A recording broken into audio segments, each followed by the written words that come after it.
It is wonderful, wonderful Wednesday.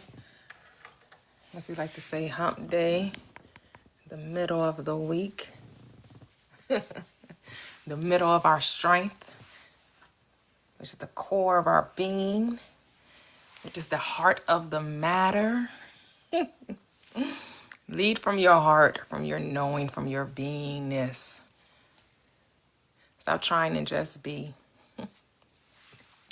So as I like to state when I start each live, I read the prompt that the Bible is mind science, which means it is psychological truth. I mean, among other things, it is a scientific book, so you will find cosmology, astronomy, astrology, neurology, anatomy, mathematics. You'll find all the sciences contained in that book because all is one and one is all. I am everything and everything is I am. Therefore, it is a manifestation book. It means that your thoughts are things, that everything you're seeing is a thought form, right? So I have here Matthew 6:33.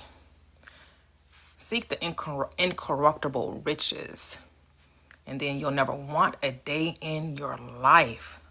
And they are found within you. That is your peace, love, joy, wisdom, health, wealth, and prosperity. You realize that you are in harmony with all things because you are all things, right? And this is the truth that sets you free. Freedom. That is what liberates you. Free your mind and the rest will follow. And remember, your awareness is God of the Bible. Your consciousness, the I am, the absolute, and that which contains all things. Contains all things, and all things are what? God things. So all things are good things. Just because it's visible does not mean it's not God. So words are God. You are your word. You are your thoughts, because your thoughts are God's thoughts, and God's thoughts are words. And in the beginning was the Word, and the Word was what? With God, and then the Word was God, and then what? The Word becomes flesh, becomes visible. But it doesn't mean it's not God. It just means now you can see it. And no man has seen God and continues to live. No man has seen God and continues to remain the same. You don't see God and still be the same person. Not when you truly experience God. You die to the old state of who you thought you were, and you embrace the truth of who you are. Hello, Shani. Hello, hello, hello. I am that I am. Welcome, welcome, welcome.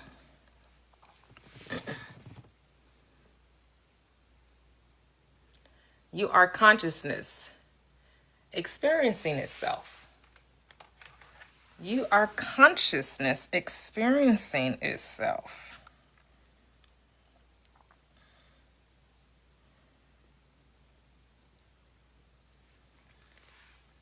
You are all there is. You are all there is. It's your world that you should only be concerned about. Because when you change, your world changes. Leave the world alone and just change yourself, and then see that the world that you perceive changes. That you'll start to see more abundance. You'll live more at peace and harmony, right? You'll see more love. You'll always be taking the right action, which is your wisdom, right? You put everything in its proper perspective. You'll understand that your body is just rejuvenated. It just feels good. It feels healthy. You just feel more, feel more vibrant, more buoyancy, more, just energetic, right? When you operate in the peace and the knowing of who you are. That's the true wealth. And you understand everything you do prospers. Because your life is not measured in dollars and cents. It's the richness of the spirit that can never lack, because there's no such thing as lack in consciousness. There's only abundance in consciousness. So as within, so without. So when you get the consciousness of being wealthy, you will see wealth. Wealth has to show up. You will never lack. For the Lord is my shepherd, and I shall not want. You should never be in want or proof of who you say you are. So make sure you're saying that you're abundant. Oh, I'm doing amazing. How are you doing, Salt Life? Welcome, welcome, welcome. Hey, Latoxic.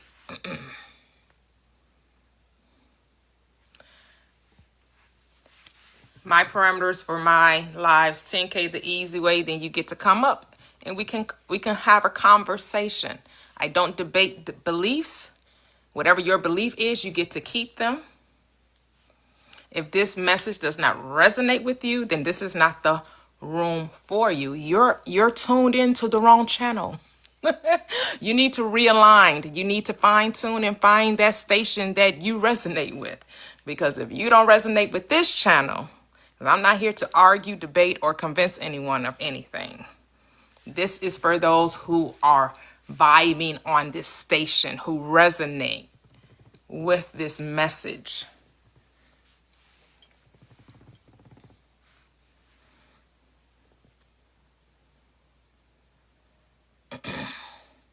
Good morning, good morning, good morning.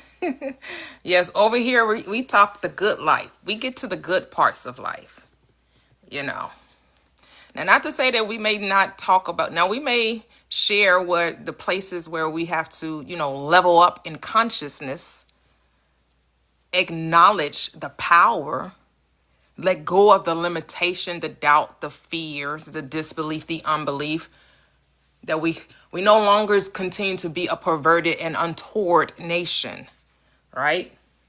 That we don't be, as the Christ says, oh, you wicked and adulterous nation, how long shall I be with you? And the wicked are just those who walk in ignorance of the truth, who don't know their power. That's all. That's all it's saying. That you still believe in two powers, that you don't know there's only one power, and you're just misappropriating that power because you don't know who you are, and that's okay. Because one day you'll know who you are.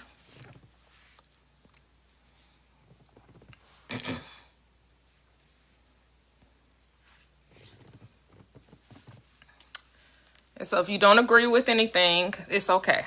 You get to have your beliefs. Not here to change anyone's perspective. We're here to share, commune with one another in the spirit, all right?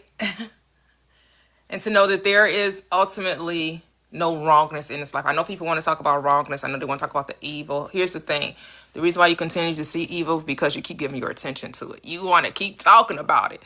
Learn to talk about the good, and then you'll see the good. But if you want to put your focus on the evil, then if you want to call it evil, then that's what you're going to experience. It's what you energize expands in your world. What you energize. Not everybody is living this life tripping over life. Not everyone is living this life and stumbling through life. Not everybody is, waking up in the woe is me state.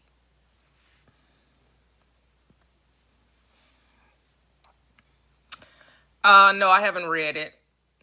I listened to it kind of, but not really. I didn't really get into it. I said I would listen to it again, one day, someday. Is there such thing as one day or someday? No. Who knows? We'll see. Right now, I guess my higher self has not led me to that, to listen to it another time. I don't even think I listened to the whole thing, so, I believe all these books are saying the same thing, right? They're all saying the same thing. I don't think it's saying anything different than what, Mark, Matthew, Luke, and John are saying. It may be saying it differently, but it's not saying anything. It may have a different way of saying it, but it's saying the same thing. And that we are one, that the power you are in search for is within you, right? To recognize that your world are your thoughts made manifest. So this is what I want you to ponder. Ask yourself, or have you asked yourself this question?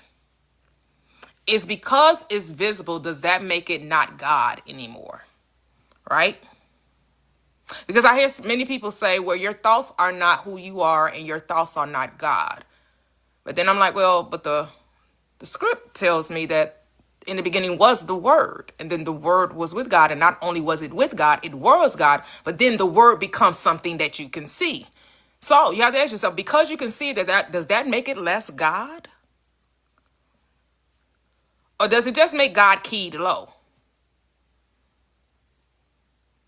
Does it cease to be God because now you can see it? Or does it cease to be God because now you can think it?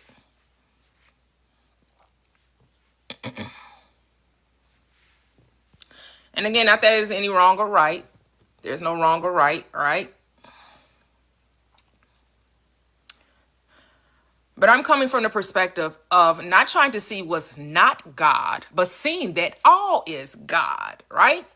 A lot of times we get into conversations about what isn't God, where there's nothing that, right? Everything that was made by him. And there was nothing that was made that was not made by him. So if everything is made by him and everything is him, then how could anything not be him?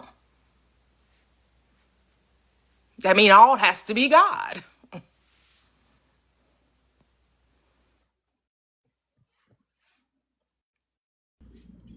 Hello, Latoxic. Hey, how are you? Good, how are you? Good, good, good. I just wanted to claim my corner. You didn't have to let me up. I know that's right. So you like being down there, huh? I do. My own little weird, like, picadillo, like, it's like, That's cool. That's cool. How's your day going? It's going pretty well. It's going pretty well. Just been working, the typical thing. Yeah. But work's been So slow. you work from home or do you go into an office? Yeah, I work from home. Okay, nice. Yeah, Do you prefer that over going into both yes and no. I like working for so I work for myself right now. So I'm a contractor. So I like that now because I can no one has any expectations on me. Like I can do whatever I need to do. Oh, nice. So I can just, if I'm in my pajamas all day, I'm in my pajamas all day. Just I know what it that's is. right. Sometimes it be like that. So I love like that. But I made so many good friends from going into the office and being around my coworkers and stuff like that. So it's like both the end. It's both the end. Yep. So. That's true. Yep. Someone said if the Pharisees called Christ a blasphemer because he said he is the Son of God. Did he say he was the Son of God? Yeah, good question. I don't think. Did he say he was the Son of God? I'm pretty sure he didn't. Well, if he was trying to make a point. I don't know if he's calling himself God or the Son of God. Yeah. I recall him saying that I and my Father are one. If you've seen me, you've seen the Father. Him saying that was in response to them saying that he said that he was the Son of God, but he actually said, "Ye are the sons." Yes, of God, he was basically saying like, if you're saying that, then I mean, we all are. So what now? Like that's all he was saying. He didn't call himself that specifically. Right. Right. They said, "You being man, make yourself equal with God." Right. And he said, "Have I not said that you are gods?" Right. And they were like, hold up. Still the religions scoff at that. He wasn't talking to us. He was talking to them Pharisees at the time. Well, the Bible's only to you when it's calling you a sinner. That's the only time you're going to receive that the Bible is specifically talking to you, is whenever it says that you have sinned and that all have sinned. And it called someone, like someone said that the one guy was saying, "Oh God, me a sinner." Oh me. He was calling himself a sinner. So because somebody else called themselves a sinner, now you gonna call yourself one too? Okay. Like we shouldn't have to adopt the posture of the people who were, speaking in scripture to be able to relate to Jesus. Like we don't have to take on their posture to get results. All right. I don't know. The point of this story, the point of the narrative, is to remind you of your power, not to tell you and show you how great someone else was. Exactly. That's what you have to remember. Like the Bible is not about a book about somebody that was born 2,000 years ago. The book is about the power that arises in you to remind you of who you are. But that power must be awakened. Right now, it sleeps in humanity and it awakens individually, right? As Paul says, we all sleep in Adam, but we all wake as Christ. We all sleep. He told you that. We all sleep as Adam. I don't know what that you all think that means. It doesn't mean that we all accept Jesus Christ as Lord and Savior. No, it means we all awaken to the fact that we are the Christ. That's what it means. But hey, you potato, you can believe whatever you want to.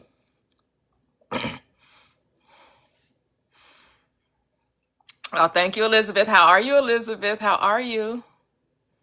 Or as I like to say, potato, tomato. Right. That's all I'm Potato, saying. tomato. Yes. Oh, double tap the screen, 10K, the easy way. We can come back and talk about our success stories, our manifestations, the things we may want to share that we're manifesting, those things we may have cooking or sizzling on the stove, as some people say, cooking up that steak. Was that you guys talking about? Was that you talking about? Who still said he was talking about they was cooking a steak? Somebody said they were cooking a What do you steak. mean? It wasn't you? Okay. Someone else, but that sounds good. Somebody said they had a steak sizzling on the stove. I can't remember. I could use a steak right about now. I know, right? Okay, I need the iron. I need the iron in my blood. Hey, Cheryl. Great to hear that, Elizabeth. Good. Oh, I'm not a really big fan of steaks. I'll eat a filet mignon, but I don't really, or skirt steak, but I'm not a huge steak eater, other than in tacos. give me a nice steak taco, and then I'm good. I hear that. I love a Wagyu steak. I'm not going to lie. A who?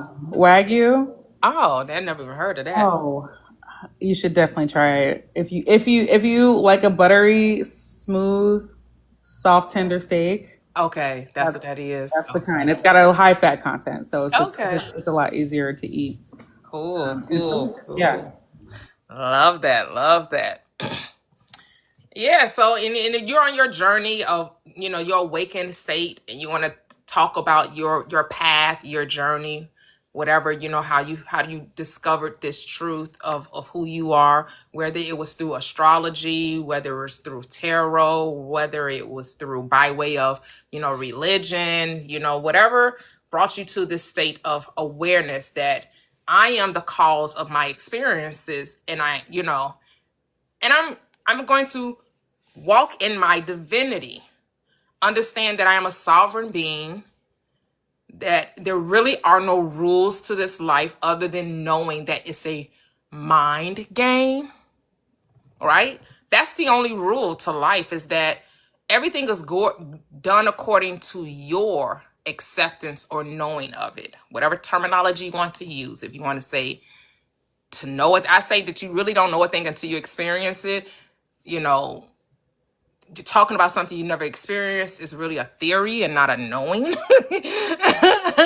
You're kind of theorizing it like it sounds good. You want to repeat it. You want to regurgitate it because someone else told you and it resonates with you. But you really don't know it until you personally apply it and you have experienced it for yourself.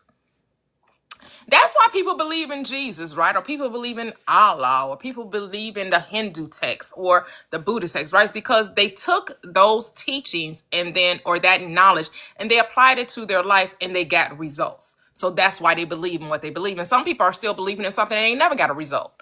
And they have to ask themselves, why you keep believing in something that you don't get any type of results from? Why you keep calling on Jesus if he ain't answering? Just a question. If Allah's not responding, why you keep, turning your praying to the east 5 times a day? Like, I would think if the God you serving is, need to answer once in a while. So at least you know that he there or she's there, right? like tell them, pick up the phone sometime. Like, let me know that you hear me once in a while,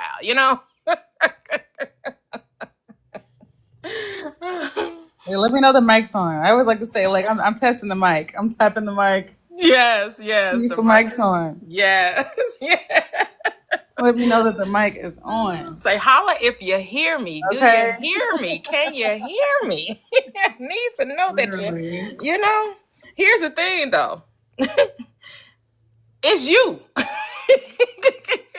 The whole time you thought it was something outside of you, and the whole time it was you. The only reason why your prayers aren't being answered is because you're hindering them. And how do you hinder them? Through unbelief, the double-mindedness. You say this and then you speak that. You can't have this and that. If you want this, then talk about this. Don't then go talk about that. It must be this all the time. Unless you want to change your mind and then you want to have that. Then you only talk about that and you let go of this. That's how it goes. That's the rules to the game. What you give your attention to is what will come into your world. And it doesn't necessarily have to be like this, because you can nonchalantly say a thing, right? You can be like, it would be really cool if this, right? You drop the seed, you go around, you go merry way, and then boom, like a mushroom, it just manifests. Then some seeds are like oak trees, right? The seed still is going to appear. The seed, your desire is going to come to fruition. It's a done deal.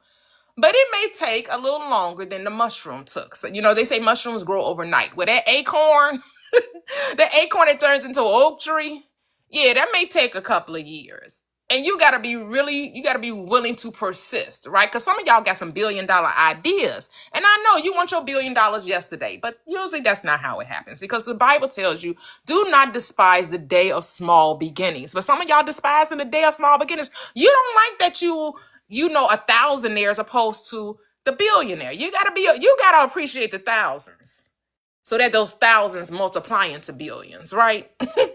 Like, don't be mad that the billions haven't shown up yet. That don't mean it ain't coming. Because you gotta write that vision, you gotta make it plain, right? And no, though it tarries, though it may seem to delay, it shall not be late, right? It's always on time, because it shall surely come.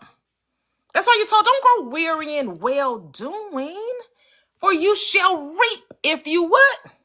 Faint not. But some of y'all fainting. Y'all falling out. Y'all comparing your journey to somebody else's. And like my daughter likes to remind me, Mom, comparison is the thief of joy. You robbing yourself of your joy because you're looking at somebody else, how quickly they got it. Because people on TikTok telling you, oh, I manifested in 24 hours. I manifested in 72 hours. Hey, don't you want a quick turnaround? Don't you want this? Don't you want it quick, quick, quick, quick, quick, quick?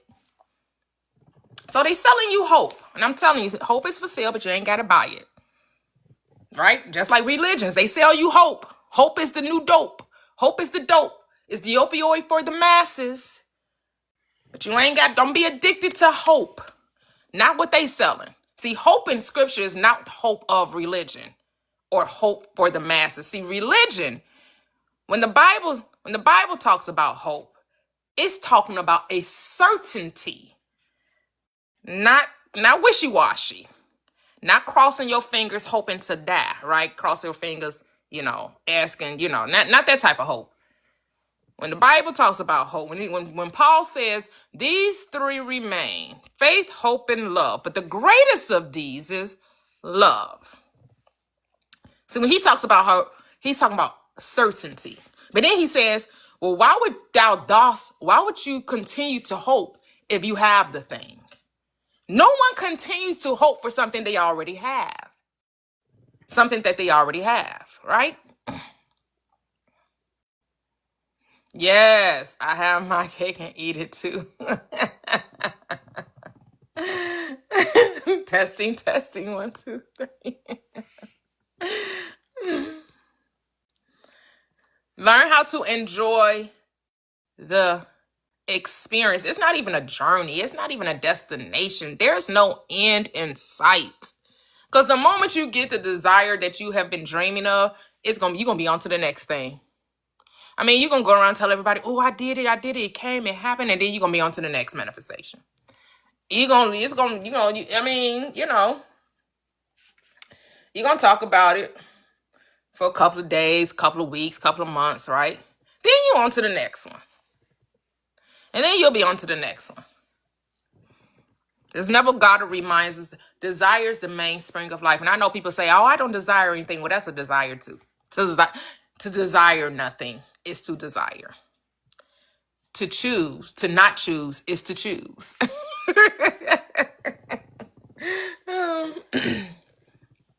To remind yourself that you're not in need of anything, or you don't have any wants, because all of your wants and needs are met. You're just experiencing. You're just being in the moment. You're just enjoying the moment. You're just enjoying being alive. You're enjoying the sunset. You're enjoying the sunrise. You're enjoying, the blue skies. You're enjoying the gray skies, right? Like some people love to see when it's about to rain, right? Or love to dance in the rain, or, whatever it is. Hello, hello. Yeah, hey, HM Doc.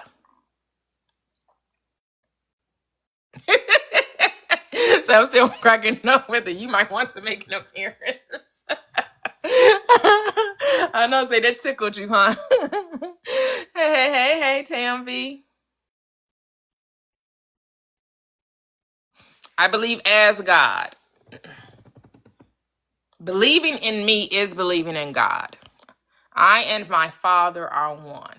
I am my awareness. I am the consciousness experiencing itself in form. That's what man calls God. God and good are the same word. We are manifestations of the one.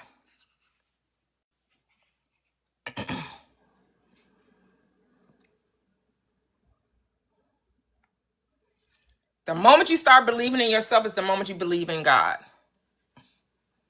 which is to believe in good. To stop seeing yourself as separate. I know most people think that they're just, the dust of the earth, because that's what we're told in Genesis. Oh, he created the body out of the dust. It's just telling you that you are the earth. Everything contained in the earth is resident within you. You contain every element, every mineral, every vitamin right now. You don't lack anything. However, your medical field will tell you different, but I'm here to tell you, you contain all things. You don't lack anything. They love to tell, the well-melanated people that they lack vitamin D. I'm like, say what now? We the ones that capture the sun and we lack vitamin D? I disagree. But that's what they'll tell you. You can't, but just because they tell you they studied the body doesn't mean they fully understand it. Because remember, they practice medicine. It's a practice. They love to tell you where you're deficient in. You're deficient in iron. You're deficient in vitamin D. You're deficient in this. You're deficient in that. You need, Do you know that there are also studies out there that tell you that those people who take vitamins when they become elders, they have lost some of their bone structure from taking vitamins? But see, the medical field not going to tell you that. But here's the thing. Everything is done according to your belief. So it doesn't even matter what a statistic say, or what some, trials or whatever they've done, right? Because if you believe that you need vitamins and that vitamins will restore health to you, then guess what'll happen? It will do it. Because it's called the placebo effect. That if you think that little small pill is the key to your health, then it will be. But you can say that with water. You can say, I drink water every day, and the water sustains me, rejuvenates me, and gives me all the vitamins that I need. You can say that with orange juice. You can say it with apple juice. You can say it because you're a vegan. You could say it because you decide to only eat protein. Like I know somebody that decided they were only going to eat protein and they lost weight. And then you got people that say, oh, I'm only going to eat vegetables and fruit, and they lost weight. And then you can see somebody that's a vegan and they gain weight. And you can see somebody that eats mostly protein and they gain weight.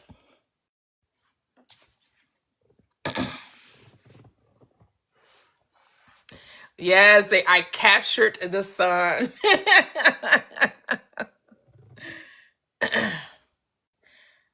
Yes, the God of the Bible is real, but the God of religion is made up. But it's whatever you say it is. Hello, Lily. How are you?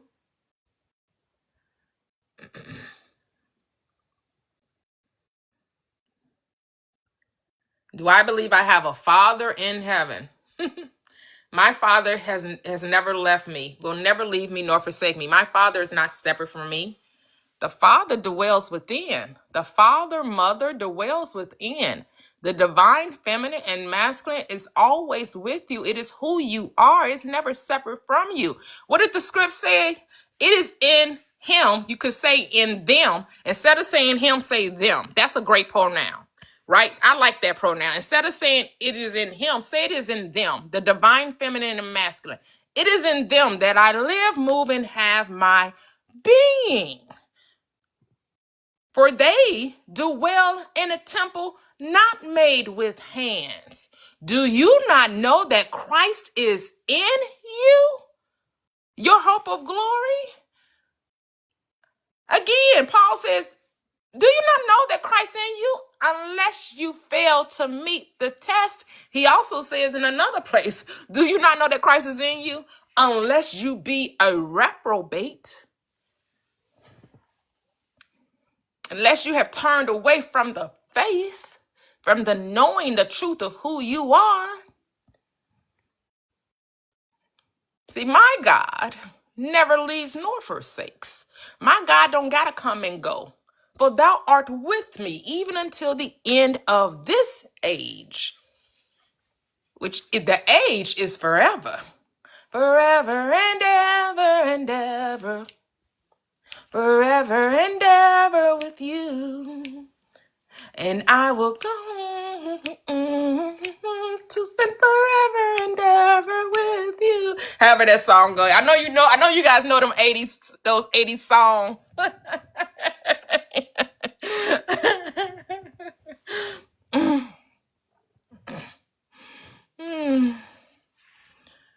Say God belongs to no one.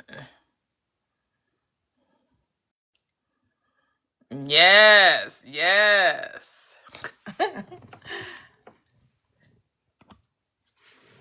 God is the awareness, is the consciousness, is the all, is the one.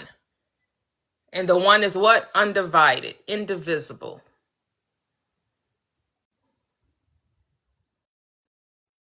We're all one. We are one. We are the world. We are the children. We are the ones who make a better place. So let's start giving. There's a choice we're making, and we're saving our own lives. It's true. We make a better day. Just you and me. We are the world. Dun, dun, dun, dun. We are the children. You are the world. What world are you creating? You're the world. You're supposed to be in the world, but not of the world. You're supposed to be expressing heaven here and now. Heaven is not a place you go to. It's something you experience here and now. Here and now, I vow to be one with thee. Hey, hey, hey, hey. Here and now, I promise to love faithfully. You're all I need. Here and now, not a later date, not a later time, right here, right now. It's like with liberty and justice for all. Yes, love unconditionally. Hey, Glaze Innovations. Welcome you all to the live.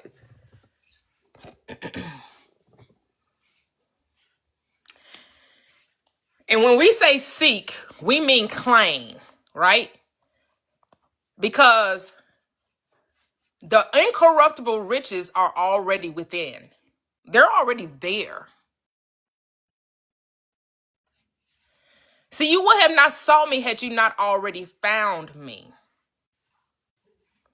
The thing that you're looking for already exists. And where is it? In you.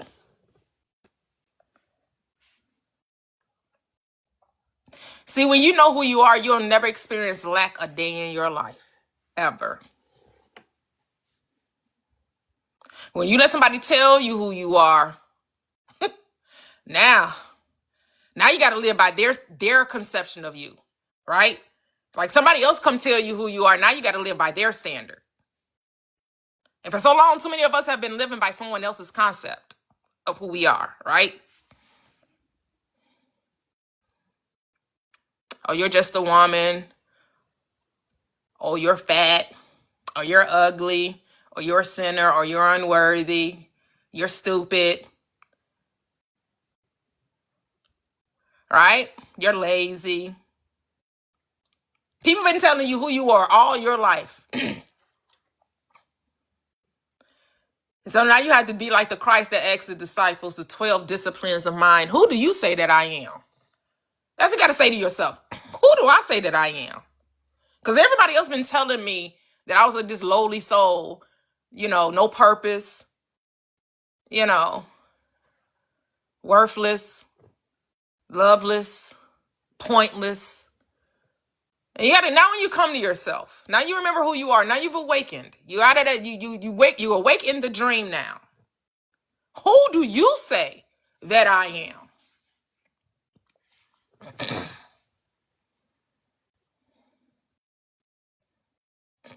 Hey, warrior. Because whoever you say that I am, that's how you're going to live this life. Whoever you're saying you are. Because you don't have to accept another person's opinion. Remember, what someone thinks about you is none of your business. That's their thoughts. And they get to keep them. And they don't realize that the thoughts they're thinking is the one they're going to live by. It's like a boomerang. Every thought is a boomerang. What goes out must comes back. As within, so without. And I know people like to say as without, so within. However, when you say as without, so within, you make the outside be the cause, and it's never the cause, ever. The reflection is never the cause, it's always the effect. The mirror is not causing you to smile.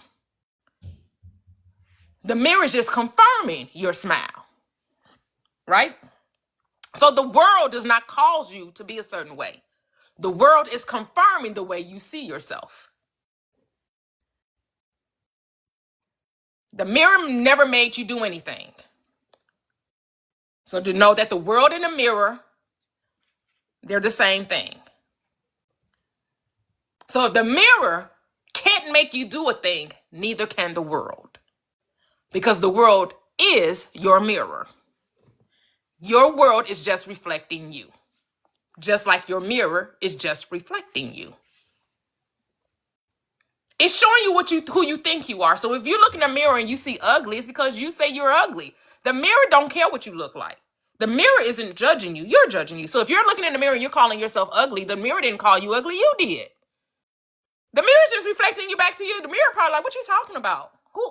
Where you get ugly from? What you mean? I'm just showing you, I'm just reflecting you and how you get what I'm showing you and call that ugly. Like what? What are you? If the mirror could talk back, the mirror would be like, what? Really?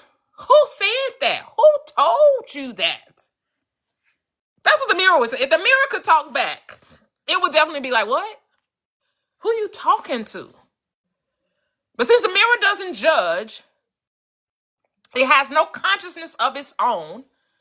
Just like the world has no consciousness of its own.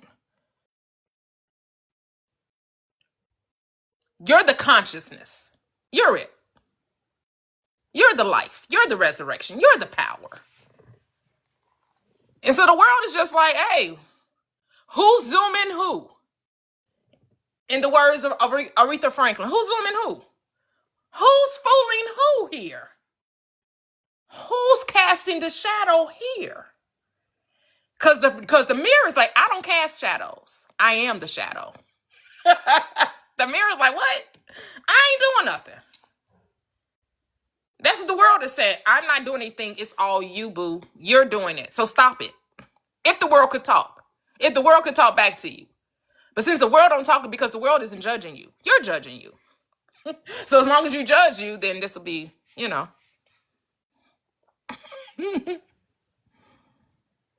Oh, Elizabeth. Wow.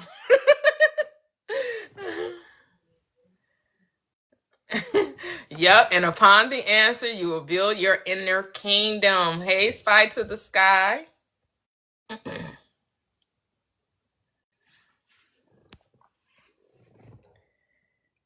According to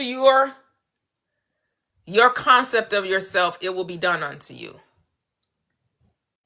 According to how you're perceiving this reality is what you're going to experience.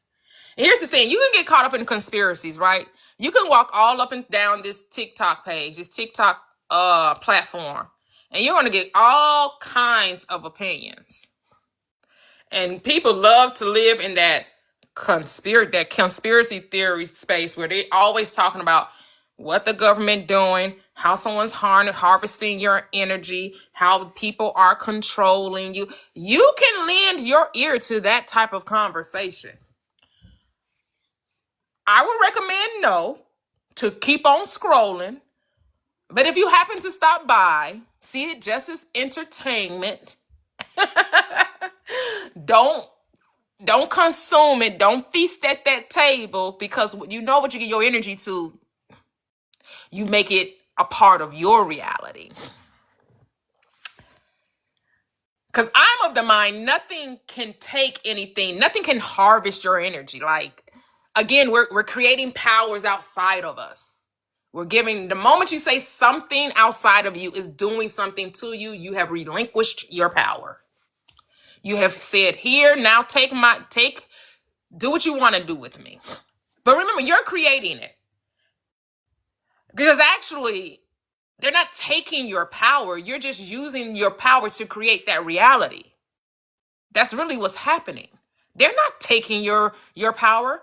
You're using that power to create the illusion that something is doing something to you. No one's doing anything to you unless you say they are. So I would suggest, but again, if you want to play in that world, there's no wrong or right. But just know that you're playing in that world and it's all a game. And have fun playing in that world and believing that something is harvesting your energy. Like, have fun with it. Don't take it too seriously.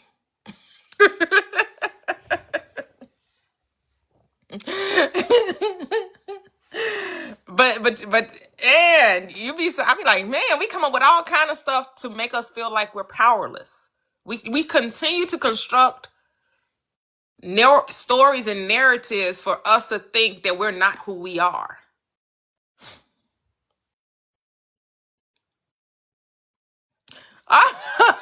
This is harvest time. It's harvest time. The only thing you're reaping is what you've been sowing. So what have you been sowing? That's the only thing that's being harvested is your thoughts. That's the only thing that's being harvested. You sowed thoughts, and now it's time to reap the benefit of it. Or, or not.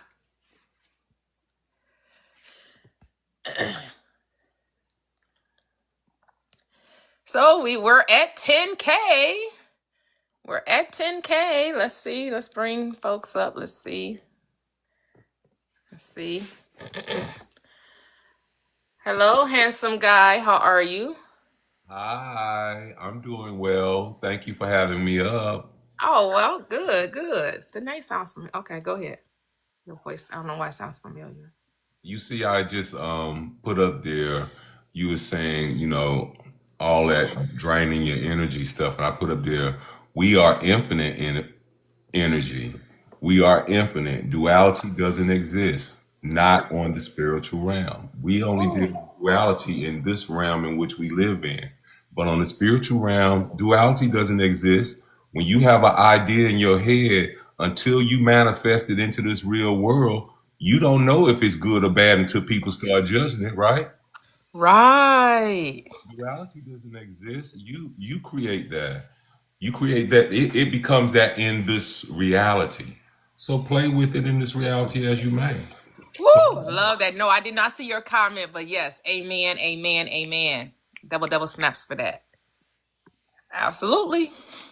Like, and I love that you reminded infinite energy. Can energy ever be zapped or taken or be less? Not if it. How does infinite? How do you take away from infinity? And how do you add to it? It cannot be multiplied, nor can it be divided because it just is. But I know people like talking about, even though we talk about being this power, for some reason we lean into the stories that take away from the power. Because for some whatever reason, we just don't want to stand in that. Stand and be all that you can be, says the army. Be all that you can be. Be all that you are without lessening who you are. You do know I'm Army, right? Are you? No, I didn't. Yes, That's funny. I'm Army, and I'm be all you can be generation Army too. Yes. Okay. So are you a lifer? Oh, well, I'm already done. That's a part of my past. Okay. That's part of my history. Got you. That's funny. Yeah. Oh no, I had no idea that you were in the army. Yes, synchronicities, as they say. I'm a retiree. And well, I'm a retiree from the military as well as public education. So Oh, okay. So how long have you been on your path? When did you come to this? How did you come into this truth? The crazy part about my life is that I've been in this space a long time. I was waiting on everybody else to wake up. I mean, I never accepted religion at 6 years old. I can remember, being disciplined because I wouldn't repeat a Bible verse the way it was said to me, and it was just like, how can this be what's good? How could this be, the creator? How can this be how God want people to be? So and these were, this was my family, So yeah, it's mind science. It is mind science. And the sad part about it is, the American version of the mind science is what has us, really messed up. And we're at a place where we really don't even know what's real because we ain't even never looked inside ourselves to find the truth in what was being given to us. Yep. But now we are. That's what this platform is about. Like, we're having those conversations, right? We're uplifting, inspiring, encouraging, we're coming together, and expanding upon our consciousness, our awareness. Correct. Yeah, so many people, and it is amazing. Like I've heard many people with your same story say, "Yeah, I'm questioning. I was 6 or 7." I'm like, "Damn, I didn't." Although I didn't grow up in church, I went to church later in my later years, like around almost 30, like my late 20s is when I joined the church. Really? Yeah. And I was there for about it's about 8 or 9 years, between 7 and 9 years. And then see, I also did the what I call the religious journey. You know, I done been in the Baptist, I done been in this church, I done, tried to follow the Muslims, and then my reality is my reality, can't speak for the world, was if God is this all powerful thing and, he is in charge of everything that is happening, how do you put that in a box? Mm. How do you Yeah. put it in a box? And then to top it off, if every group is putting it in a box a different kind of way, then which box is the right box? Right. So,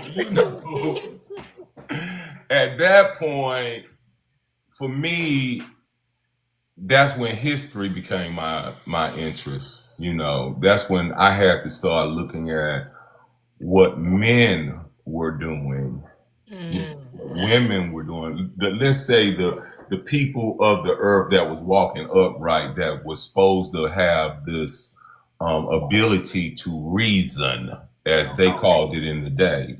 Yes. Reasoning. So, you know, I'm one of those creatures, and all of the reasoning ain't reasoning out. The math start mathing. The math is not mathing. The math is not mathing. And then to see that it almost seemed like certain books seemed like it was making people do the opposite of all the things that it was telling them to do. It say seek knowledge and you stay dumb. Mm. It say don't let your left hand know what your right hand doing, and y'all constantly shaking hands. Whatever. I don't know. I'm gonna tell you I don't know. I'm gonna always say I don't know, but I do know what's inside of me. I know Right. what's inside of me, and I know that my reasoning of why God sees everything is because God is in everything. And in order to be in everything, then you have eyes on everything. You know what I'm saying? So that's the only reasoning that I could get when I think about the creator, and so that makes sense to me, because I ain't where you are, and you're seeing some stuff that I can't see, just like I'm somewhere where you are, and I'm seeing some stuff you can't see. But if God exists in you and He exists in me, and I can see me and you can see me, you and me, then we seeing everything, right? Yep. And that's how I feel. That's why, I know I am a mirror. And so what I have learned in my journey is that I have to reflect what I want back from, what I want. You know what I'm saying? So I have to be the example. So if I want love, I have to give love. If I want peace, I have to give peace. You know what I'm saying? And so, the other thing is that being the mirror is that I also reflect back what other people give me too. You know what I'm saying? So that's the part that you have to understand. Because we all fighting ourselves. Wait, so you saying it's a two-way mirror? Well, I mean, it's like everybody is a mirror. Cause just here, I'll give you we could do this little exercise right here on the live. So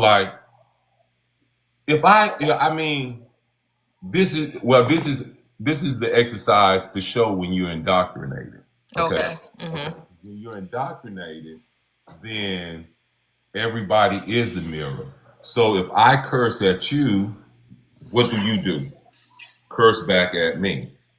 Or I'm not even going to say curse, because curse is not the word. I'm going to say profanity. If I use profanity toward you, then in the indoctrination manner, then you're going to use profanity back toward me.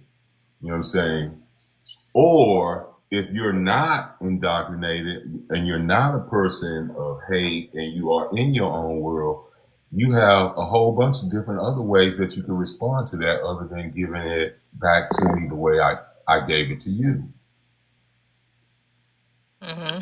You know what I'm saying? So that's just like, even here, I'll give you a little example with kids, because it really works well when you deal with children. I was a teacher. So like one of my students, 8th grader, came in and say, and I used to smoke cigars, and I used to kind of smoke one before I got to class, whatnot, and I be done had my coffee, and I ain't with the time to, go to my desk and get my toothbrush and going. I ain't did that yet. So, student come up to my face and say, "Oh, Mr. Kiss, your breath stink." And I said, "Well, you know what? You didn't give me time to take care of that, but thank you for telling me about that. So I'm going to get me some gum out and take one. And would you like one too?" Mm-hmm. So I didn't give them the ugliness that they gave me.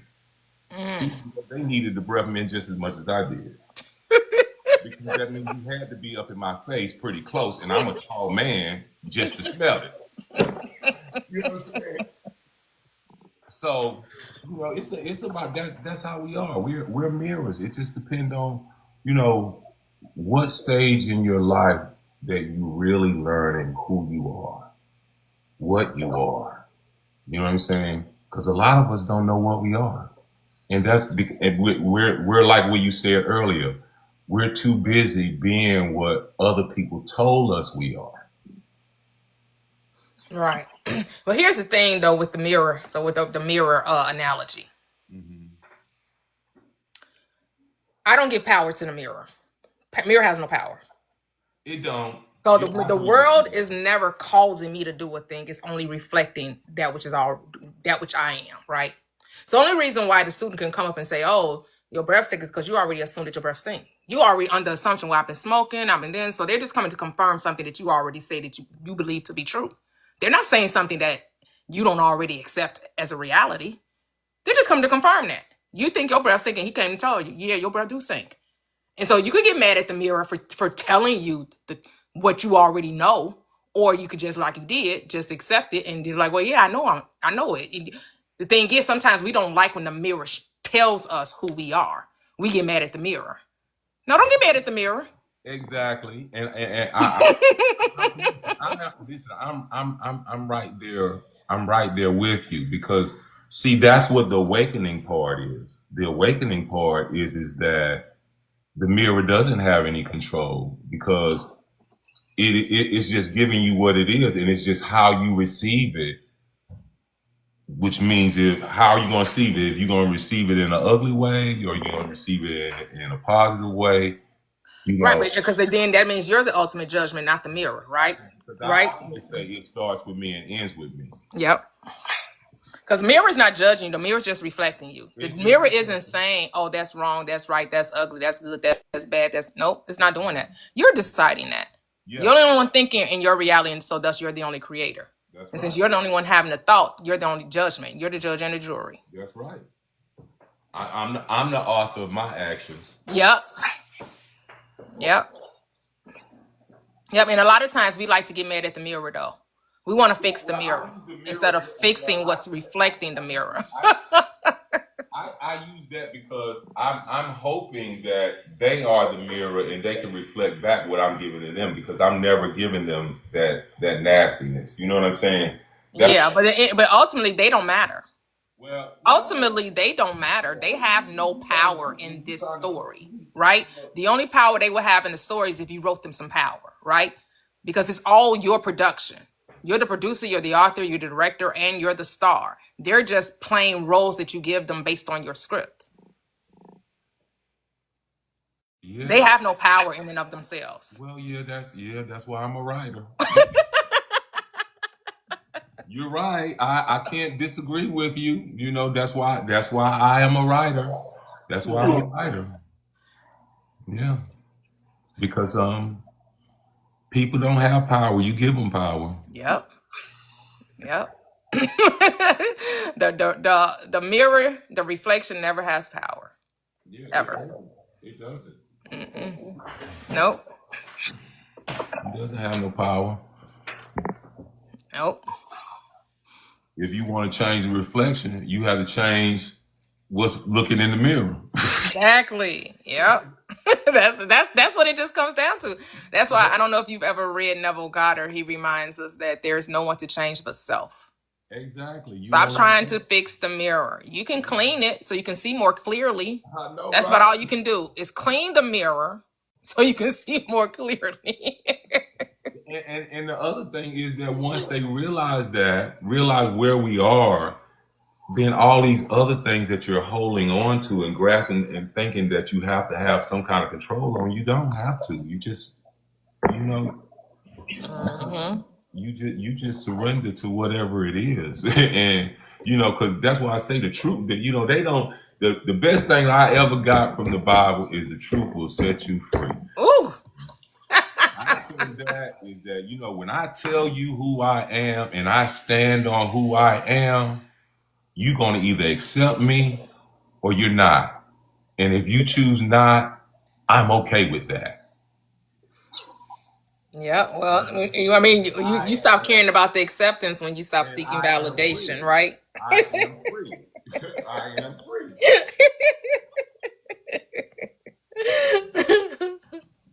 When you're just living in your own little mind, when you're just living in just my imagination once again, Loving it. running away with me, just living your imagination, and then because that's all we're doing, we're just experiencing our imagination. And so, what are you imagining?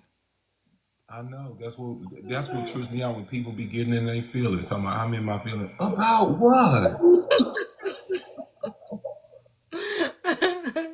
People are just still remembering who they are. That's okay. That's why we give grace. Yeah, I Grace know. and mercy. Grace and mercy. Yeah,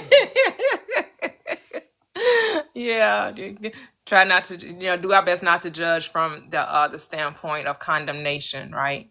I know. I'll be like saying, don't you know you don't have no power over me, just like I ain't got none over you. I don't have no power over you. We are the same. We are one. Yep. I am everything and everything is I am. That's it. Yep.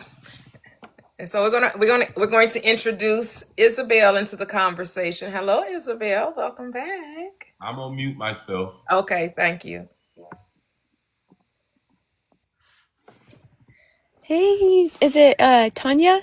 Toyia, but you can call me Toya. T. Yep, you can call me T. T. I like that. I have a friend named T. Oh, cool, cool. Um, Toya. I've never met a Toya. Oh, okay, okay. Yeah.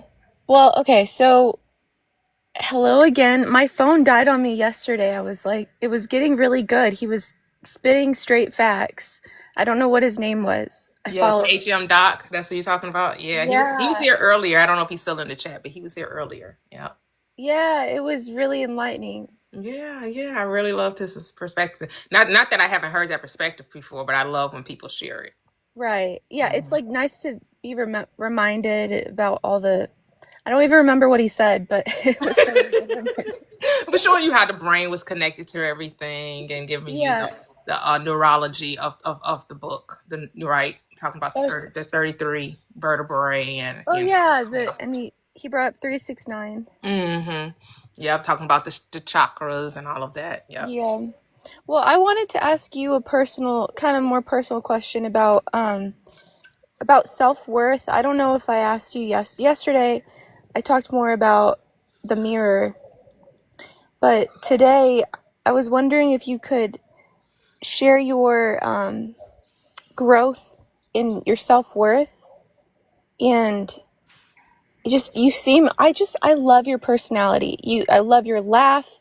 You seem so centered in who you are, and I want to feel that way within myself. Like I know that I have value, but I don't feel it the way that I know I should. Mm. Yeah, you just get to a point, yeah, because that was something I had to grow in without, because what's so funny is that when I went through the awakening process, I thought I didn't really care what people thought until it was time until I started going through the awakening. I was like, oh damn, I care more than I thought I did. So that was a shedding of skin. That was a death to myself to let go of that outer validation mindset. So Yes. I had an experience with that. And oh my goodness, I cried my husband, I was talking to my grandfather, my sister, my kids. It was like, and they had never seen me that emotional Mm. ever when I went through that phase of shedding that, wanting to feel like I was a part, or wanting to feel wanted, and wanting people to, include me. And I didn't know like that was like such a big thing for me until I experienced it. I was like, oh my goodness.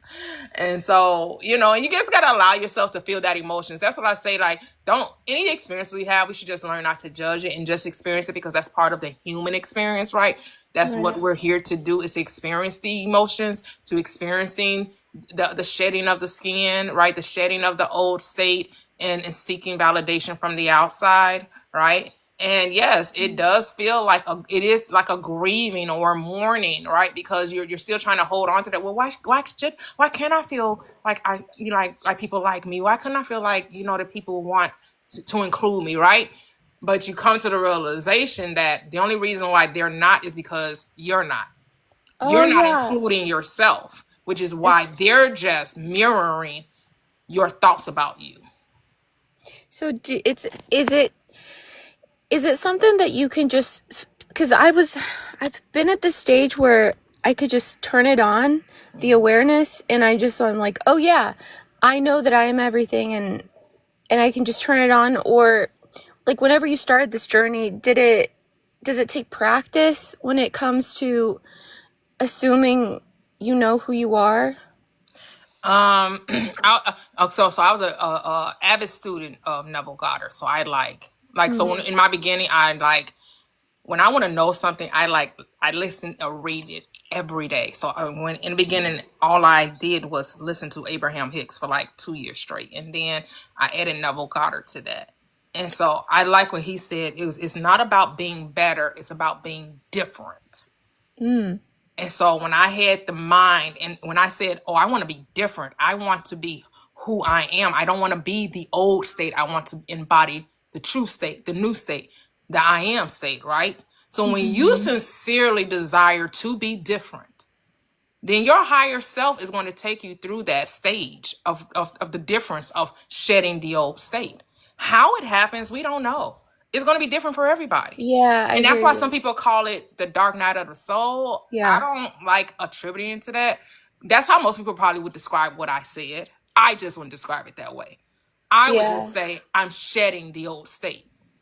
Yeah, or it could be a rebirth instead of a Right, death. rebirth, right. The Yeah. rebirth, being born again. Exactly. That's how the script uses it, right? The script says Yeah. you're experiencing a rebirth, right? And so yes, I was being born again in the state of the truth of who I am, which is I don't need validation, and I'm enough all by myself. Mm. Yeah, and I don't need the company of others either. Like I always felt like, oh, well, if there's more people with me, then I'm stronger with another person with me, but the truth is like you're stronger on your own. I mean, it could go both ways. But it's like there's power when you feel just as secure by yourself as you do with someone else. There's a lot of power with that. Yeah. So thank you for sharing. I'm still trying to figure it out, but at the same time, I know that I've already figured it out. It's such a strange place to be in, like knowing Because the you thing is, know it. just say what you desire, say who you are, Yeah. just stay faithful to that, and then it'll manifest. You just don't get to say how it's going to show up. You don't know what process it's going to take for you to actualize that. Here's the thing, because you already are it. And the reason why you may be feeling that you're not it, because you keep telling yourself that you're not it. But you're It's already because it. I'm going back. I'm thinking of past versions, and I'm like thinking I have to love those versions. Like I was in therapy for a long time, and they slow down this process because they try to maybe because they want your money or just because they don't have the right information, but they make it seem like this is gonna take it's gonna take your entire life. A lifelong journey. They want a client for life. Yeah, they got Yeah. bills to pay. Kind of like when my husband was when we met, he was still going, this battling with the ex-wife over custody and all of this stuff, right? The lawyers ain't trying to help you come to no resolution. They need you on their payroll. Right? So everything they're doing is not to, if they never want to see the end come. Right? It wasn't until we decided to change our perspective about what was happening that the end came. And it had nothing to do with the lawyers. It was because, the ex-wife came to him and said, "Oh, let's get rid of the lawyers." But that's because he had a change of mind. He had a change of concept of her. And because once he changed his concept of her, she had to mirror that change. Yeah, people don't have a choice. When you fill yourself with light and love, it's like people can't help but smile around you. They just feel your energy. Yep. So I thank you for being a light on this platform. Aw, and you too. We're all just lighting up these paths, right? Yeah, for real. I'm gonna mute myself and listen. Okay, thank you. Do you want to share something else, handsome guy?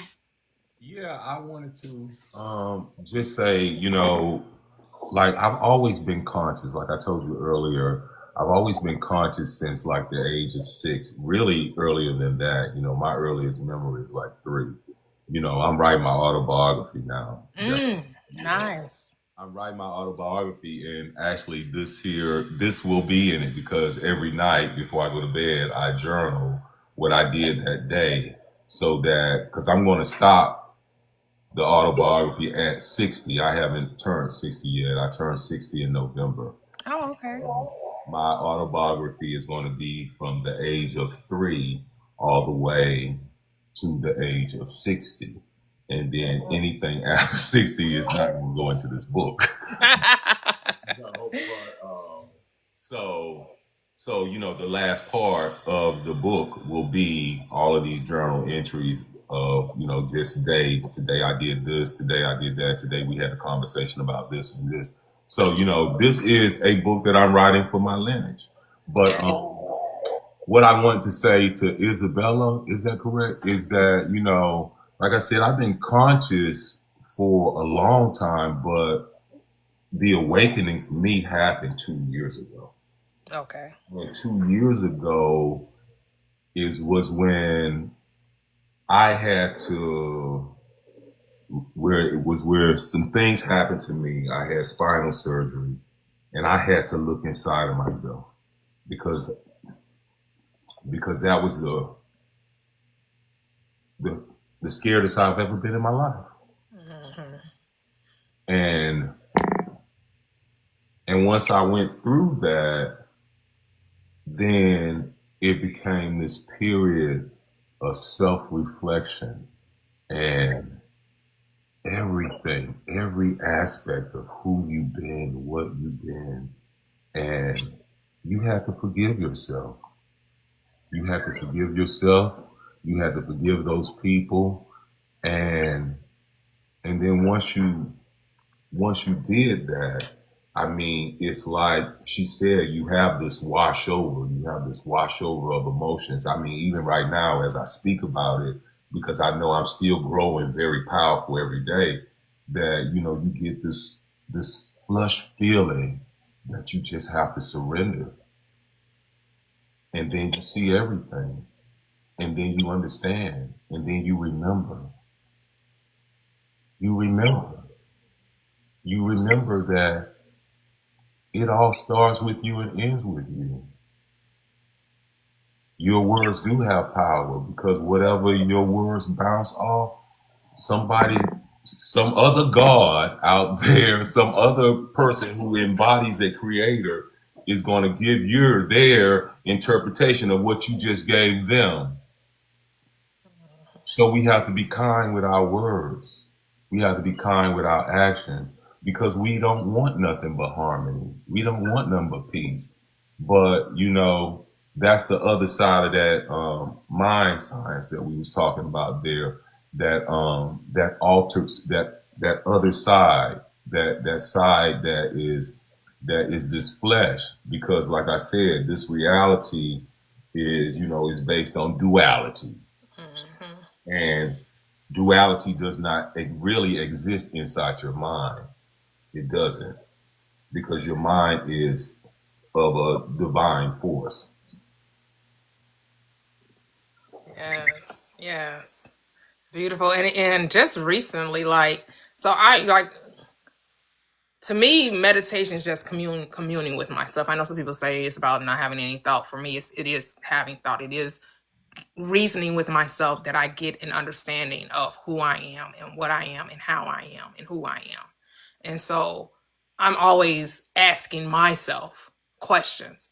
And so my questions is, so the last year or so, it has always been understanding like this money thing, this money concept, right? Money. And I know we just did a book club, because I do book clubs on my lives as well. We just did a third book, and it was busting loose from the money game.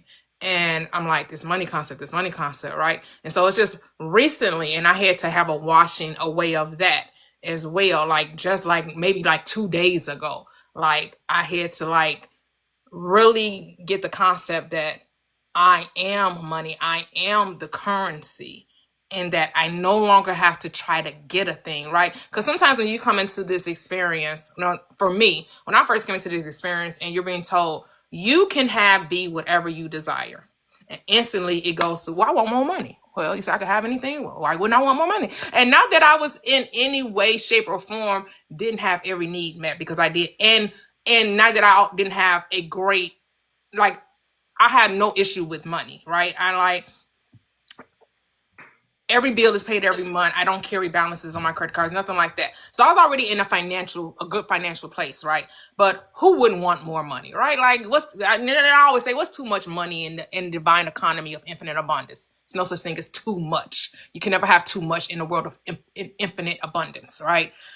However, I came to this realization that what I have on the screen, that the true riches, like when you understand the true riches of the spirit, you'll never be in lack or want. You'll never have to have or try to figure out how to get. It's about remembering to be, to really truly sit with that, knowing that I'm already wealthy. The richness of the spirit will never have me lacking ever in anything. And I can already do, it was about really sitting with the fact that I can already do whatever I want to do for the most part, right? I travel, I don't have to work. I get to be here on TikTok and share this truth with as many people that come through and want to, listen and share, and just really, really, like, not intellectualize it, right? Because I think I was looking at it from an intellectual standpoint, but really spiritualizing it. Like, yeah, I really am rich. Like it was like an aha moment. Like, damn, yeah, and it was like I was crying, and like, it was just like, yeah. So the whole desire to try to get a thing kind of like withdrew itself from me, because I was always in that state of get, and not that I needed anything. But here again, that's what you're talking about is the same thing that was the awakening for me, because I'll be honest with you, I wasn't always the best character. I can't talk. I wasn't always the best character. So I didn't even see you come up. Hold on. We're having a conversation. Can you mute, please? My bad. And just so you know, we're not debating on this live. So if you disagree, That's all right. I ain't debate. Okay, so just so you know, we don't disagree on here. So we do disagree, but we're not debating. So yeah, Debate. All right. This is not a debate. So, in this part of my awakening was realizing that, like I said, I had this consciousness at a very early age, but then I was projecting myself. Everything that I wanted in my life, I projected myself into it, and I became that thing. And so in the awakening, it was like, you've already always been able to have whatever you wanted because all you did was think about it and you did it and you got it. Mm-hmm. And so that was another part of the awakening for me. You know what I'm saying? So like, like the crazy part about me is that, like I said, I wasn't always the best character. And so I've been in a couple of different relationships and now I am this happily single, peaceful guy right now. But every time I got out of a bad situation in my relationship, I projected myself into and manifested myself into something totally different and new to the point where the persons who used to know me, they didn't know me no more because I had just transformed. And like even right now, it's like you've always done these things. You've always um, made it through what you need to make through. You always had what you needed. I've never been a person, I've always told myself, even as a young kid, I just want to be secure in my life, meaning just feel safe in my life. And I've always have been. I've Yes. always been that. And I mean, I guess if I would have asked for more, I probably would have a whole lot more. But I'm okay where I'm at. I love where I'm at. I'm in a place where I do a lot more giving because I feel like be the example you want to see. Mm-hmm. But anyway, Yeah. yeah, I understand what you're talking about when you're saying the awakening and the flushing away of the money, but like I said, it was already in you to have it, and Right. And sometimes you get caught up in the whole being defined by money, right? And then you come to a realization that it's not about what you have or what you do; it's about who you are. Right. exactly. And so we get so caught up in where we define our amness by our doingness, right? So sometimes we define ourselves by our career. So I am electrician, I am a doctor, I am right. We get attached to the identity as opposed to the spirit, right? No, you practice medicine, right? You practice, law. You're Right, you are. That's right. right, but that's not who you are. Right, like who you are is consciousness experiencing itself. That's who you are. You are the richness of this third dimensional plane. Like you are the richness of the spirit is the true riches, because when you truly understand the richness of the spirit, you can never be in lack. You can never be in want. You can never want for anything. It truly is the Psalm 23. The Lord is my shepherd and I shall not want. When you truly understand who you are. When you truly understand who you are, then you know you're already free, and you shouldn't be Yep. looking for it anymore. Yep. Yep.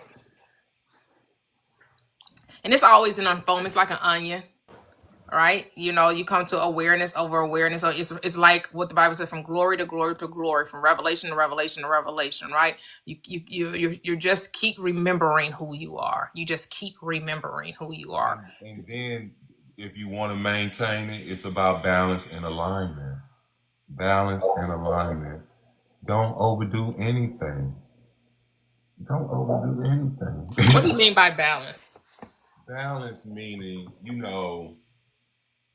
if you're trying to be here in this human reality and be the best version of yourself, you're gonna have to be able to balance. You're gonna be able to know what's good when it's good and know what's bad when it's bad. But is there a bad? There's no bad there's no bad in the awakened state. There's only good and bad when you're in the lower state. That it on the spiritual realm, but we talking about when you walking around in this reality. We talking about in this world as you moving in this. But I'm in the world. I'm not of the world, so I don't operate from the lower mind. I operate from the spiritual mind. I no longer perceive life from duality, right? I get that part too. That's why I isolate myself, because most people can't handle what I bring. They can't handle my presence. Well, that's the story you telling. Stop telling the story. That's the story you telling. That's the story I'm telling. That's the story you telling. That's the story. People can't handle me. Why? Why can't people handle you? Don't you want people to see the light? I am the light. LYLYTE. I am the light. I am to the point where when I go into a room,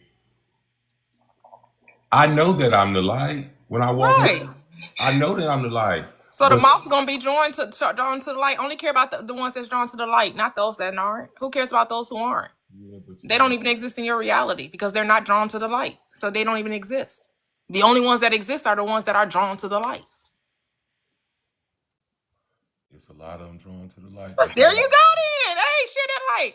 This little light of mine, I'm gonna let it shine. Your light was not meant to be hid under a bushel. It's here to be set on the hill. Why are you hiding your light under a bushel? Yeah. We are light experiencing darkness. Yeah. Thank you for speaking some truth to me. I do have a lot. I do have a very bright light. And it's meant to be seen. Yeah, and I hold it back. I do. No, it's meant to be seen. Yes, yes. hold on. Seek God first. Hold on. I'm going to Toyia. She came up first. I go in order of who comes up on the panel. Hello, Toyia. How are you? Hey y'all. How y'all Hey. doing today? Huh. I just feel I just feel good about life. That's all. That's really it.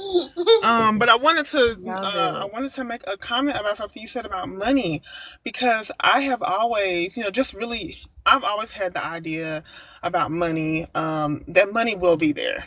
Money will come. Like, it's not something to worry about. It's not something to stress about. And I, as a child, I will say, got hell for the ideal of that. Because they're like, you need money. Money's so important. So much stress connected to it. And I never have ever had that feeling. Even though I'll express, I've had some hard times. I've been homeless twice. Yeah, I have. But at the end of the day, I understood things were happening so that I could, get to the next chapter. I didn't really, it is what it is. Sometimes you have to go through something when you don't understand, what I understand now. You might have to go through something to get to the next chapter. So, and then I'm saying homeless for like 2 days, like homeless for a second, Right. like just for a They second. didn't last long. Because, because I know how to, I grew up, I know how to work. I know how to get what I need to get to take care of myself. Maybe while I was, I had those moments because I was tired for a second. I don't feel like doing all that. I know I'm going to be taken care of. I'll be fine. I'm not going to stress myself out. I'm going to pick myself back up. And my family, all through I would say, until I got older, they tried, I think my mindset, I was allowing them to give me hell. I think we talked about that kind of yesterday, and kind of just what you say, you kind of allow those things into your space. And I was allowing it into my space because it was just in my brain. It was living there. Oh, my family has an issue with my ideas about money. And they would always comment on it. But ever since I was a little girl, I've always been like, oh, money is always going to be there. It's going to be okay. I don't want to get I've seen so many people make bad decisions because what I would consider a bad decision is something that turned out to be a bad decision for them, because they were so laser focused on being monetarily taken care of, and they weren't taking care of their mental health. They weren't taking care of their, physical health. But they had $3,000 in the bank all the time. I'm just like, what about the other parts that are important? I've had to, in my lifetime, bring people out of that. I'm like, okay, yes, you have the money. Can we use the money to buy the right things so we're not sick?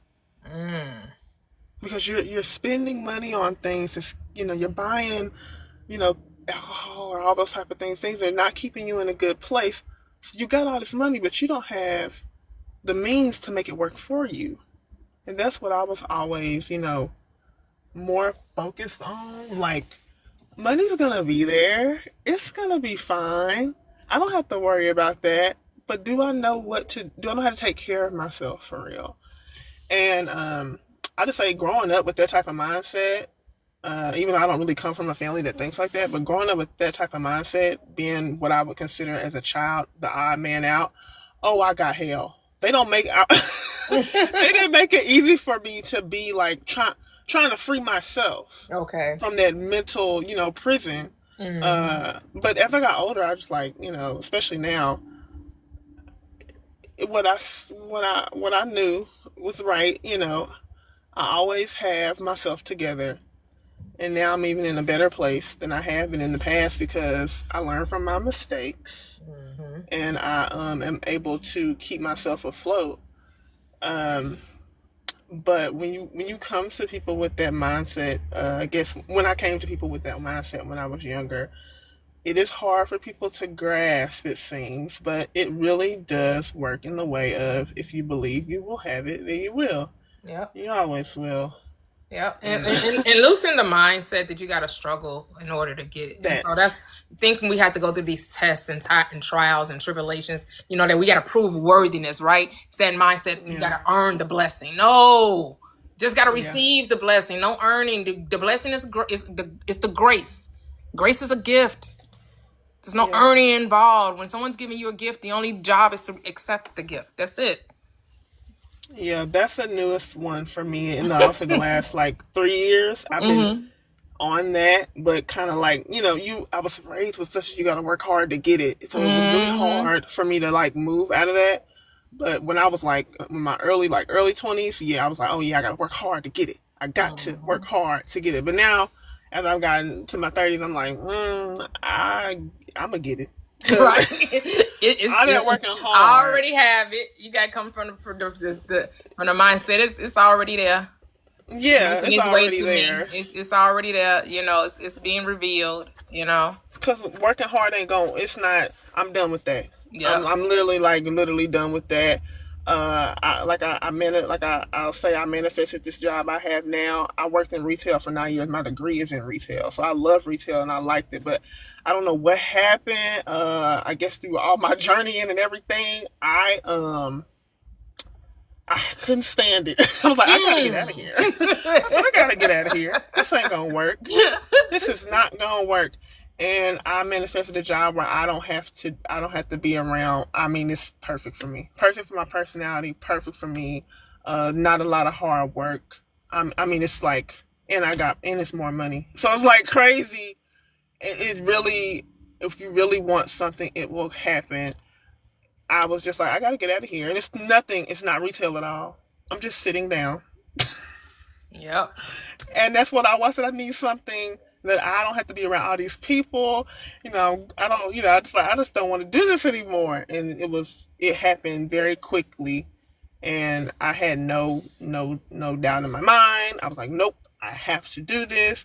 So like I told you, I think yesterday, I kind of knew that I could do that, but I guess I had a hard time understanding how that would happen. But running into this and hearing all y'all talk about the manifesting and all of that, it really does help. Okay, I'm not crazy. I'm not crazy. Not crazy. No, it really do work. Yeah. There's other people that it works for. And to keep that freedom mindset, because that's really what, that's what I wanted for myself. And that's what I got. Freedom mindset. But I wanted to share that because I know a lot of people have the mindset that I gotta have money. I have money. Hey, if you want it, like Miss Toyia says, it's there. It's on its way to you. It's fine. Don't stress. Stress can really hurt you. Worse than we know. Don't stress yourself out about something that's physical in this time. We all are spiritual beings, and we're moving around. And anything you want, you can have. If you really want it, get out of that victim mindset and get yourself what you want. Yep. Allow it in. Yep. Seek God. You can unmute. Just gonna answer Lily here. I misunderstood severely. Could it be my energy that I give off? No, it's the story that you keep telling. Stop saying that you're misunderstood and you won't be. Say that people clearly understand everything that you're saying because you choose for them to. Stop telling the story that you misunderstood.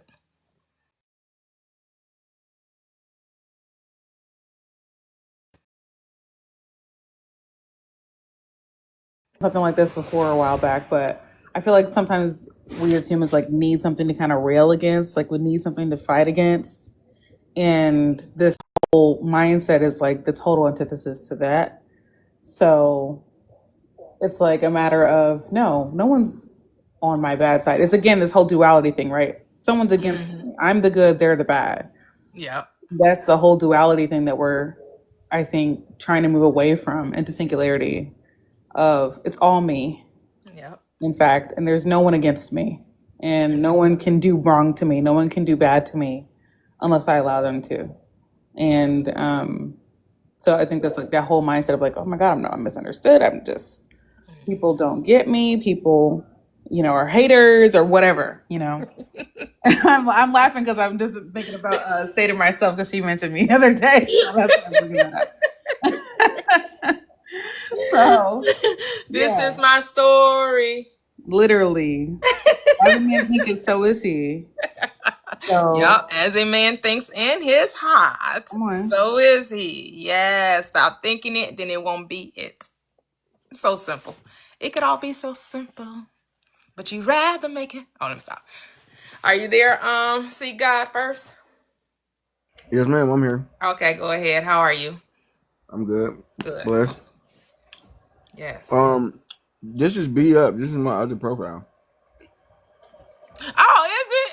Oh, Yeah. okay. How are you? I'm good. This is the gentleman that made the song. I'm already rich. Rich. Yes. So I'm just hanging out. I'm glad to see you still doing what you're doing. Yes. I'm just supporting. Oh, okay. Yes. I'm rocking and rolling. Always gonna be rocking and rolling. Every now and again, I take a break. We'll see. Maybe Friday, the end of the week, I'll probably take a break. Yeah, but whenever you on, I'm on here with you. Oh, okay. Oh, I appreciate that. Thank you. I'm still jamming to that song. I'm like, I need to hear it again so I can like sing it when I'm not hearing it. Like you got to hear it a couple of times so you can like get the melody and get it in your mind so you can be on. Because I definitely love the tune. It's definitely a catchy song. Yes. Well, I'll play it for you whenever. Oh, okay. Cool. Hey, we love it. Yes, remember, whatever you're experiencing your own thoughts. That's what we have to remember. We're experiencing our own self-concept. And we think that because it's happening, that means it has to continue to happen. No, you can change it. You are the editor-in-chief of your life. So edit the story. Redact, like black it out. Take it completely out of the scene. Don't even mention it again. It is so imperative how we see ourselves. Our self-concept is so key in this reality. But here's the thing. What we must understand. The scripture talks about the mercy seat. The mercy seat is repentance. You're not stuck in any reality. At any time you get to revise it. Anytime you want to change the course of your life, you get to interrupt it. We interrupt this program. Interrupt the program. Remember you were watching your program today, excuse me, we have a special, news break. We need to interrupt this program. Interrupt the program and tell a different story. Now, this sound foreign to some or like a superpower, but it's yours to wield. Oh. And they'll try to test you about it too. They'll be like, "What you say? You say you can get whatever you want?" Yeah, that's what I said. Why you're not a billionaire? Who said I'm not? Yeah. They love it because people love to say that you're defined by dollars and cents. I'm infinitely rich. I had a statement that I was telling my friend the other day about exactly what we're talking about right now. And he was like going on because he was doing this photo shoot, right? And he was saying the guy was a bad photographer and he wasn't no photographer and so on and so forth. I said, wait a minute now. You can say he's a bad photographer or whatever the case may be, but you can't say he's not a photographer. He said, what are you saying? I said, you can't say he's not a photographer. I said, because whatever that man made up in his mind to believe that he is, that is what he is. And regardless if he's good, bad, or whatever, he is that thing. So you can't say he's not that. And that's the problem that we have. is when people tell us and show us who they are. We gonna tell, oh no, that ain't who you are. You can't do that. You ain't supposed to do that. Well, who are you to say? Yep. Yep. Because he could have made it a great experience just by changing his perspective. Exactly. At any time, that could have been the best photo shoot he ever had if he had just been like, okay, let me think about that. Okay, or maybe direct the photographer to what you wanted, right? Maybe you felt like he wasn't, taking the right photos, and maybe say, hey, well, let's go get this lighting, or let's change position, or whatever, right? It could have been a great photo shoot. It's just it's in the mind of the perceiver, and that's the thing that most people don't realize, that at every moment, every time, the consciousness, which is your awareness, always supports you in whatever you're choosing. And it's not judging, saying, well, you shouldn't be thinking that, because exactly what you're thinking is the thing I'm going to give you. So I will caution you not to think that. It already told you that whatever you think you're going to get, it's always done unto you as you believe. So that's already the rule has already been set. The law is immutable. It ain't changing for nobody. It don't care who you are. If you're thinking it, you're going to experience it. Go ahead, Latoxic. Huh? No, I thought Latoxic. I saw her unmuted. I thought she wanted to say something, but she may have dropped. Yep. whatever you're giving your attention to, that just know that your awareness supports you in every decision. Good, bad, indifferent, ugly, whatever it is, whatever you're calling it, however you're judging it, because you're the only one judging it. You're the one deciding something is good or bad, wrong or right, or evil, positive or negative. It's neutrality in consciousness. Consciousness just says it is. It is. Correct. That's it. Now I want to ask you a question though, and I want to, because you said the Bible is a mind science. Well, what do you think about zodiac in the astrological signs? And I'm gonna mute myself so I can listen to all that you have to say in your. I don't have much to say about it. Really? Nothing? We're all signs. We are the zodiac. We are the web of creation. We are the internet, right?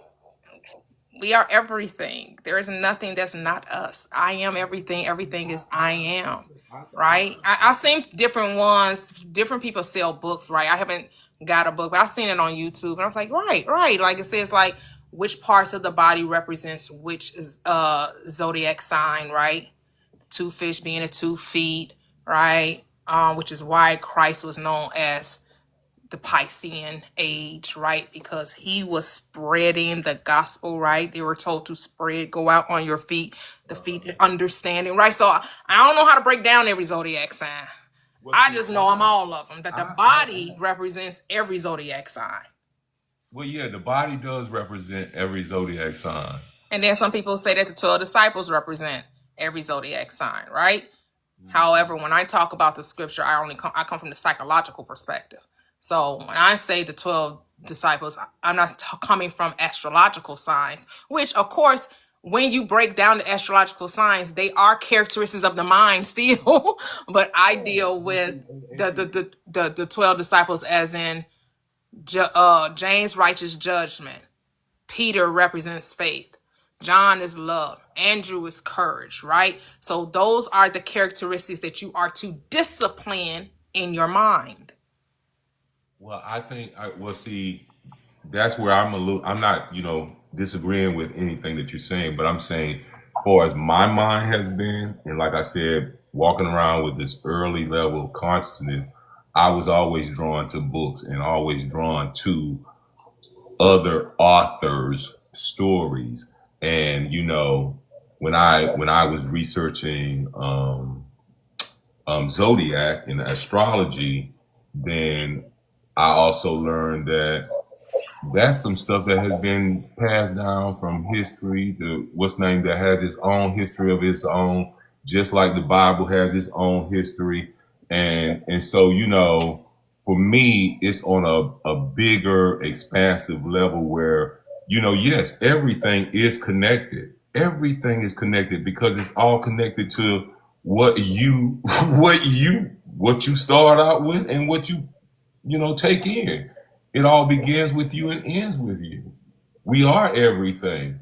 But, you know, for those of us that are slow in the process of the awakening, there are many things out there that can tell you of things about yourself to help you understand that, yeah. And the Bible is the best one, really, because it tells you that God, your body is a temple. And if you don't clean it out, then you ain't gonna never meet your God, your creator. You ain't gonna never meet him. That's where I'll leave it there. What you think? It's the will of the Father that all come to repentance, so everyone will come to know thyself. So there's no not happening. It cannot not happen. Oh, it's happening. Everyone will come to the knowledge of self. Not everybody at the same time, but everybody eventually does. All right. So there's no time that you're not God. There's only a time that you forget that you're God. That's the only time that's present. Is that either you know you're God or you don't. You're either God asleep or you're God awake. That's the only two type of people there are existing upon this plane. Those who know they're God and those who don't know they're God, or those who forgot that they're God. That's already told in the script by Paul that says, "Awake, O thou that sleeps, arise from the dead, and Christ shall give thee light." When Christ awakens within you, it gives you the understanding of who you are, that you are the power and wisdom of all there is. And that's all there is. There's only you in the world, no one else. What We are about all consciousness, having a human but experience. what about what you have created in this world? What have I created in this world? You don't have children? Children, I was a portal Yeah. for the children to come into this experience, but they're not my children. They're God's, having their own experience. Yeah. I was the portal. I agree with that. But I'm saying, but you know, you still have, you know, your human characteristics. You know what I'm saying? That's what I'm saying. I know that I'm a spiritual being, but in this reality, I mean, I just know had I knew this truth when my children were smaller, oh, they would have been raised a hell of a lot differently. They would have definitely been known that they're free will beings, and I'm just here to encourage their limitlessness, to place no limitations on creativity, and that's correct. to remind them to be fearless, And see, that's to not operate in doubt or worry, and to only operate in faith. Mm-hmm. I got you. I got you. I create independent people. Yeah, they don't need. They ain't in their parents' pocket, and that's because of that early consciousness. Yep. So now my mind is just, hey, my children are dope. Like they figured it out, and it's their path. And I'm not here to interrupt their path. Exactly. I'm here to think the lovely at all times. Whatsoever things are lovely, whatsoever things are true, whatever things are just, noble, honest, pure, anything praiseworthy of good report. That's what I think about when I think of my children. Right. Regardless if they're in the space I think they should or shouldn't be, they are exactly where they're supposed to be. Well, they're not out of place. They're exactly where they're supposed to be. Mine are the best version of me. Mine are the best version of me because the things that I messed up in my life, they corrected in theirs, and that's what makes me happy for who they are. And so I understand. Mm-hmm. Yeah, I understand. Yeah. Yep. Sometimes the answer is not to think at all, honestly. I know, surrender to it all. Surrender to it all. That's what I That's think. what somebody said in the comments. They said sometimes the best answer is not to think at all. How Well, you doing, Your Highness and Kings? I always said that, we deal with a lot of people in this reality that call themselves adults, but they can't listen to not respond. They can't listen to not respond. And sometimes you need to just listen to not respond. And I think that would be an adult. Not Interesting. not internal. But isn't that a judgment in and of itself? And why do Well, we I get mean, to say how someone else should perceive their reality? I'm saying when we talk about the characteristics of what adults are supposed to be, you know. What is supposed to be? Well, adults are supposed to be the people who have the right answers for the young people. That's who they're supposed to be. But you tell your kid to sit and listen to you, but you can't sit and listen to other people. I'm just saying. But why does someone need to sit and listen to you? And why does your children need to sit and listen to you? I'm saying I'm only speaking in this reality, and I'm only speaking in this reality now. What do you mean it's reality? The only reality you're experiencing is your imagination. There is no laws or rules in this reality other than the ones you create. And so you have to live by the laws you create. Because here's another script. Happy is the man who condemns himself not in the thing in which he allows. That's your script, not mine. That's your story. I don't have to live by your rules. You're the only one that have to live by your rules. Nobody else. We're not here to enforce rules upon others. We're here to create the reality in which we want to live in. But again, if you want rules, it's your world, your reality. But just don't be mad when people ain't trying to live by those rules though, because those your rules. Your children may be like, those your rules, those ain't my rules. So when they say, I don't want to live by your rules, Dad. I want to do my own thing. Feathers should flock together. That's all I'm saying. That's all I'm saying. Birds of a feather should flock together, because when you don't have birds that see you as me and me as you, then you and me can be some kind of other place, and I ain't trying to be there on somebody else's hands. And that's why I don't always let my light shine bright, because somebody's always trying to dim it. How can somebody dim your light? In this reality, honey. Oh, I guess. Like I said, it's your world, your story. Yeah, what she telling you is that's your reality, and just yours. I'm not saying it's wrong. I'm just saying it's your reality, but not everyone is going to agree to it, adhere to it. That's all I'm saying. Like, you're the only one that has to agree and adhere to it, and what everybody else does really shouldn't even matter. The only one that matters is you, right? That's how it always is for me. Yes. Yeah. That's all I'm saying. But we're going to introduce 1000 Simmons. You can unmute. Hello. Hey, how you doing, Your Highness? And what's up, Kings? It's 1K Simmons. That's all. Oh, 1K Simmons. Okay. Yeah, yeah. But this is a very profound ponder, really. I ain't gonna lie. This is very fascinating. But how y'all doing though? Great. How are you? I'm exquisite, actually. Very, very exquisite. Yeah, I like this is open a very mindfulness, right? Have very mindfulness. But I like this. I would just say like this, right? There's levels to reality, to each his own. There's understanding, understanding, overstanding, and interstanding your own reality, to each his own.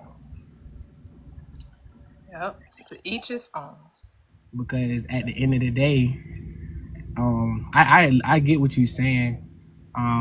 It's just because you can even understand your own reality.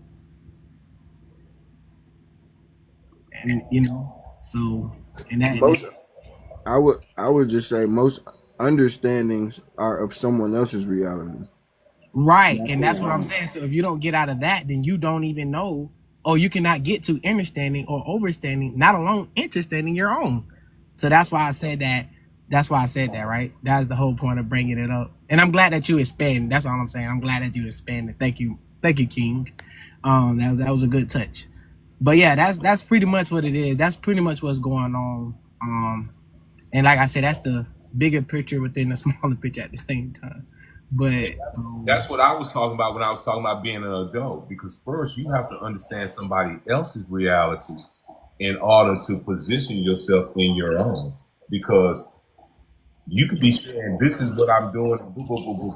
And I'm saying, "Okay, that's fine. That's wonderful. That ain't got nothing to do with me." And nothing that you say really has anything to do with me, because when you give me your opinion, it belongs to you. And a lot of times, the people in this reality don't own anything. They don't even own their own words.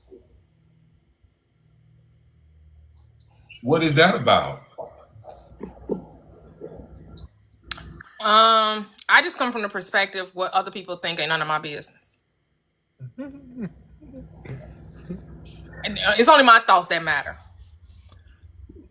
That's kind of where I'm at with it too. Then I get to decide what I'm going to do with what you're saying. I could either accept or reject, but at the end of the day, it really doesn't matter. yeah, now that right there is Yeah. right, right. You can choose to, and I'll say this: you can choose to observe your, you can choose to observe others' reality, or absorb certain futures, that you are experiencing from contact, for being in a connection in somebody else's reality. Because think about this: as the only reason we're able to tap into another reality is because it's gonna sound a little, depending on where you at, but it's because we're here but yet there at simultaneously. So it's like you're somewhere, I'm here, but we can conversate and gain experiences without even really seeing each other physically with the naked eye. But yet our voices, carry over, and consciously be able to experience just conversation alone.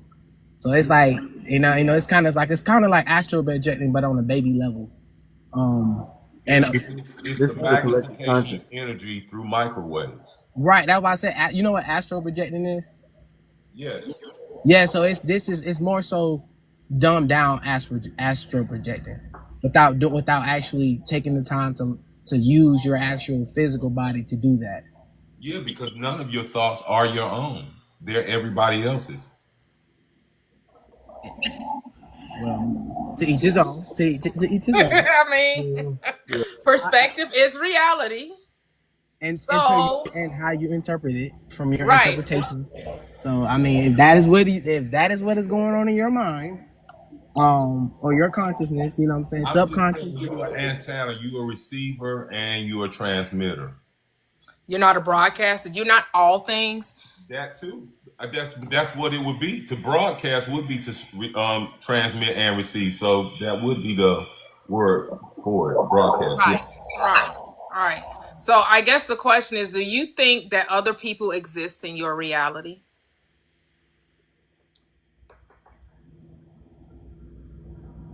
In my spirituality, no. In my physical reality, yes. Okay, so in your physical reality, do you see people or do you see your assumptions about people? I see people, because I don't have assumptions about people. I don't have assumptions. I don't have favorites. I don't have any of that stuff. So no, I don't have assumptions about people. I just give them what I want. I give off what I want to receive. If I give kindness, that's what I want in return. If I give harshness, then I probably want harshness in return. But usually I'm not trying to go there. You know what I'm saying? So that's my reality. That's my reality right now, and I'm at peace. Okay. Okay, so you don't never think about anybody in your world. You don't have any thoughts about your children. You don't have thoughts about people that when you go to anyone that you're experiencing, you don't have a thought about it. I I I, I have thoughts about them. I have thoughts about. I mean, I have what I call a friend day, and that's the day that I sit and I call my friends and I talk to them about whatever's going on in their reality, and my life is about happy moments. I see people to create a memory, something to write about, something to say that this is what we did on this day at this point in time. I don't embellish holidays and all that foolery because I just never bought into all this. I'm telling you, I've been conscious a long time, and I'm happy that people waking up and seeing that God exists inside of you, and that you only getting what you project. That's all you getting is what you project. Right. Right. Right. So you don't. So when I say, do you have assumptions about people? This is what I mean. So do you think that people lie? Do you think people manipulate? Do you think that everybody is just kind and honest and amazing? And everybody that you come in contact with is always going to reflect the energy that you are emitting? Or do of their own volition get to be something different than that? Prior to my awakening, I had lots of assumptions. But after my awakening, no, I have no assumptions. Okay. That's beautiful. Wow. Go ahead. Hello, Salt Life. How are you? Wonderful, wonderful. How you doing? Good afternoon Good, to you good. all. Go ahead. You said you wanted to say something? Yes, if I may. Sure, go ahead. I do believe that the Bible is a fictional book, whereas that it's a book that is built on parables, because of course anyone can read the book, but understand the book, you need to go to a different level to understand the book because it's built on parables. Now, the story that's being told in the Bible, there are a lot of things that are being told, like, Christ walked on water, Peter healed the blind, and blah, blah, blah. My question, what I always ask is, what was it long before the Bible even existed? Even the Quran existed. What was it? What was it? Because before these things ever created, there was something already here. There are other cultures. There are other things. See, the concept of the Bible is a way of getting a group of people to believe that, hey, you have to do good to go to heaven, but no one knows the doorway to heaven, if there is one. All right, Salt Life. But here's the thing: I'm no longer discussing religion. I can really care less what they're doing. Yeah, I shifted my. I know last time you were here, we were talking about that. I'm no longer. I don't really care. So what? I don't care about what. I don't care about. What I'm sorry about that, because I thought the topic is still the same. That's why. No, Okay. that's no. You're good. No, you're good. Oh. Yeah, So what is we about? moved past that. What is about now? I mean, we're talking about manifestation. We're talking about our spiritual journey. We're talking about enlightenment. Okay. We're talking about, we're talking about, success stories. We're not really giving energy to those who don't perceive this truth. I got you. I got you. Well, let me just say something about that. Well, in the kind of spirituality, I believe that we as a human, which means human beings, which means that we have our subconscious and we have consciousness. So the higher level consciousness. There are a lot of people don't know what is chakra. You feel me? And the third eye. People believe that the third eye is something that it is this. See, information is key. When you are informed, you don't get misinformed. Okay. So basically, if you don't get information about spirituality, you will be misinformed, because now someone else will put things in your mind, having you thinking something different. Mm-hmm. But most people don't know how to meditate to begin with. See, like the guy was speaking just now, when your spirit actually elevates, like it's actually as per projection. It happens. It happens. Oh, how it happens is this. There's only two portals. There's two portals. And these two portals, they are the human portals and the spiritual realm portal. The human portal is where that every human being has to come through a woman. That's one portal. The second portal, your body, which is the human form, cannot go into the spiritual world, but your spirit, can actually project out the body and go into the spiritual realm. These things have procedures. There's certain things you have to do. But when it gets to enrichment, people believe that you have to go to the rich doctor to get money, to get wealth. You can be at home. You can be at home and you can just do certain things and you go out there and money comes to you. That's how I do things. Think about it now. Let's think about it. How in the world, right? You have 1% or 2% of people that have billions on top of billions of dollars. What do? They can tell you, oh, I invest in this. There's something else. There's something else there. The other things they do. There are things that they know that you don't know. But they'll come tell you, oh, you have to be your mindset. You have to work hard to get money. Oh, he might have got a phone call. I'm sorry. That's okay. That's okay. You have to know how to use the spirits that are in the spiritual realm to help you succeed in life. Because every person under the sun has what you call a guardian angel. It doesn't matter if you know or don't know or believe it or not, but you have one. Think about it. Ask yourself this question. Why is that when the baby is just pushed out, the doctor has to hit the baby for it to cry? Why is that?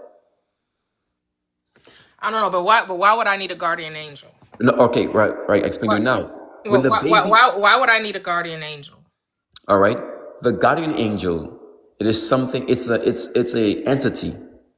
Like, for example, you don't. Like I said asked before, what it was. I asked why do I need it? Not what is it? Most people need it for protection. For protection from what? From other deities. What other deities? There's only one power. Well, what are the deities in my protecting myself? But hold on. See, now this gets a little tricky. See, you says only one power, but it's numerous. It's a lot of powers that you not know of. Because see, like I said before, you can know that you have one, but you decide not to take it. You feel me? So basically, what I'm saying is this: you can have it, but it don't do nothing for you because you not recognize to say, hey, I have it. I was told that I had one. And I was like, hold on, why? He said, yes, because everyone has one, but you have to recognize that you have one. But if you don't want to recognize it, it's fine. It's fine. You recognize it or not. Because that's your reality. Yeah. No, that's your reality. You feel you need a guardian angel. I don't need one. God doesn't need a guardian angel. Why would God need an angel to guard him? No, it's not like, all right, okay, like listen to this. No, because you just told me that the purpose of the guardian angel was for protection. But why would God need protection from whom or for what? Why would God need protection from something? Well, would God need protection from something? Mm-hmm. Okay. Now, the God, like, and if you're speaking about the God of the Bible, which I mean, anyway, but if God created you, right? He created you, which now He knows. No, I'm talking about I'm God. I'm not talking about the God of the Bible is me. I am the God of the Bible. So are you. So why would you need a guardian angel when you are the God of Scripture? The God of Scripture had guardian angels, but did not need guardian, right? Use guardian angels, right? And it doesn't even, I don't even think the term guardian angel is even in the Bible. It just said angels. He said a messenger, because that's all an angel is a messenger of God. That's all. It's an angle of light. It is sending messages. It's just your higher thoughts. That's all an angel is. But for you, it's a protector. And that's okay, because that's your reality. But you're saying it matter of factly as if because you believe this, we all must adapt it. No, just say that you require a guardian angel and you believe in guardian angels and thus you have them. But everybody is not subscribing to that thought process or that belief system. I know that there are no deities outside of self. of consciousness unless you create it.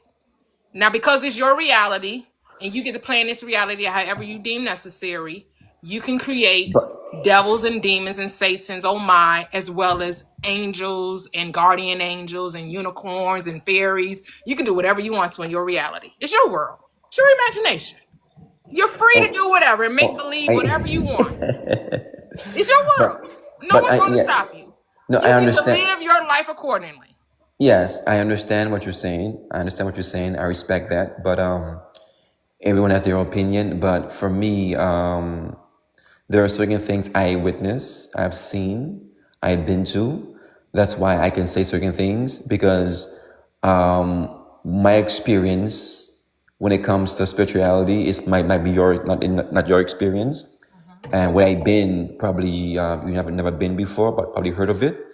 For me personally, why I can say this is because there's something that happened to me personally, and I was unable to figure out what it was.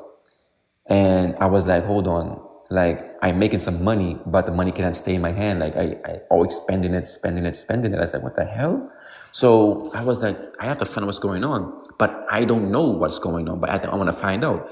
So I went to my dad. I was like, hey, this is what's going on. I explained the situation. He's like, yeah, but I can see something did happen to you, but the way he talked to me is like, nah, he doesn't have a solution for this problem. Every problem has a solution. It's finding a solution for the problem. So I was like, shit, what am I gonna do now? I bought my business, went to work, and I met this guy. And I explained this guy the situation that I'm just taking money and borrowing money, and I'm making good money, but I just don't know where it goes. I can say, hey, give me $3,000 to pay off for debt. And the debt I supposed to pay off, I'm actually spending $3,000 on something else. And then when the money's gone, that debt is still there. I was like, wow. So I explained to this guy, and he's like, wow, I feel bad for you, man. I turn off and go, there's two of them. I turn off and continue my business. The other guy's like, you know what? This guy is nice, man. I'm going to help him. The other guy's like, no. Leave him alone. Don't help him. Just leave him alone. Don't worry about him. It's like, no. I'm going to help him. Came up to me and said, hey, I'm going to get some lunch. I was like, sure, let's go. Jump on the golf cart. We're going to get some lunch. And as we coming back into work, hey, hold on, slow down, stop here. I heard your problems. Hey, call this guy. I was like, okay. Yeah, call this guy and tell him I give you the number so you can know it's me, give you the number. I say, fine. I called at 7. He said, hey, I'm busy, call at 8. I call at 8. I was blown away. The reality this man was telling me that no one knows. No one knows about it. I was blown away. And I was in shock and scared at the same time. Because what this guy was saying to me, I was like, damn. I was like, what in the hell? He's like, listen, the solution is this. You need salt water. You need pineapple. You need basically everything I actually consume and use for my benefit, I actually use for myself. Mm-hmm. And you won't believe that once I did that, everything changed. Mm-hmm. Everything changed. So I was like, you know what? I need to find more. I need to dig in more of this information. I need to know more about it. My son had actually a seizure. He had a seizure, and he was like, you know what? Your son have a seizure. Do this remedy, and he would never ever seizure again. Knock on wood. Mm-hmm. And it happened. He never had seizure again. Mm-hmm. He had a nostril problem, whereas that his nostrils was he's unable to breathe. And I was like, I went to the doctor. They saying you have to go through operation. I was like, operation for what? I said, just look at the damn thing. Operation for that? You serious? Mm-hmm. I was like, nah, hell with that. I'm not going to an operation now. It's like, nah. I called the guy. Said, you know what? You want to get some coffee with some water. Use this thing that you actually bought in the store. I used that, and I showered this guy 3 times a day, like once a day for 3 days, and that crap was gone. It was gone. So basically, what I'm saying is this: the reality of life is this: everything that you consume into the body is beneficial, mm-hmm. just like the herbs. You heard the herbs are there for a reason, but you have no knowledge of the herbs, of their healing properties. You feel me? So we as human beings, I can say to myself, like you said just now, I create my own reality. Whatever I want, I have to create it to come, so for it to come in existence. Right. So in order for it to come in existence, I have to know how to bring it into existence. If I speaking will not only help, but I need to apply pressure, which is action towards it. So now, when it comes to plant-based remedies, there are so much plants in this world, but they're telling you, hey, no, go to the doctor, but the plant that can cure a disease in probably less than a week, you won't know these things. Right. So, like you said, I 100% agree with you. We are our own gods, which in a way where it's that we create our own reality. So, if you at home and say, I'm not going to go to work, I'm going to pray to God before I can be a millionaire, you will sit your butt there for many years and be a bum. It's reality. No, but here's the thing. I get what you're bum. saying, but here's the thing. There are many ways this billions can come into your reality, right? You're thinking the only way it can come is through work, but it can come in infinite ways. Of course. It can come with you meeting a billionaire and they love you so much they're going to leave you billions, right? It can come with you playing the lottery and you win billions, right? It can come in infinite ways. You can get a grand idea and you still won't even have to do much to bring it to fruition. You could just sell the idea for billions and you still get to lay around and sit on your butt. We have to stop thinking that the only way money can come into our experience is that we work for it. There are infinite ways for the divine mind to lead you to your pot of gold. And your way of getting your pot of gold is going to be different from everybody else's. Because there's no one way to skin a cat, right? What they say? It's infinite ways in how to skin a cat. I don't know, like I said, I don't know why people skinning cats, but okay, skinning cat, whatever. But it's not one. We don't limit consciousness to say it must be this way. You leave yourself open to the infinite ways. You trust the divine mind to lead and guide. Question. Have you ever read The Secret?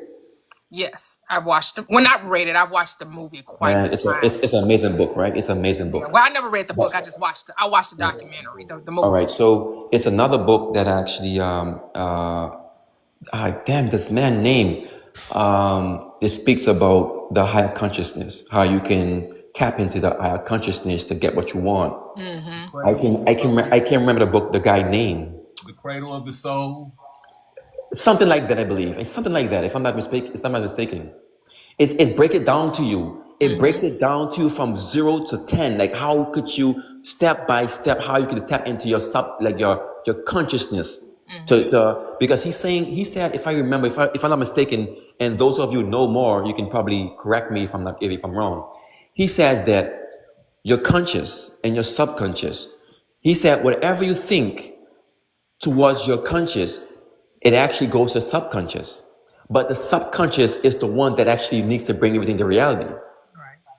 So he said, you know what? If you're thinking, but not tapping into your subconscious, no, it's gonna be a difficult task for you to get to where you want to go.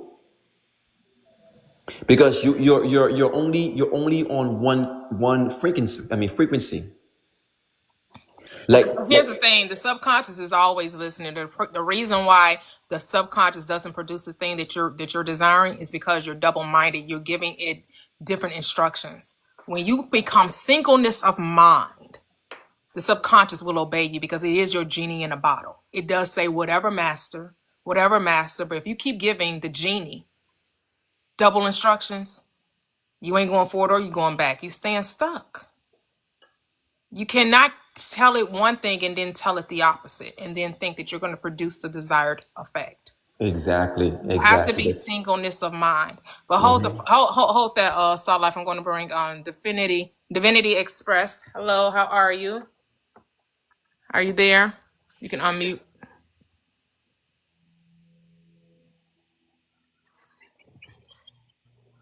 Divinity. I'm not sure if they meant to come up. Yeah, maybe she didn't mean to come up. Yeah, I know sometimes, we can get into our long conversations, so just want to be aware of people's time or whatever. But hold on, handsome guy. I want to know, did the 1K Simmons, did you have something else to say? I know that you didn't speak for very long. Did you have something else you want to say? 1K, are you there? Oh, maybe they left. Go ahead, handsome guy. I just wanted to elaborate a little bit on what he said and kind of what you said about, not needing a guardian angel because, you're talking to a person that faced death like 3 times before he was 8 years old.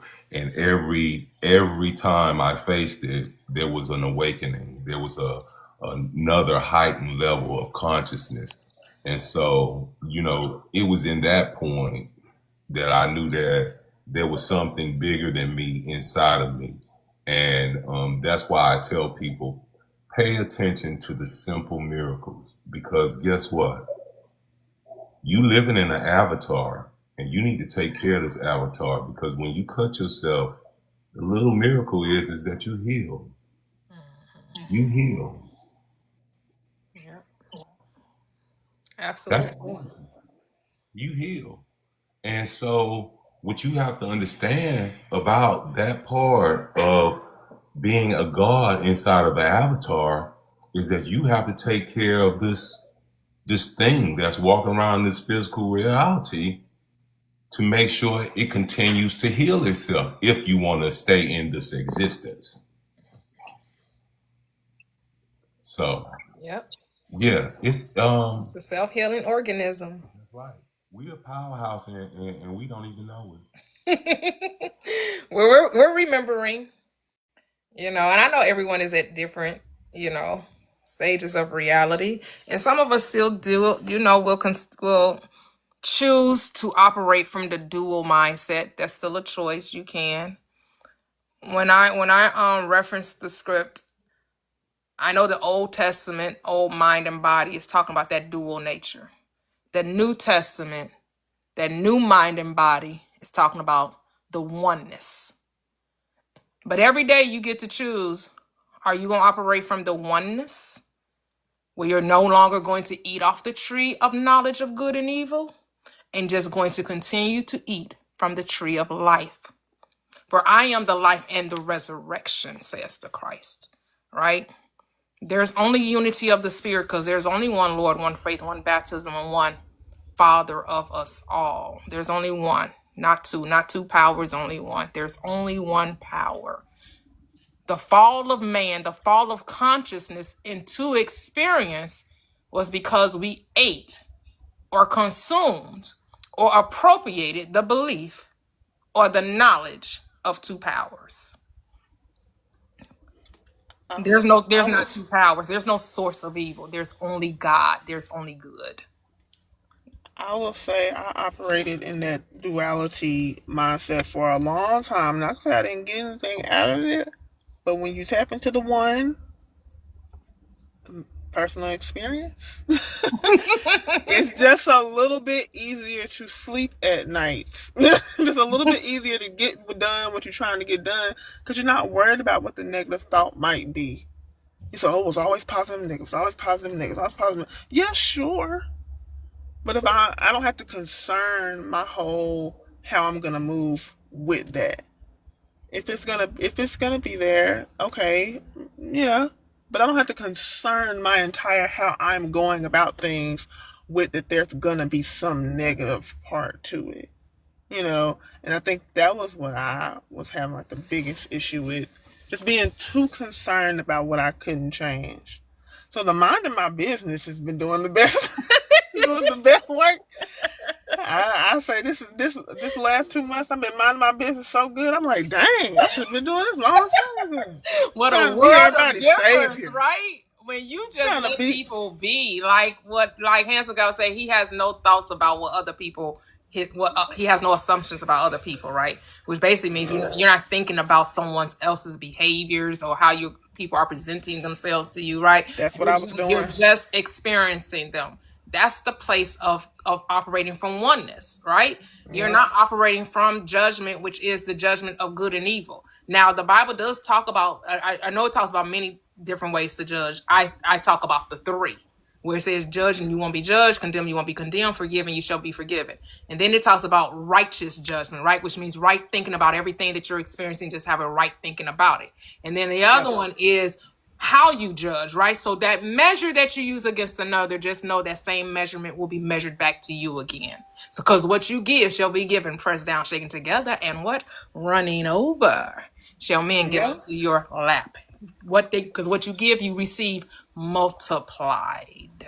Yes, and that experiencing people is better than trying to figure out what you think they gonna do.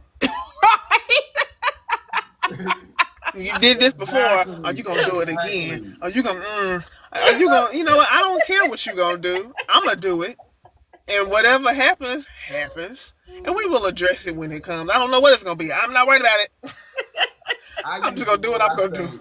I always say I'm gonna interpret whatever you give me. Right. I'm not gonna sit here and fumble around trying to figure out, if I do this, they gonna do that. And I'm like, you know what? I'm just gonna enjoy life. And I know my mind is always on the right thinking. I'm always trying to be, we're not trying to. I always am in good intention, and that's just, there's no other side.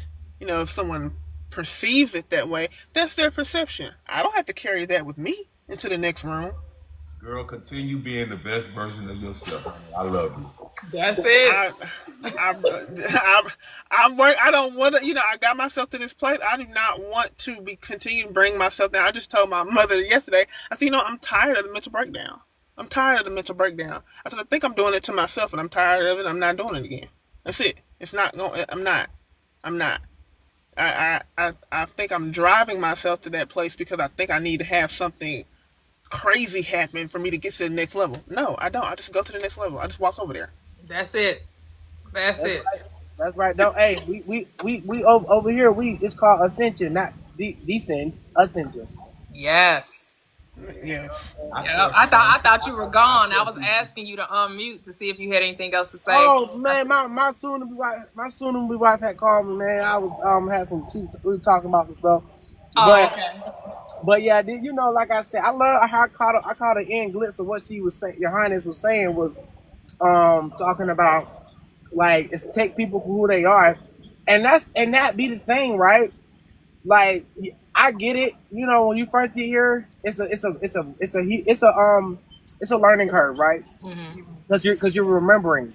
So I feel like we get that. But once you get that learning curve, right? Once you start understanding or overstanding, and better yet, understanding individualism towards your individuality, towards your personality traits, towards your characteristics, which is who you are as a character. Once your psychological start subconsciously putting itself back together from being in the beginning and remembering that you're simultaneously at the end already in the present moment. Yes. So present, past, present, future. So they teach you it separate, because if you live in it as it is happening simultaneously, which it is, then you will you'll move a lot different. It's only a moment. Literally. And that's what I'm saying, right? Because the past is happening right now. And the future is literally being prepared right now. Yeah. So it's like it ain't no wrong with teaching it separate, but you also have to understand even better that it's happening simultaneously as we're conversating now. Yep. All is now. Exactly. And if you choose to burden yourself with Oh man, they dropped. Well, I don't know. I don't know where he was going. They'll come back. Hold on for a second. So it's like hold on for a second. Handsome guy. So I have a question in the chat. It just said it dropped. I just dropped. I didn't even drop myself. It just dropped. So I don't know what that was about. But if long as you don't burden yourself with intellectual humility, then you'll be surprised on what you can do. Yep. Yep. I love that. I love that. I love that. That's all I'm gonna pour right now, because my internal infinite perspective is not for everyone to burden. Burden? Why we look at it as a burden? Well, because these temples these days, when you come through the portal, biometrically or bio something, it's bio something basically. It sometimes you can overstimulate somebody a part of consciousness if it's not ready to receive. That's why a lot of rejection happens. Because it's overstimulated. Okay, that's your story. Hold on. Because why not lift the standard and let people come up higher? And that is always available. I'm not blocking the door. You just won't walk in. I know, right? Say that. I love that. And that's what I'm saying. That's what I get. And that's what I was saying about that, right? I'm simultaneously a gatekeeper and a gate opener, right? Because at the same time, you can choose to like you said, I pour as much as you can take. The minute you start being at you start from empty cup. Well, you should anyway. But and then as I'm pouring my essence into your reality or consciousness, subconsciousness, whatever, at a certain point it's going to be full. If the cup is not big enough. So you know what I'm saying? So I can't, me personally, I won't judge your cup. I'll see it, I'll hear it. I will start realizing, guess what I'm gonna do? I'm gonna be like this, just like this. My cup runs over. Hey. So Chris, just like that. I'm gonna mute myself just like this. That's okay. That's okay. So Chrissy, if you're still there, so Chrissy asks, do I feel like, so you feel like prayer is good even if you still believe in the mind? Here's the thing is what are you saying prayer is? Because prayer is just about commanding or recognizing that which already exists. So prayer isn't asking for a thing or right? It's not, unless you look at it as, well, it's not pleading or begging for a thing. To ask just means to request. So in that instance, prayer is asking because you're requesting that the thing that you require of it makes itself known to you. That's all that's happening. You're asking the unseen to become visible to your avatar, to your being, to your, make itself known in your experience. So for me, believe only means to accept it as a now reality. That's all believe means for me. For others, it may mean something different. But for me, when I say believe, I'm saying I'm accepting it as a truth in my reality. I don't know what you're doing in yours, but that's what I'm doing in mine when I say believe. Oh, my land. You preach it, Your Highness. Preach it, because that's another thing. I'm gonna pull a little bit more. I'm gonna pull a little bit. Go ahead. I'm only 21, but at least if you count how long I got here since the portal. But my soul and my spirit is ageless. There you go, ageless. But anyway, that's here or there, right? Don't burden nobody with that. But here we go with this one, right? I would say what you're I'm gonna spin what you're saying, right? There's what we call truth, belief, and what we call fact. So these things are either entangled and to each his own reality or separate. But we all know simultaneously every situation experience falls in a box. It is up to you to accept it in every box or put it separate. So and it only falls in a box because you in a box. Well, the God in you is in a box. That's why it falls in the box. Well, I was more so speaking generalized as far as in truth, fact, and belief. So, and that's what I said. When I say a box, I meant like the experience of when you run into something, you sit there and either observe what's happening and decide whether what you're going to do with it then or later. and that is the box that I'm talking about. You're sometimes we deal with things later, right? We decide to, sometimes that's how it's just how life is, right? Because sometimes, like you said, it's just the receiving part of it may be too overstimulating, right? Correct. And then sometimes you able to put it where it need to belong instantly. Interesting, right? You instantly know where to put it at to your interpretation of what's being told or being experienced.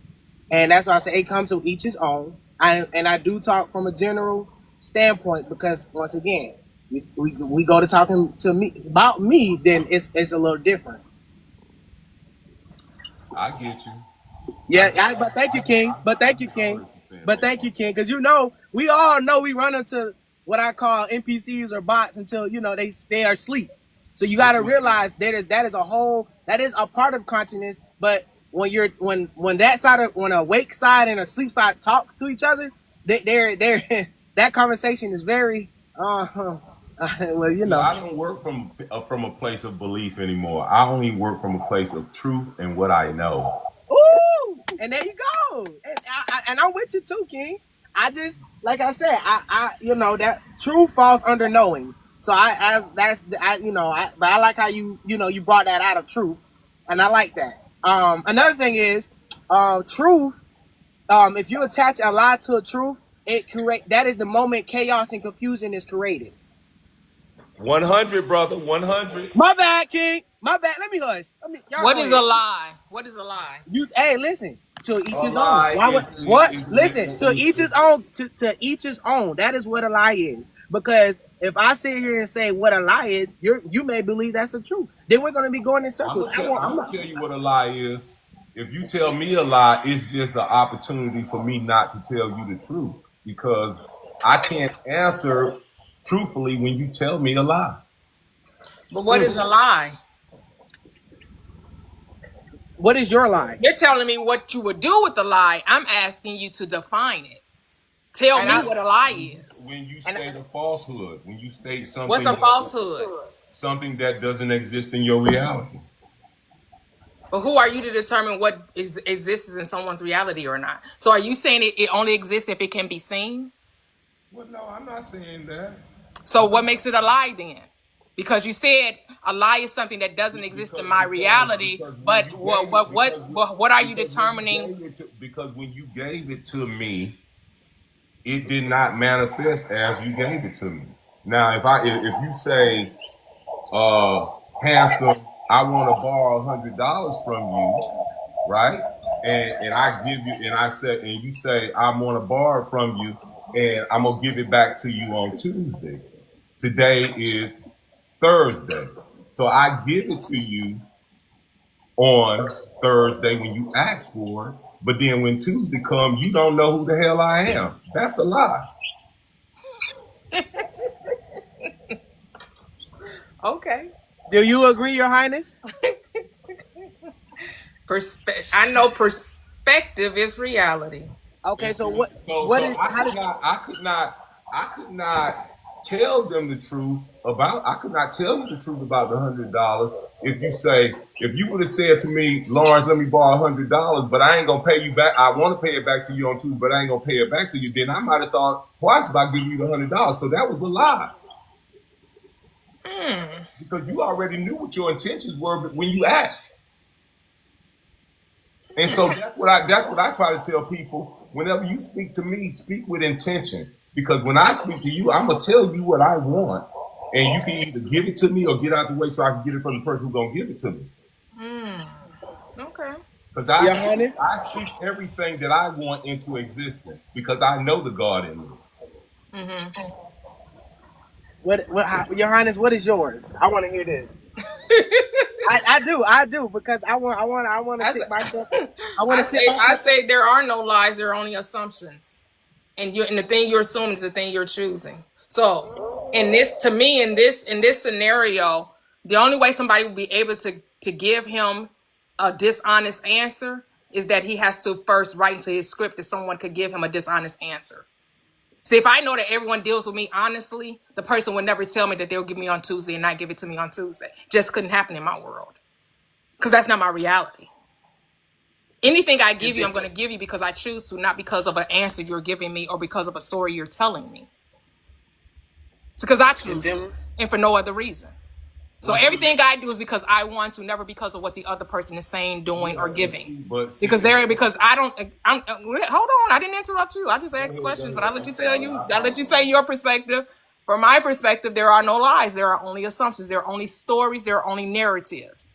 And this is why I say we do live by acceptance, because you accepted what they said regardless if it was true or not, right? He believed that they would give it to him on Tuesday, but he didn't know it until Tuesday rolled around, and then they didn't give it to him. Well, and then you knew that they weren't, quote unquote, being honest. But in the moment, you accepted that reality, but you knew through experience. You experienced it when Tuesday came around, and then now you know. But at the time of the interaction or the transaction, that was a belief. That was an acceptance. You accepted it as true, regardless if it was or not. Okay, my next question is, you must have never been lied to in your whole life then. Hold on. Can I give a little bit of perspective real quick, y'all? Because I'm about to drop on that again. I don't disagree with her. But the one part she missed is that when I gave it to them, I knew they weren't going to give it back. But see, you created that. So then there was never a lie then. Because you created a lie if you created the reality that they were never going to pay you back. But it was a lie on their part because they were telling the untruth. They just didn't know I knew they were being untruthful. So you knew it was gonna happen the whole time. So you're not the creator. So are you the creator of this whole experience or no? Or do the people in your world have free will, or do they not have free will? And as the creator of the whole experience, I take the position to test other people's consciousness, and that's what I did. Yeah, but you already knew the answer, so was it really a test? Because you wrote it into the script. You said that you knew that they wouldn't do what they would do. So was it really a test? When you're coming into your awakening, you have to know the range of your power. And that's what I was doing. But it shouldn't have a range. It should be all. I would say there's no range. You created what you wanted to create. Because you want to be able to measure the authenticity and the integrity of the God that you're dealing with in front of you. And do you? Yeah. I mean, if we talking about in this realm, we're not talking about spiritually. We're not talking about spirit. We're talking about in this realm. Well, I'm not separating the two. You are, but okay. Right. It's your world. I understand where you're coming from. I really do, but the perspective I wanted to give is that I just had a situation like that right now. I've dealt with people before. I do gigs. I'm a singer, all that. Sometimes people be a little funny with the money. You in the past. Uh-huh. So I did these two things, and I was like, you know what? I'm just gonna do them. I'm gonna create the reality. I said they're gonna give me my money. I don't care what I've been through. They're gonna give me my money. Yeah. Now, of course, a little inkling in the back of my mind was like, because you said me bringing up the past. I said, oh no, they're going to give me my money. Yeah. So I did not create a reality that they wouldn't, that they couldn't, that they can't, and they did. Exactly. That's what I did too. But in that moment, because it's only a moment, I already knew how it was going to play out. It wasn't going to play out the way they told me it was going to play out. It's going to play out the way I wanted to play out, which is they are going to still give me my money, and I know that. I was trying to show them that when you say something, be able to step up and do what you're supposed to do when you do it, because you got to move with intention in order to get everything you want. And that's how I get everything I want, because I move with intention. That's your power as a God. Yeah, and your power as a God is to never write into your reality that anybody is ever being dishonest with you. You actually own that power too. You actually can create reality that you're never lied to, because that's your power as a God. But you write into your reality as a God that people actually can lie to you. That people don't always deal honestly with you. Well, that's why I live in heaven. as they call it, because the only things that enter my home are the people that are like me. Like I said, I'm a person that believe in birds of a feather, and I'm always recruiting people to be part of the community of this oneness. But you know, you sometimes you hit, sometimes you miss, and that's the way it is. So the story goes. So the story goes. Well, y'all have a good one. I'm gonna drop down and be in and out. Right. No, But I will be here listening in there. No. And 1K, to answer your question, no, I've never been lied to. I just accepted stories and narratives. That's all that happened. I was never lied to. I was only told stories and narratives, and I had to decide if I was going to accept them. So every time I accepted them, they became my reality, and every time I rejected them, they weren't. Okay. And that's it. That's the real power. That's how it is. There are no lies. There are never no lies told. We live in a world of imagination. Yeah. We make all this shit is made up. Yeah, and when you want to play, you can play, and when you don't. Right. And so if you know that this world is all imagination, how could there ever be a liar? How could a liar ever exist in the world of imagination, in the world of make-believe, when we're all making it up? Okay. I get where you come. I just see like I just realized. Prosperous. I asked a friend of mine, "How you gonna be scared of the monster after you done seen what the monster look like?" Well, you first seen them. Why would you be scared of them a second time? You right. And to know that you created the monster. Stop. Exactly. So you created the liar, right? Bingo. Yes, you did it. I did. Yeah, go ahead. That's all I'm saying. If the liar exists, you created them. I did. Yeah, that's all I wanted. That's all I was saying. And that's why I did say if a lie is existing and it attached to a truth, that is when chaos and But that's your story. What chaos? But what makes it chaotic? Why is it chaotic? Because you said so. Because I was honest with the person. I was like, listen, it was a test. I was just showing you that you wasn't gonna do what you say you were gonna do, and I'm gonna let it rest right there. And you know that. Right, because it didn't become chaotic for you because you knew the outcome, right? So is there chaos there just because they told you something that you knew that they were going to tell you that wasn't going to be true? Oh, yeah. So if you already know the outcome, how could it ever be chaotic?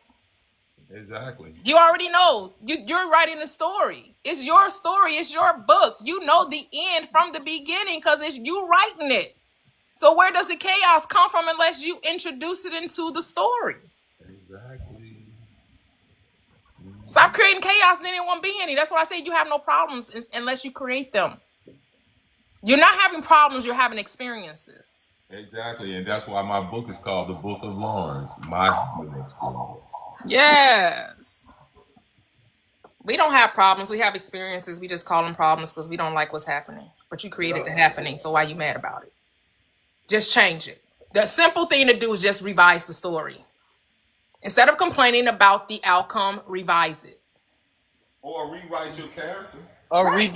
That's what I mean by revise. Rewrite. Yeah, revamp. Rewrite, revamp, revise, same thing. Yep. All of it. Yep. And that's lit though, because I don't like you said, that's how I am who I am today at my age. As far as in when you outside as my physical temple. That just means you done been here before. I'd probably done been here probably about 5 or 6 times, and I'm just not, because sometimes we don't get it in this first cycle through. Hey, that's funny you say that. Like, because eternal, infinite perspective I've been here limitless times. There is no number. Yep. I'm just saying. There's no number to infinity, right? And that is why I say when I say 21 is my physical attribute, which is a temple. If that's even really true, right? Because we say they changed calendars. We did, right? Every animal that comes into like anyone that takes a gestation of 9 to 12 months, they go by. That's how they number things, right? Even if you go to quote unquote prison, they number it based on our gestation period. We're the only being that doesn't go by the gestation period. We go by the calendar year. Right, and like I said, I would agree. That is a part I can grow in. But as of for right now, everything else you can see is high in ascension. But that I just like I said, I know my soul and my spirit is ageless and limitless, and like I said, I live in eternal, infinite perspective. However, like I said, I do sometimes go to an understanding level when it comes to age, just so I don't, just so I can connect. Yep. Yep. Revise just means to change your mind. That's all. That's all revise means, right? E-Town, revise to what? Just change the way you're perceiving it. That's it. Go one step Instead deeper. of seeing the situation as a problem or something, or the unwanted or contrast or whatever name or label you want to give it, just observe it and just know that it doesn't matter what happens, everything works out for my good. If you can come from the perspective that it does not matter what happens because all happenings benefit me, does it really matter what happens? Because it ain't over until it's over. Right, and it's never over. And it's never really over. Exactly. until the lights go out and you put on and you enter into another light bulb, right? Until the power energy source is another vehicle. Right, transfer. It's transferred because energy it's not destroyed. Yep, the light bulb just goes out. The energy is forever. About the stars. I'm finna drop down, guys. Thank you so much, Prosperous, for having me up. I'm gonna go ahead and get busy working on that autobiography. Oh, okay. Yes. Let us know when you release it. I will. Y'all have a wonderful day, and again, thank you for having me. Oh yes, thanks for joining. I enjoyed you. Thank you. Yeah, so you came into your awakening. You started early and often. That's what's up. And that's why I was in my 40s. and so look, right? Like they say my 40s, but in quotation marks. And listen, and like once again, see how you doing the same thing I kind of did. Yeah, right?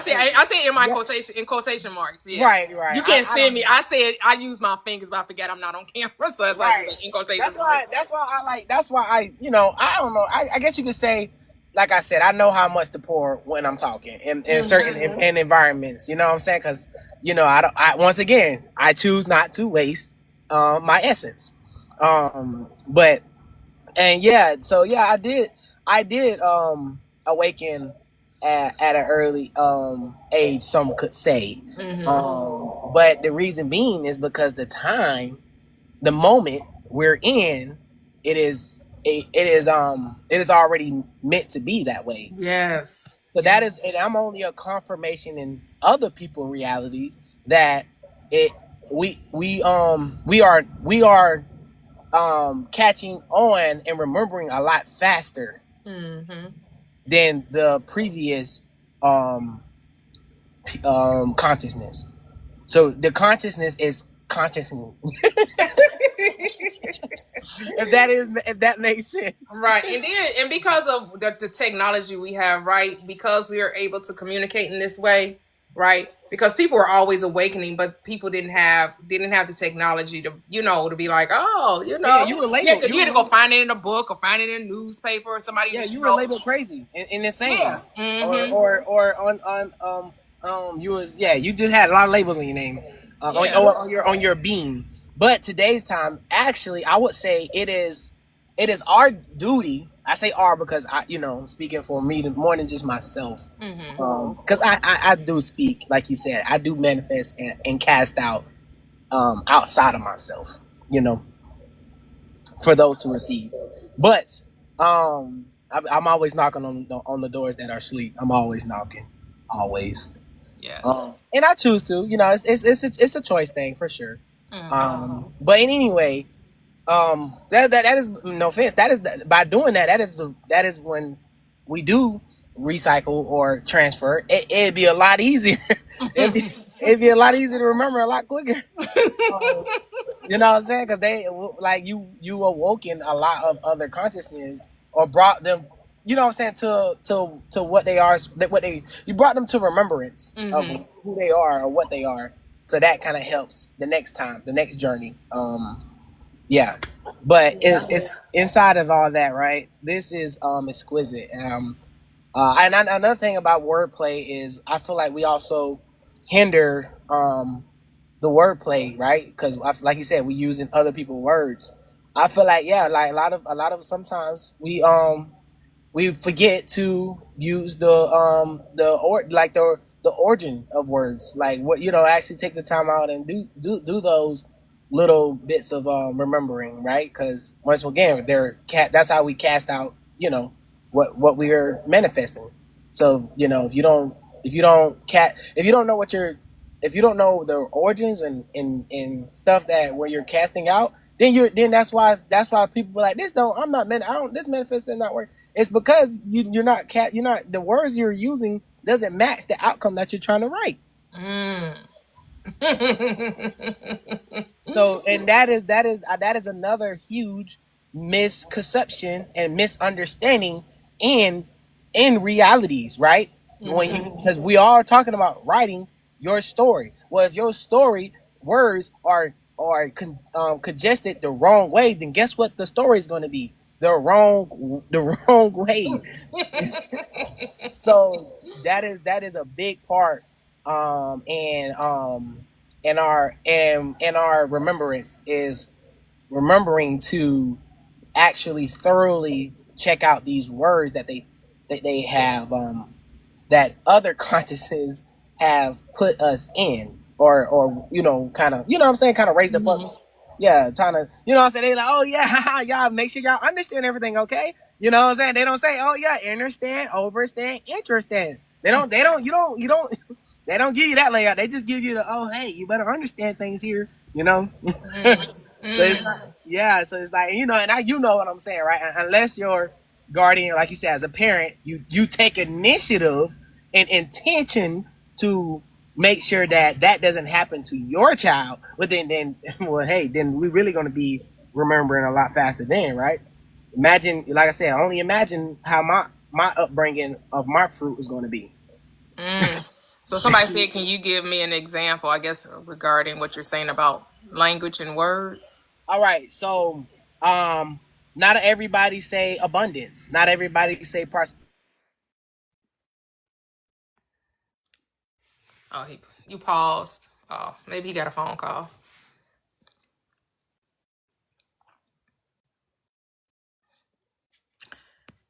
Because I just say what you mean what you say. And it's not so much because, yes, we say words are power, right? But it's also what you mean by what you say, right? Like being a single mind, not double speaking. So if you're saying you're wanting something, just keep talking about the thing that you want to see and don't give energy to its opposite or the unwanted. Too many of us will say what we want and then the very next moment will speak against it. That's why it's the power of awareness, being aware of what you're giving your attention to. You don't even realize sometimes that you're double speaking, that you're talking one way, and then the moment you start talking, the more you talk about it, you canceling it out. And so you're giving your subconscious mind two different instructions. And so it's just like, that's why many people say you have to embody who you are, especially if you're talking about a shift in reality.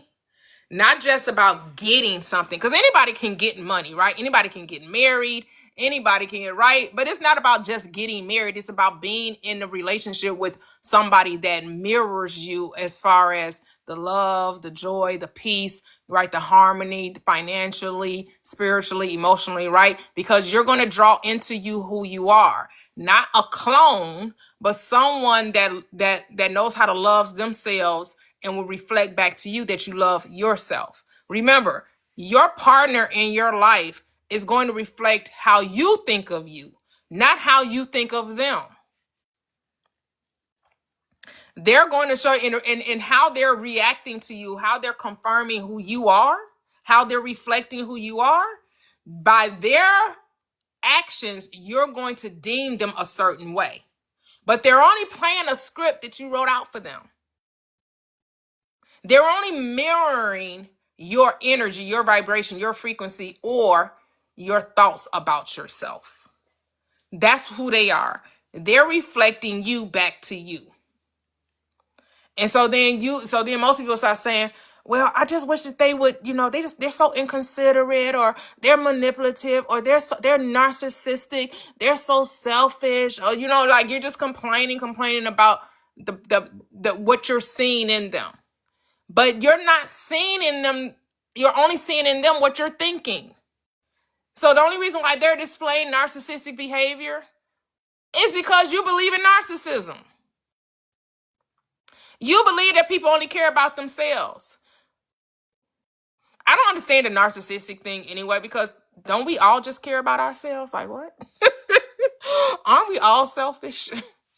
Don't you know every thought is a selfish thought? Because do you not know the thoughts that you're thinking is what you're creating? Because the moment you think, the moment you give blessings to someone else, right? You think, oh my goodness, they're so amazing, they're wonderful, they're financially stable, they have a great career, they're charismatic, they're generous, they're considerate, they're thoughtful. Do you know, because you're thinking that's what you'll see in you? Because you're thinking that, it has to show up in your world. Right. Don't contradict yourself.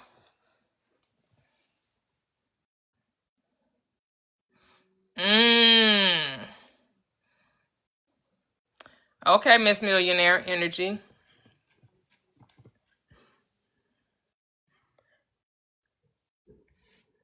And here's the thing. You don't even have to accept that you're the actual creator. That's not necessary.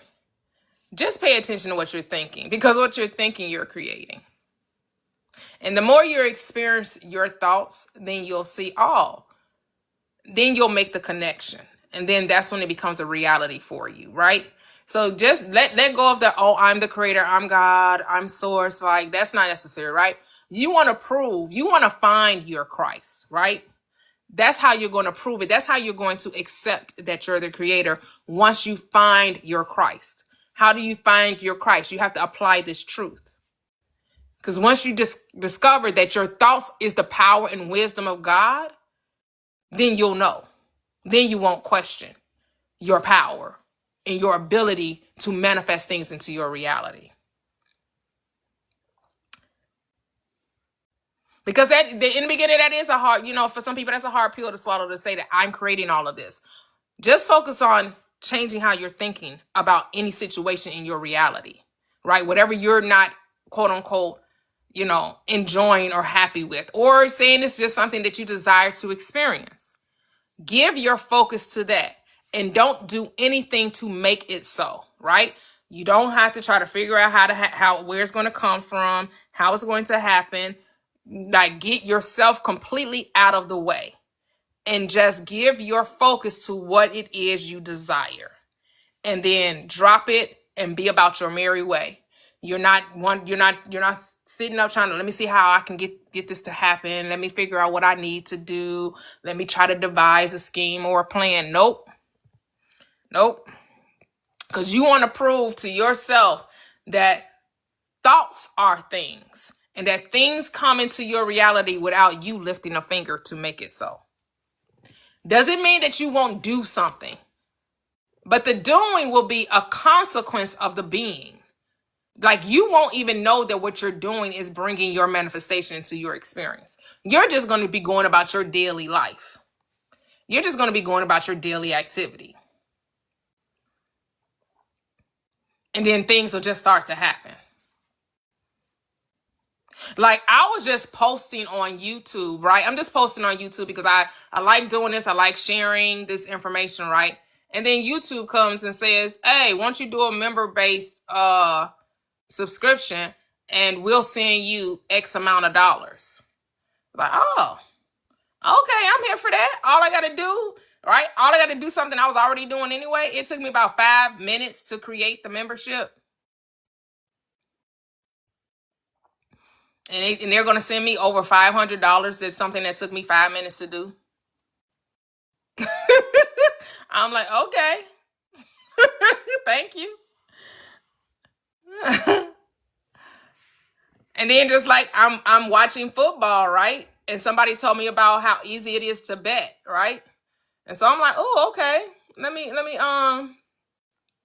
and when I don't think too much about it, right? When I'm just watching the games, I'm just gonna feel for the game, right? And I'm just like, oh, okay, I think I can decide who's gonna score or whatever, right? So I put $3 down on a bet and I win $318 from $3. Watching something I'm gonna watch anyway. Y'all already know I'm a football head. I'm gonna watch football anyway, right? And I'm not making no large bets. I'm not betting, I'm $5 here. I think the most I've ever bet was $5, at a time. Probably for the game, probably each game that I bet on, I probably spent about $20. And I think it's only one game that I watched where I didn't win anything. But mostly every time I played like 5 times. 4 of those 5 times I won money. So I basically either recouped what I bet and, made a few dollars extra, or I multiplied it, Yep, naturally making it.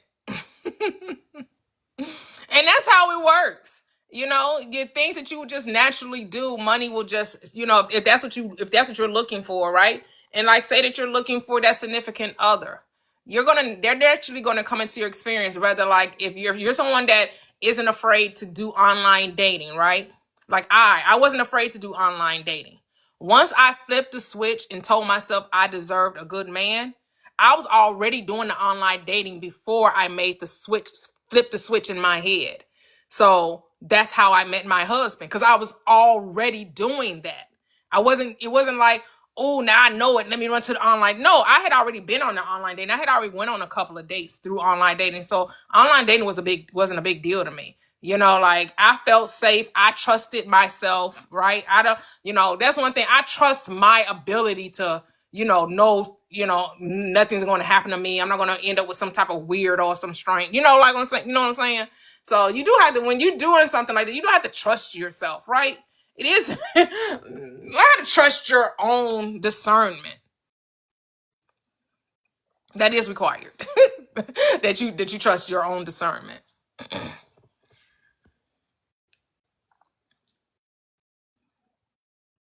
And then, if you want to switch careers or you want to make more money in a career, just decide you're making more money. Don't decide how it's going to happen, when it's going to come from. You got to go talk to your boss about it. No, just decide, I want an increase in my salary. I want to make X amount of dollars. Just decide that's what you want. Right? And so then things are naturally happen, whether, maybe your job decides to give a bonus that they never gave before, or they decide that once you do get your annual review, they're going to give you maybe 3 to 4 times the amount they normally would give. Maybe they usually get 3% increases. Now you're going to get a 10% or 12% increase. Or maybe a friend comes and tell you, hey, we got a job opening and it fits exactly your skill set and it's making $20,000, $30,000, $40,000 more. Like, be open to the infinite ways it has to come. You don't do anything to make the increase happen. You just say what you want, and then let your infinite self, your higher self, work out the details. See, most people will say, well, I want to make more money, so let me go talk to my supervisor. No, don't go talk to your supervisor about anything. Just say you're making more money. Just say what you want, and then let everything else take care of itself. But don't speak against it, right? Don't say that you want it and then start figuring out how they're not gonna be able to give it to you, or listen to people tell you, they don't never like to promote nobody here. They don't never like to, this little increments of they be giving us for, our yearly review. No, do not give in to that type of conversation, because now you're feeding your subconscious something in the opposite direction. Now you're being contradictory. Now you're giving it different information. You're going to have to quiet that outside noise. Don't even tell them because here's the thing. Now you can tell people if you want to, if you know there's somebody else can't, discourage you. But sometimes, you get to talking to people and they're just going to confirm your doubts anyway. So unless you're like like full on about what you know, and you know that, okay, I'm deciding I want an increase in my salary, and it doesn't matter who I tell, I'm still gonna get this increase. That's one option. And then the other option is you kind of feel a little like you want it, you're doing, you're testing this out, you're proving it to yourself, but you're still a little leery in if you really believe it can happen. Don't tell nobody. Because if you're leery about thinking it can happen, guess what you're going to create?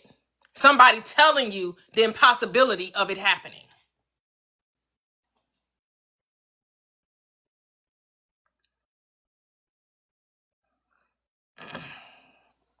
Why wouldn't it happen? What you mean, what if it doesn't happen? Can it not happen?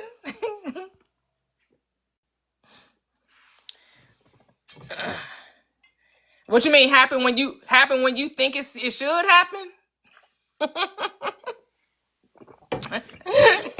Hey, Cam. I'm over here cracking up. Hey, sister.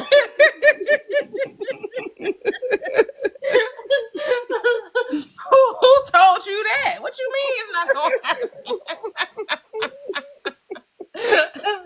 Oh, that means you keeping time. See, this is why I love this platform and the people on this platform so much, because it grants an opportunity for us to grow, for us to remove the scales from our eyes, to say, I was once blind, but now I see. Yes. And our belief blinds us as well as gives us the right to see. It works two ways. It's a two-way fence. Your belief paints your reality. Your perspective paints your reality. That's why somebody can go through something and I'm like, wow, that's crazy, because I can't relate to it. I'm like, man, are you serious? Your car was robbed and taken away. What? Right. That happened when? What? They were at gunpoint? What? That's crazy. Because it never happened to me. I don't understand that. Right. Because I don't think that way. Right. I don't think, well, what if this and what? I don't have anxiety like that. And the great thing is I get to decide what I want to have anxiety or don't want to have anxiety. Right. Because I understand who I am. And when they understand who they are, they can enjoy life the way they see it. And there ain't nothing wrong with it. There's no judgment. There's no, oh my gosh, I better hurry up and get married because I'm getting older. What? What? I'm getting to the age where I can't have no more kids. What?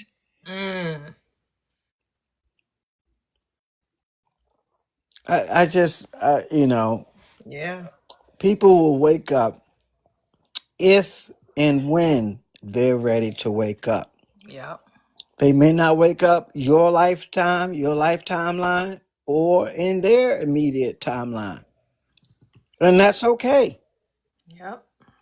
That's totally fine. I love how your panel comes up and shares their thoughts and wisdom and their experiences. And this platform has really turned around from a potentially combative platform or controversial platform to one of harmony and one of knowledge, and those who want You didn't take long either, did it? No, it didn't. The moment I decided, That's it, right there. This. Stay there. It happened the moment you decided, Because you are the optimum power. It had to. It had to change at that moment. You're not going to break the law. You're only going to confirm it. I love it. Yes, yes, I yes. absolutely love it. Nobody, accountability is such a wonderful thing. Sometimes it's the bitter pill you have to swallow, but it's such an amazing thing because you get to learn things about yourself that you weren't aware of. Yeah. And that's keeping it a buck. That's keeping it 100. Keeping a buck. Yes. Yes. Because how did I know I had a road rage unless I experienced myself in road rage? Yep. Yep. Damn, I need to work on that. As I say, what's in you coming up out of you. It's coming up. What? It's coming. If it's What? there, it's coming up. What? It will make itself known to you. That's what I'm saying. You ain't Yes, got to it go to will. therapy. You ain't got to go to doing no deep diving. You ain't got to do no inner work. If it's there and it needs to be transformed, oh, it's going to show up. But people may need to go to therapy in order for them to know how to deal with themselves. Yeah.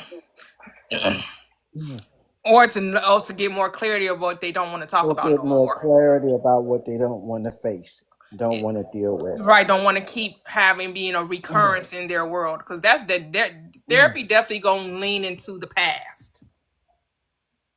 Yes. It's definitely gonna have you conjuring up Yes. old But feelings, old that's not thoughts, where you're old supposed to experiences. stay. Right. Yeah.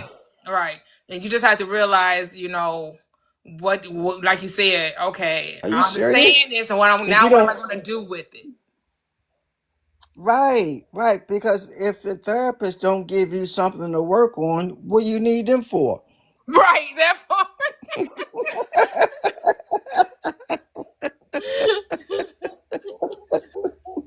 Oh, but they're part of the medical field too. So the medical field, they not there to cure you. They there to just prescribe. Yeah. They just help. Exactly. They just want you to manage the symptoms. They ain't really trying to alleviate it. They ain't trying to fix nothing.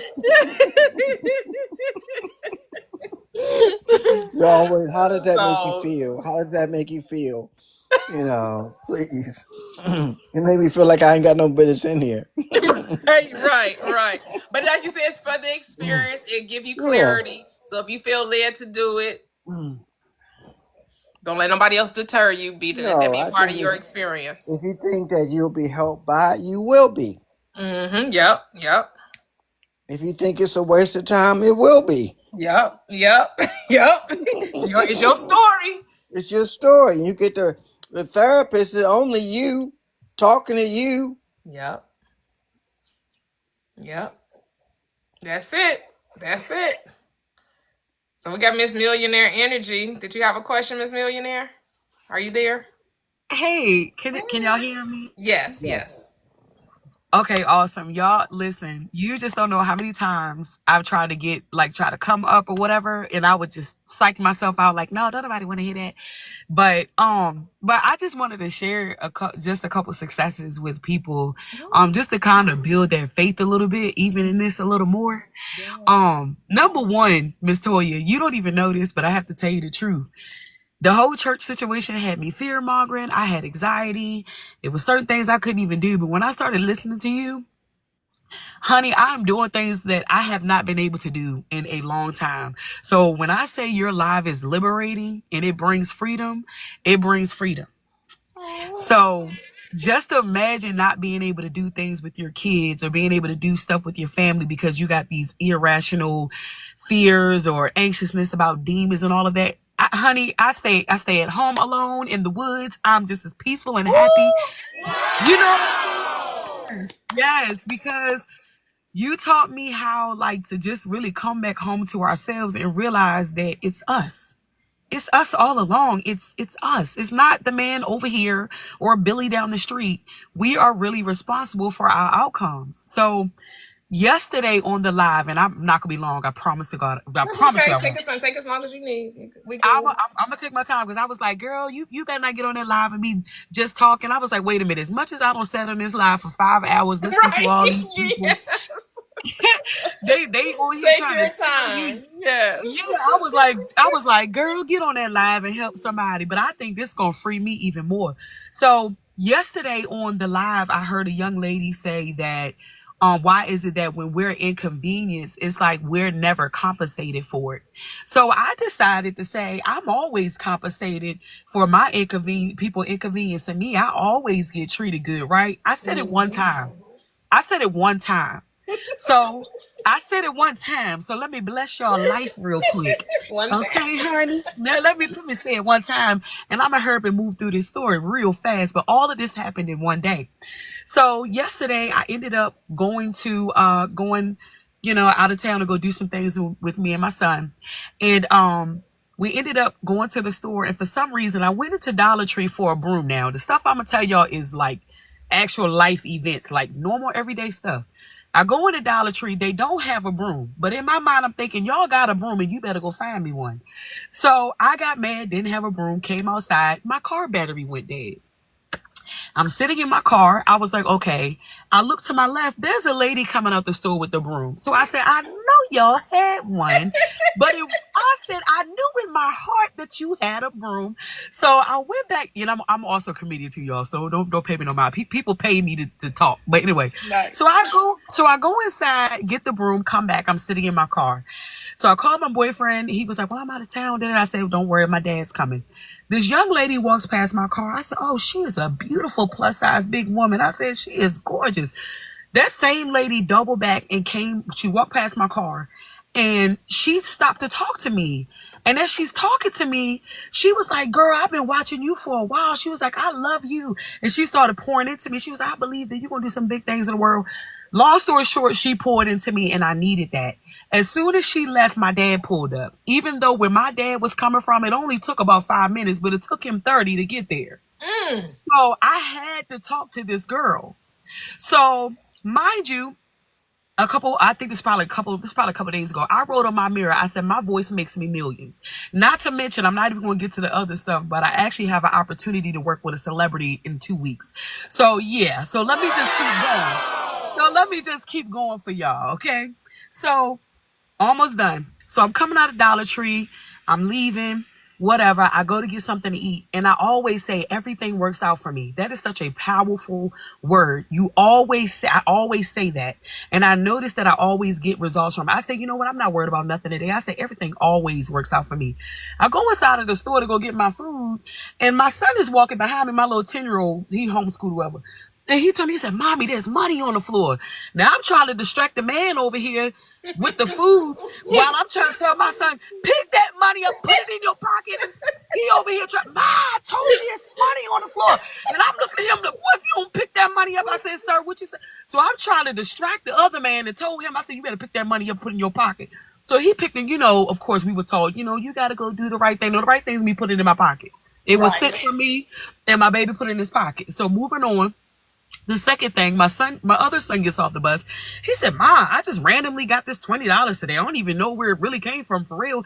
He was like, can we go spend it? I was like, wait a minute. So so your brother found money, you found money. And when it comes to money, I always tell myself that I never have to worry about food. I said everything, like when it comes to money, I'm always well taken care of. I speak that all the time. So I'm on my app trying to figure out what we're going to eat for dinner. My son said, I want Subway. I said, that's fine. By the time I go to check out on the app, I was like, I don't really want to spend no money on this. By the time I checked out, they was letting me know, ma'am, do you know you have a $12 gift card on your account? I know that account. That was not on my account. I know that was not there. So that's why when you say, please, like, stop trying to figure out how. So I was like, so you mean to tell me we can get 2 subs and da-da-da, and it's going to cost me only $2? I was like, yes. So then my son was like, well, Mama, I don't really want that. Let's just do McDonald's. So I said, scrap it. We'll do that later. So we're going through the drive-thru, and I'm almost done.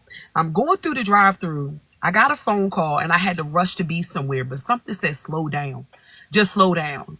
So I had did a mobile order. And as I got to the line, my son got his food. My other son got his food, but we had to wait on one more thing.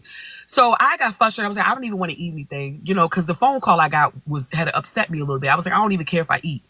I drove out of that parking lot. My bag was heavy. I said, why is this bag heavy? I looked in the bottom of that bag. Baby, there was a whole nother box of Chicken McNuggets and 14 packages of barbecue sauce up in that bag. I said, what? I said, hold on now. I said, Lord, look, I don't know what I've been speaking, but it's working. Not only it was supposed to be a 10-piece, but I ended up getting 12 pieces. I was like, hold on now.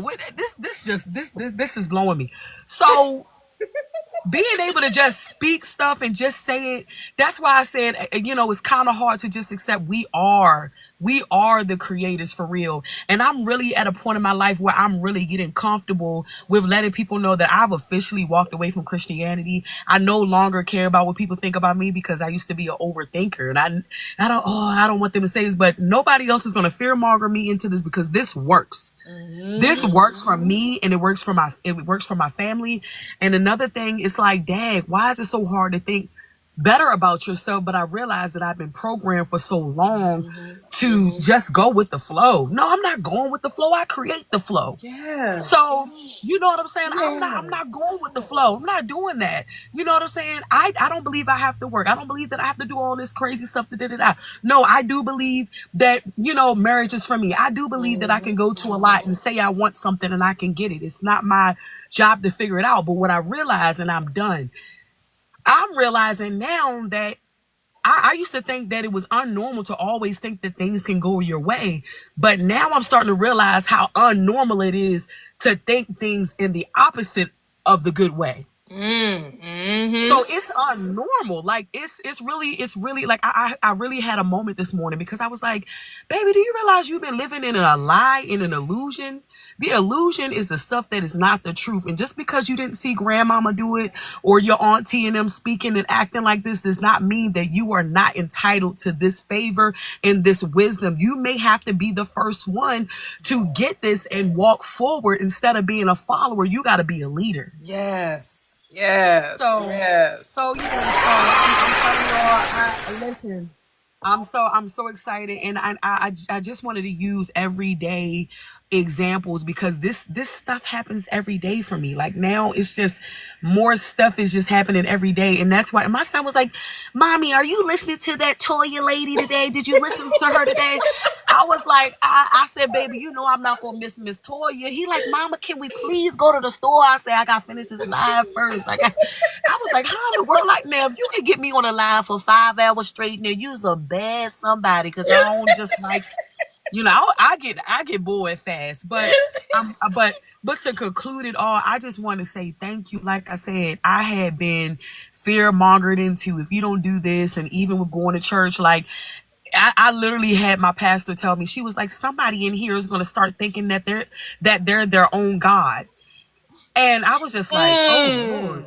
I was like, oh wow. And I'm sitting here thinking to myself, like, dang, this must be bad. Is this a bad thing? And I started kind of getting like, I think she was kind of beating me up about it. And it's sad, because I knew she was talking about me. I knew it. I was like, she talking about me. She was like, some of y'all are gonna think that you're your own gods.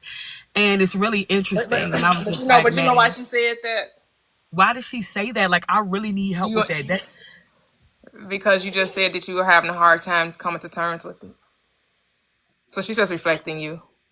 She's just confirming to you the thoughts that you are already thinking about it. She confirmed everything. And the thing about it is, I just decided, okay, it's time for me to leave. I don't have to answer to nobody. I don't have to because at the end of the day, whatever she chooses to speak over me, I know that that's coming from the ego of her own mind.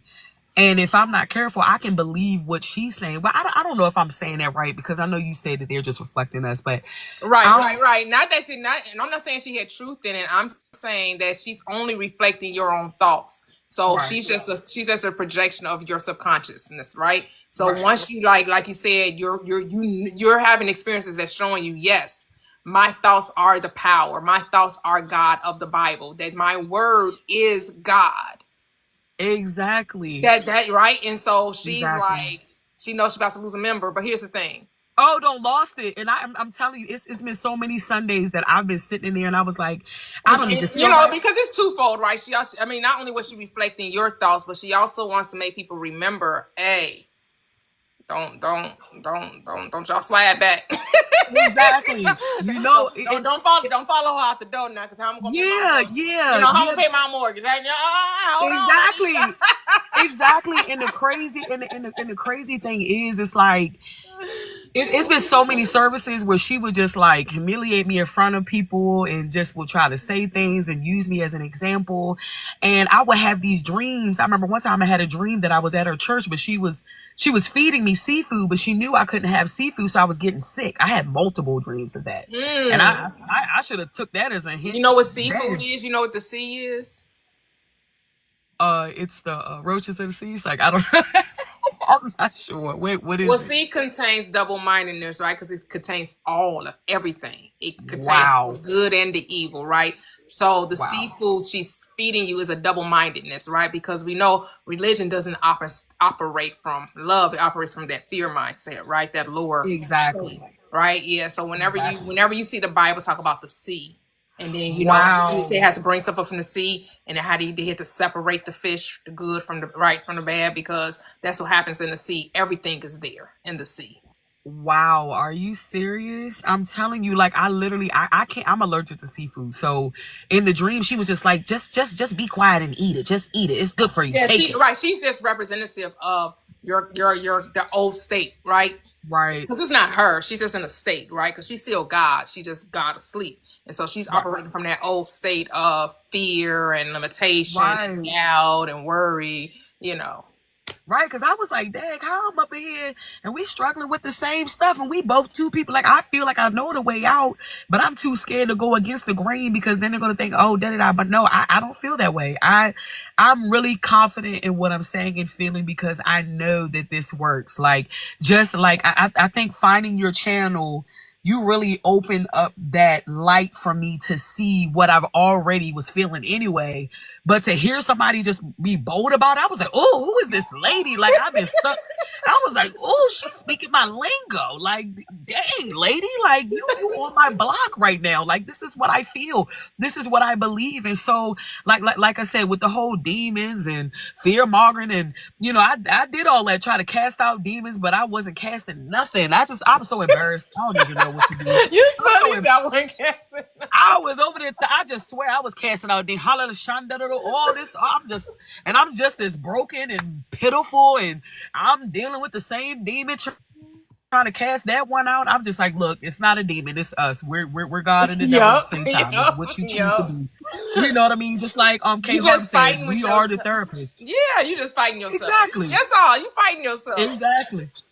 Exactly. That's like my friend was like, well, I got a therapist that maybe you should talk to, because I lost my mom last year. And she was like, I got a therapist you can talk to. I was like, I don't even claim grief the way y'all claim it. I don't think grief has to be a lifetime of eternity. Why can't I just, you know, send my mom love and light and go? Why do I have to go with what everybody else is saying? You know, grieving till you probably grieving. No, I'm mad because they didn't have no milk at the store. Why y'all gotta say it's grief? Like, you know what I'm saying? Like, people are so quick to try to put their false whatever on you, and you don't have to accept it. You know, you create the rules of the game. So yeah, so that's all I wanted to say. Thank you, Miss Toyia, for everything that you do. Please continue to do what you do, because when I tell you I feel so free, I feel so liberated, and I think I'm going through that shedding process where I'm really just shedding off all the lies, and it feels good because my life is changing. Yeah, it really is. So thank you a million times, gazillion. I think LaToxic kept hitting for me to come up on the thing, and I was like, is she making a mistake? Why she keep on sending this to me?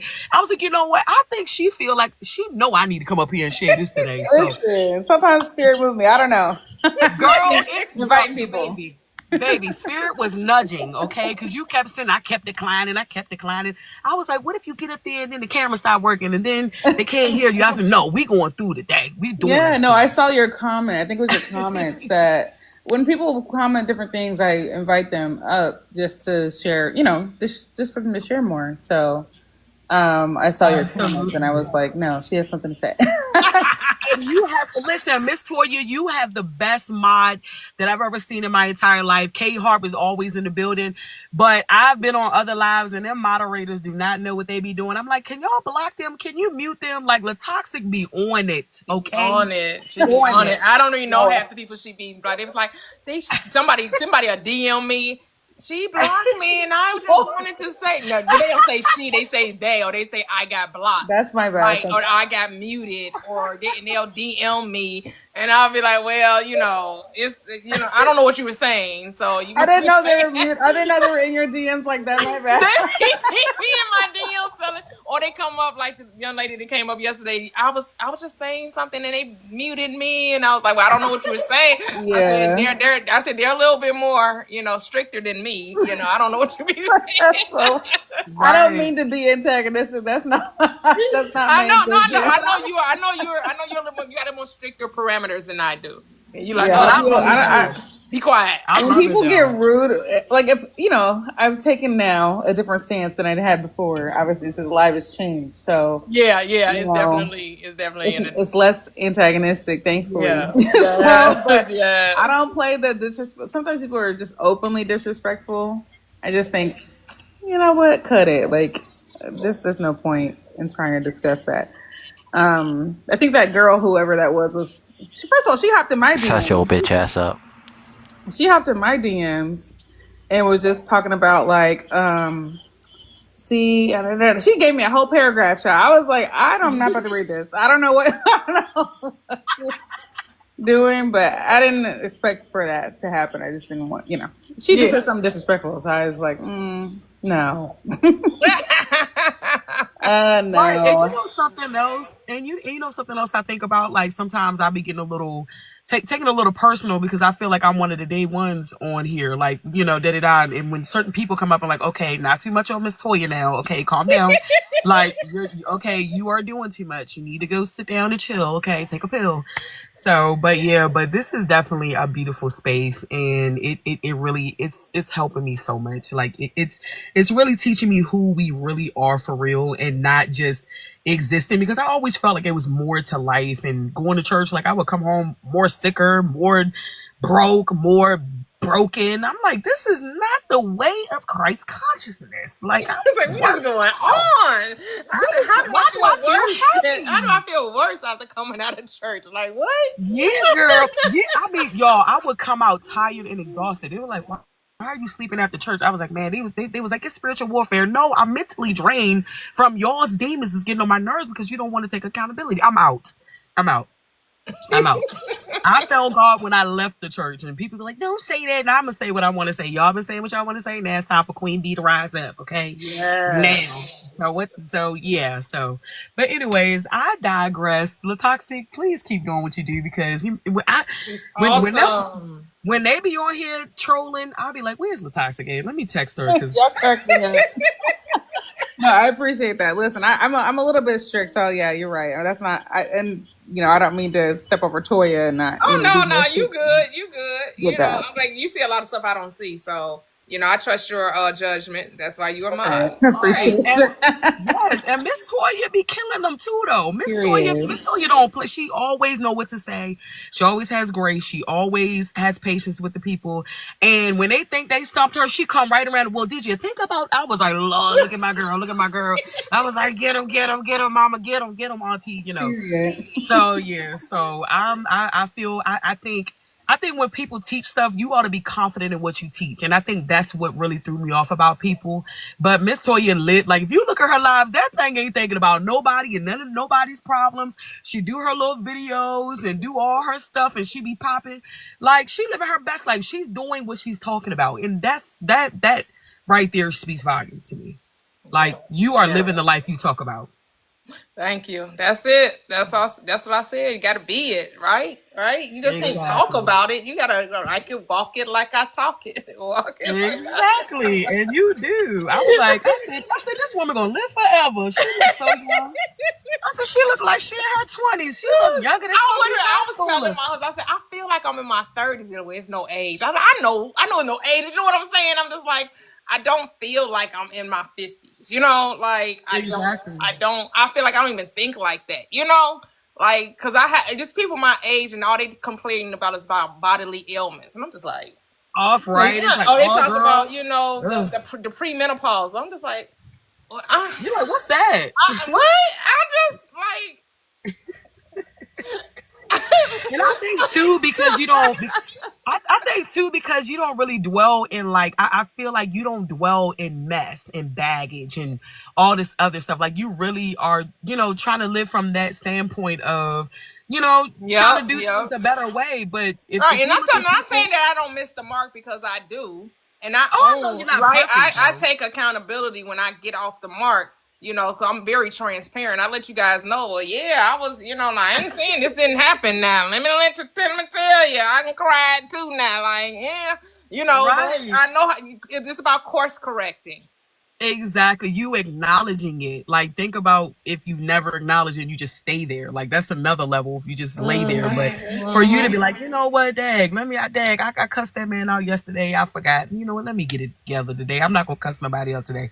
Yeah. You know what I'm saying? I mean, yeah. So life definitely, I mean, we still learning, but I do admire you. I do admire you as a person. So yeah. But anyways, y'all, I'm gone. I just wanted to share that. And oh, thank you. We needed this. We needed this. Absolutely. I need y'all.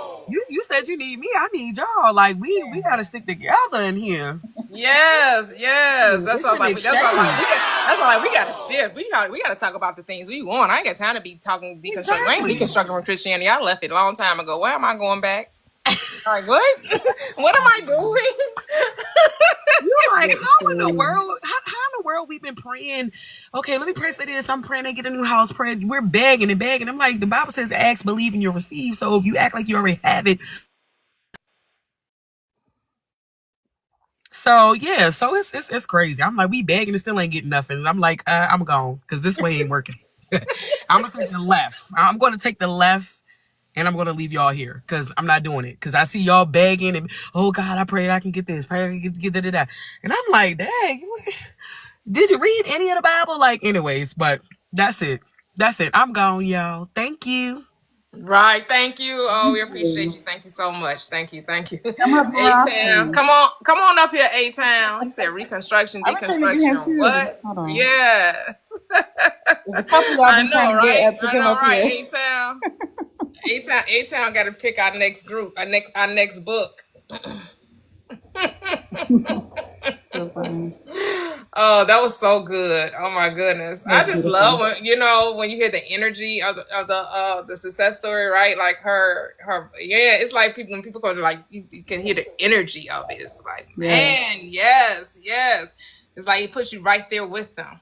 I love it. 100%. Yes. Beautiful. I want people to start coming up with that good news. Yes. Like you always talk about. Man, start with the good news. Start with the good news. Yes. So this is definitely another awesome live. I love the shift because like Kevin was saying like my daughter said too, like that arguing, debating. I'm like it's like it served its purpose though, right? Because some people did come through that maybe may not have seen it based on because the topic. So it did get other people questioning like, maybe I did always think that, or I did always, or I was always wondering, so it serves its purpose. All things work together for the good. Absolutely. And now because they've engaged more, that stuff will come up on their FIP. They can decide from there. Yep. I have some good news. Let's go. Some little good news. You was holding back. It's just a small thing, so it wasn't like a crazy thing, but two different things. Well, one is the good news, and the other one is a partial good news. But okay. The first one is I had purchased some swag for my business, because my business is Slack, so I'm not the person who owns Slack, obviously, but my business is consulting on Slack, and I purchased some Slack like shirts and sweatshirts and stuff like that, just so I could wear around because I wear them around anyway, but I needed more. Anyway, long story short, 2 sweatshirts that I was gonna buy were out of stock, and they sent me an email, and I was like, oh, I wasn't even thinking. I didn't think about the price. I didn't know. I wasn't thinking. Have it, and I was just well, let me just get the backpack and water bottle instead. And they were like, okay, cool, like no problem. Like so they sent me, they were sending it or whatever.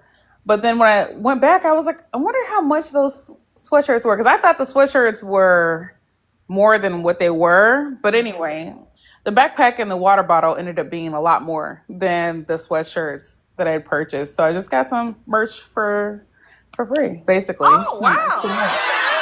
So love free, we love. Yeah, free. it's a little small thing, but it was like no, it's not small. Hey, hey. All right. Yes. And then the second thing, this is actually not a real thing, manifestation, but it was something that I could have had as a manifestation. So one of my friends invited me out with them to their work trip because sometimes how people go, let me bring a friend or whatever. So so I was like, I don't know. It was like very last minute, like literally needed to leave the next day. So I would have, they told me on Saturday and I would have needed to leave on Sunday. Okay. And I was like, I don't know. Everything else was going to be, paid for because my friend got it like that. So it wasn't like that big of a deal. I just needed to get my flight. Mm-hmm. And I was like, I don't know. And I thought I was like, nah, like I was going to go to the Colts game. So I was like, let me, I really wanted to do that instead. But I was like, so they're out in Phoenix. That's where the trip was. Okay. And then my friend, she sent me this picture of her by the Grand Canyon. And I was so upset because the Grand Canyon was actually on my bucket list. What? To go this year. I was going to take a road trip out there and see the Grand Canyon. And I was so upset. I was like, this is the manifestation I overlooked. I should have done this and just said, forget it. Man, right? Exactly. I should have done it because I was like, I always wanted to go to the Grand Canyon. And anyway, so that I could have had that. I decided not to. I decided not to, but I should have. So I just want to say that I was turning down my blessing of an almost free trip to Phoenix to do whatever in Phoenix and then go see the Grand Canyon. So there you go. It'll be now I know. It'll be another opportunity. Next time. Yep. It'll be another opportunity. You'll get there. It's a beautiful experience. Yeah, I've been to the Grand Canyon. Oh, I would love to go. Yeah. Because my husband's into like the nature of stuff. He's so into, like I told you he hunts, fish, all of that. So he's hunted deer and, ate deer and all of that. So yeah. Oh yeah. My family does that too down south. Oh, okay. They hunt. But it's not. I do not. I'm outdoors-ish. I would not call myself outdoorsy. Right, that's me. I'm outdoor-ish. Yes. Like I'll go camping with them, right? Just fishing, but that's all. The most that you get out of me is a quick little hike. That's the most you're gonna get out of me. I like to hike. I like the mountains and stuff like that. But I haven't been camping since I was a kid. Okay. Well, they got upgraded stuff now. If we do glamping, I can do that. Yeah. I was about to say, have y'all heard of glamping? Yeah, they have. Yeah, I'm into glamping. I can do that. What's up, A-Town? A-Town's in the house. What it do? No, hey, were you done, Latoxic? Latoxic, were you done? Oh, okay. Yes, I'm done. Sorry, I was trying to find the mute button. No, when I was saying deconstruction, reconstruction, I was just referring to, I said like what, in terms of like what are, because you had mentioned like you're not doing that anymore. And I was just referring to deconstructing, reconstructing what, in terms of more sarcasm, in terms of like, there is no even need for that. You know what I mean? Like even having to establish that reference point. Because I do see a lot of lives doing that, in terms of like, and it comes up to more so Christianity rage. I don't know. It's more rage or more. It's just more so just like, there ain't no. I don't never hear no level of peace or no any type of it's just drama, you know what I mean?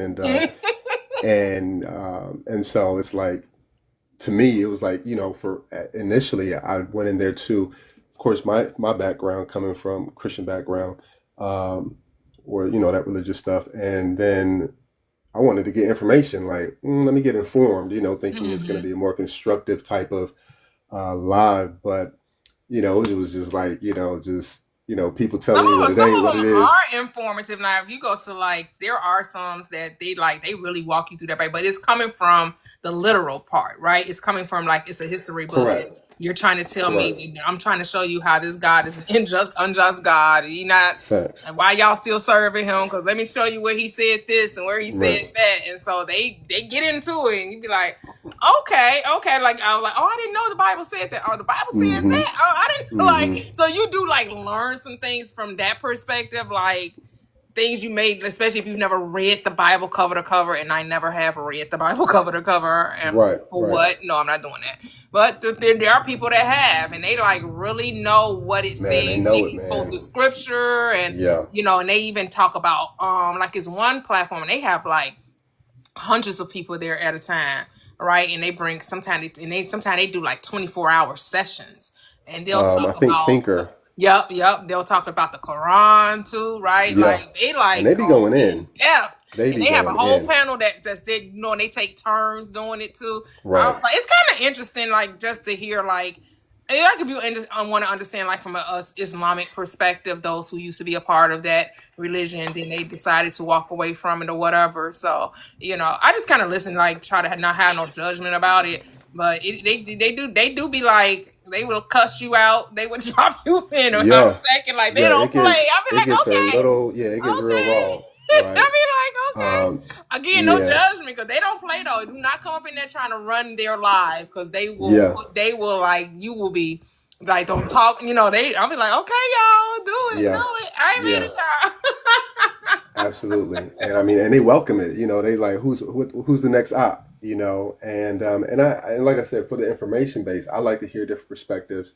But in the space and the time that I'm in, and that's one distinction between, what you were bringing to the TikTok streets in terms of what was already there, or, whatever other people are doing. But it was deconstructing in a way that was practical application, where you're able to, it's able to resonate with a newness of consciousness, right? Where the deconstructing that a lot of times, in the reference of who we were just talking about, where it's deconstructing the Bible in itself as a whole, right? Not really taking the metaphysical portion out of, or using the Bible from a metaphysical standpoint, where they're looking okay, well, where was the bones here? Or where was, really coming up with some real facts, some real hard data, and I was like, dang, okay. And it was, like I said, I love the information.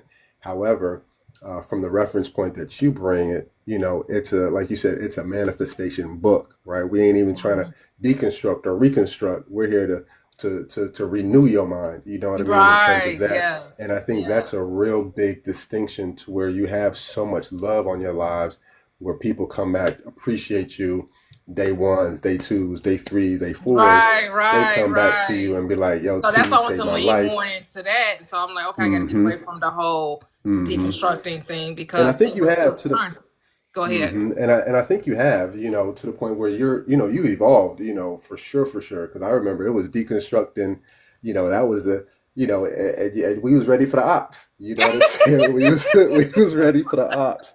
And I'm not gonna say it wasn't enjoyable, because I know people be like, oh, I love when you cook them, and some people was like, me, because my thing is, it wasn't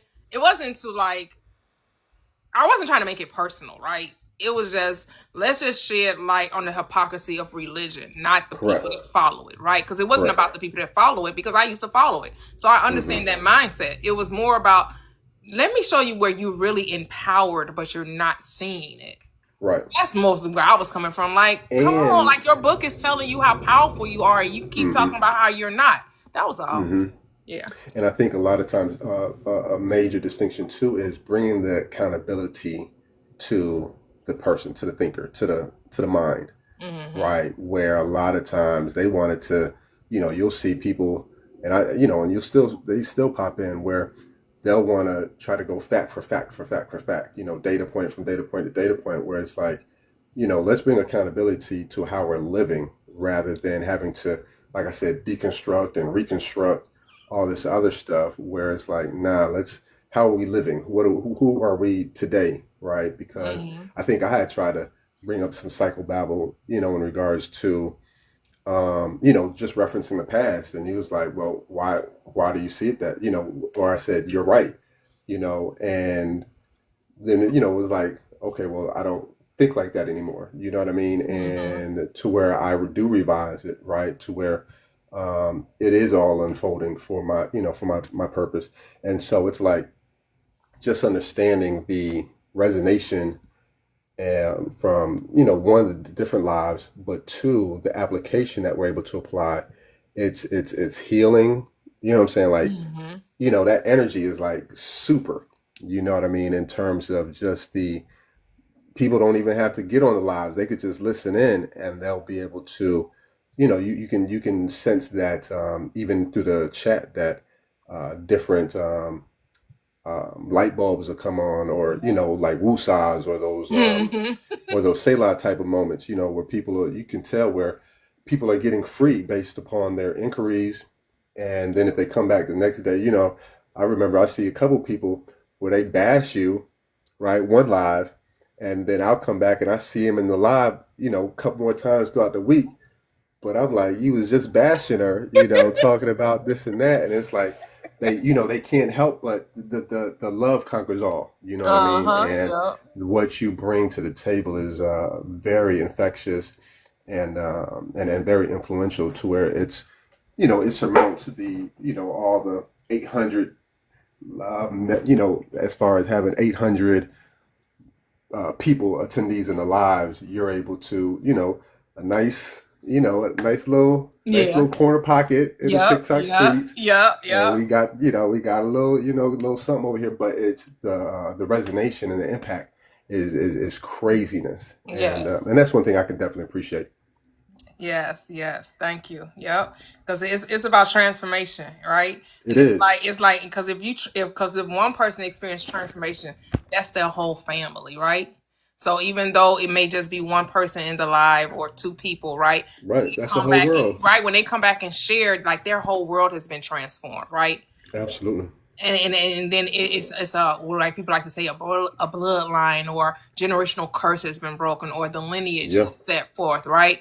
That you're showing your children, look, the power of your mind is real, right? And so that's the beauty of it. And that's why I was like, man, instead of focusing on the altar or the opposite, let's lean into how many people are coming up here sharing how they have been transformed. Right. That's what we want to lean into, right? Right? Because I had just got to thinking, like, man, if you're saying you want to be around people that are really taking this truth and really bringing about a true change for themselves, and that's who you want to affect, and you want people to be infected by it, right?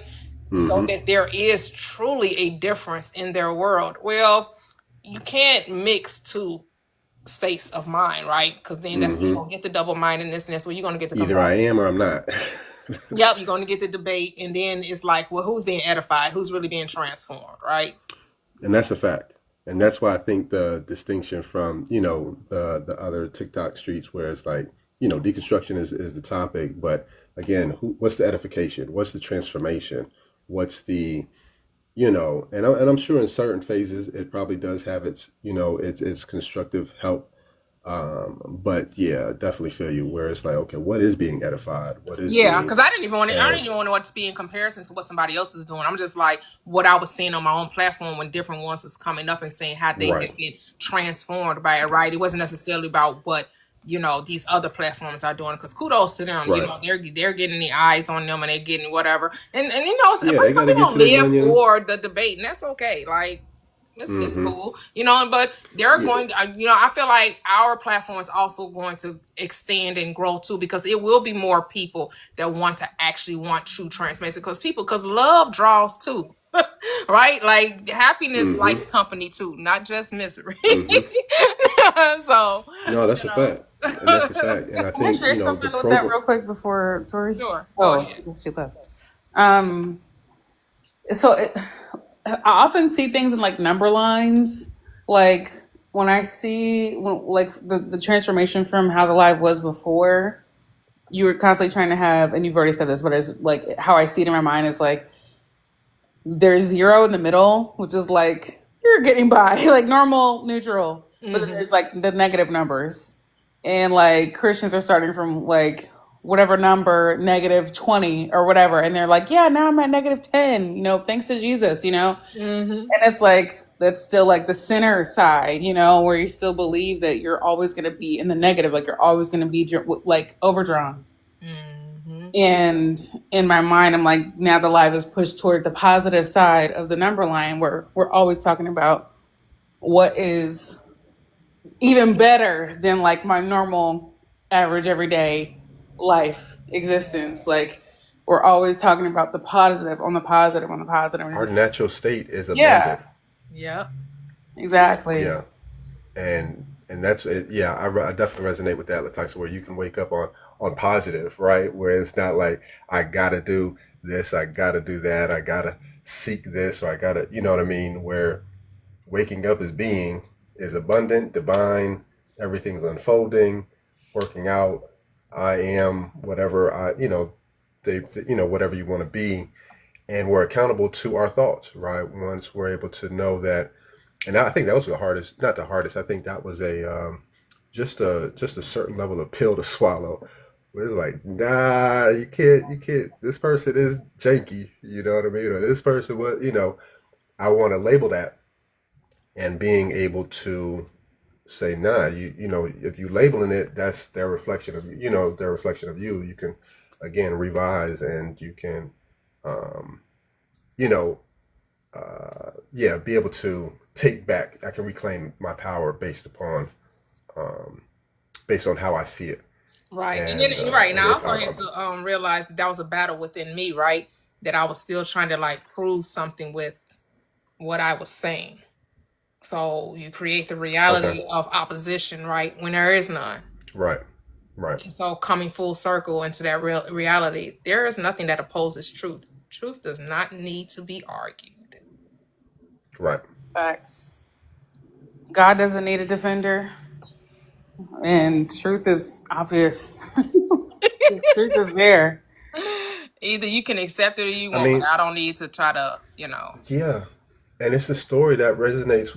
Everybody wants to think that God is withholding something, or God needs to test, or God needs to, it's and you can see it in in a lot of reels and stuff like that, where it's like, it's a being or an entity outside of you that is watching over you, that is, watching you go through these hurdles. And, if you ain't, got your knee pads on, or if you ain't got, your 32 tongues, and if you ain't, just a lot of the rudimentary activities that, that served man and ego.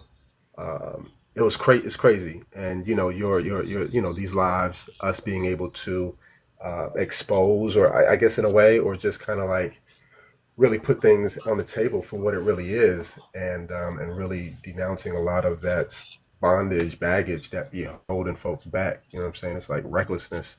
But yeah, to be able to know that you can, there ain't no altar, y'all. There ain't no, ain't no, ain't none of that. You know what I mean? Is get it how you live, and God, we are divine, and it is what you say it is, and so we can definitely appreciate that.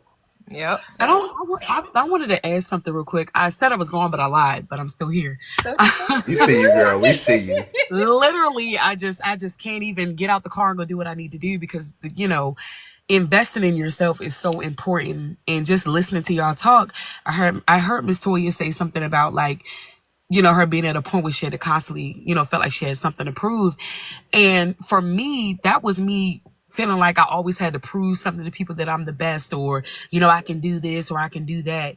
But what I'm realizing is confidence is not loud at all. It's silent, because it's the inner knowing that I am that girl, and I don't have to tell the world, because they're going to see it. Yes. Because I am it. You know what I mean? Yes. So that whole trying to prove it to the world, I used to look from the outside in, but now I'm looking at the things from the perspective of, baby, when you got it, they gonna get it.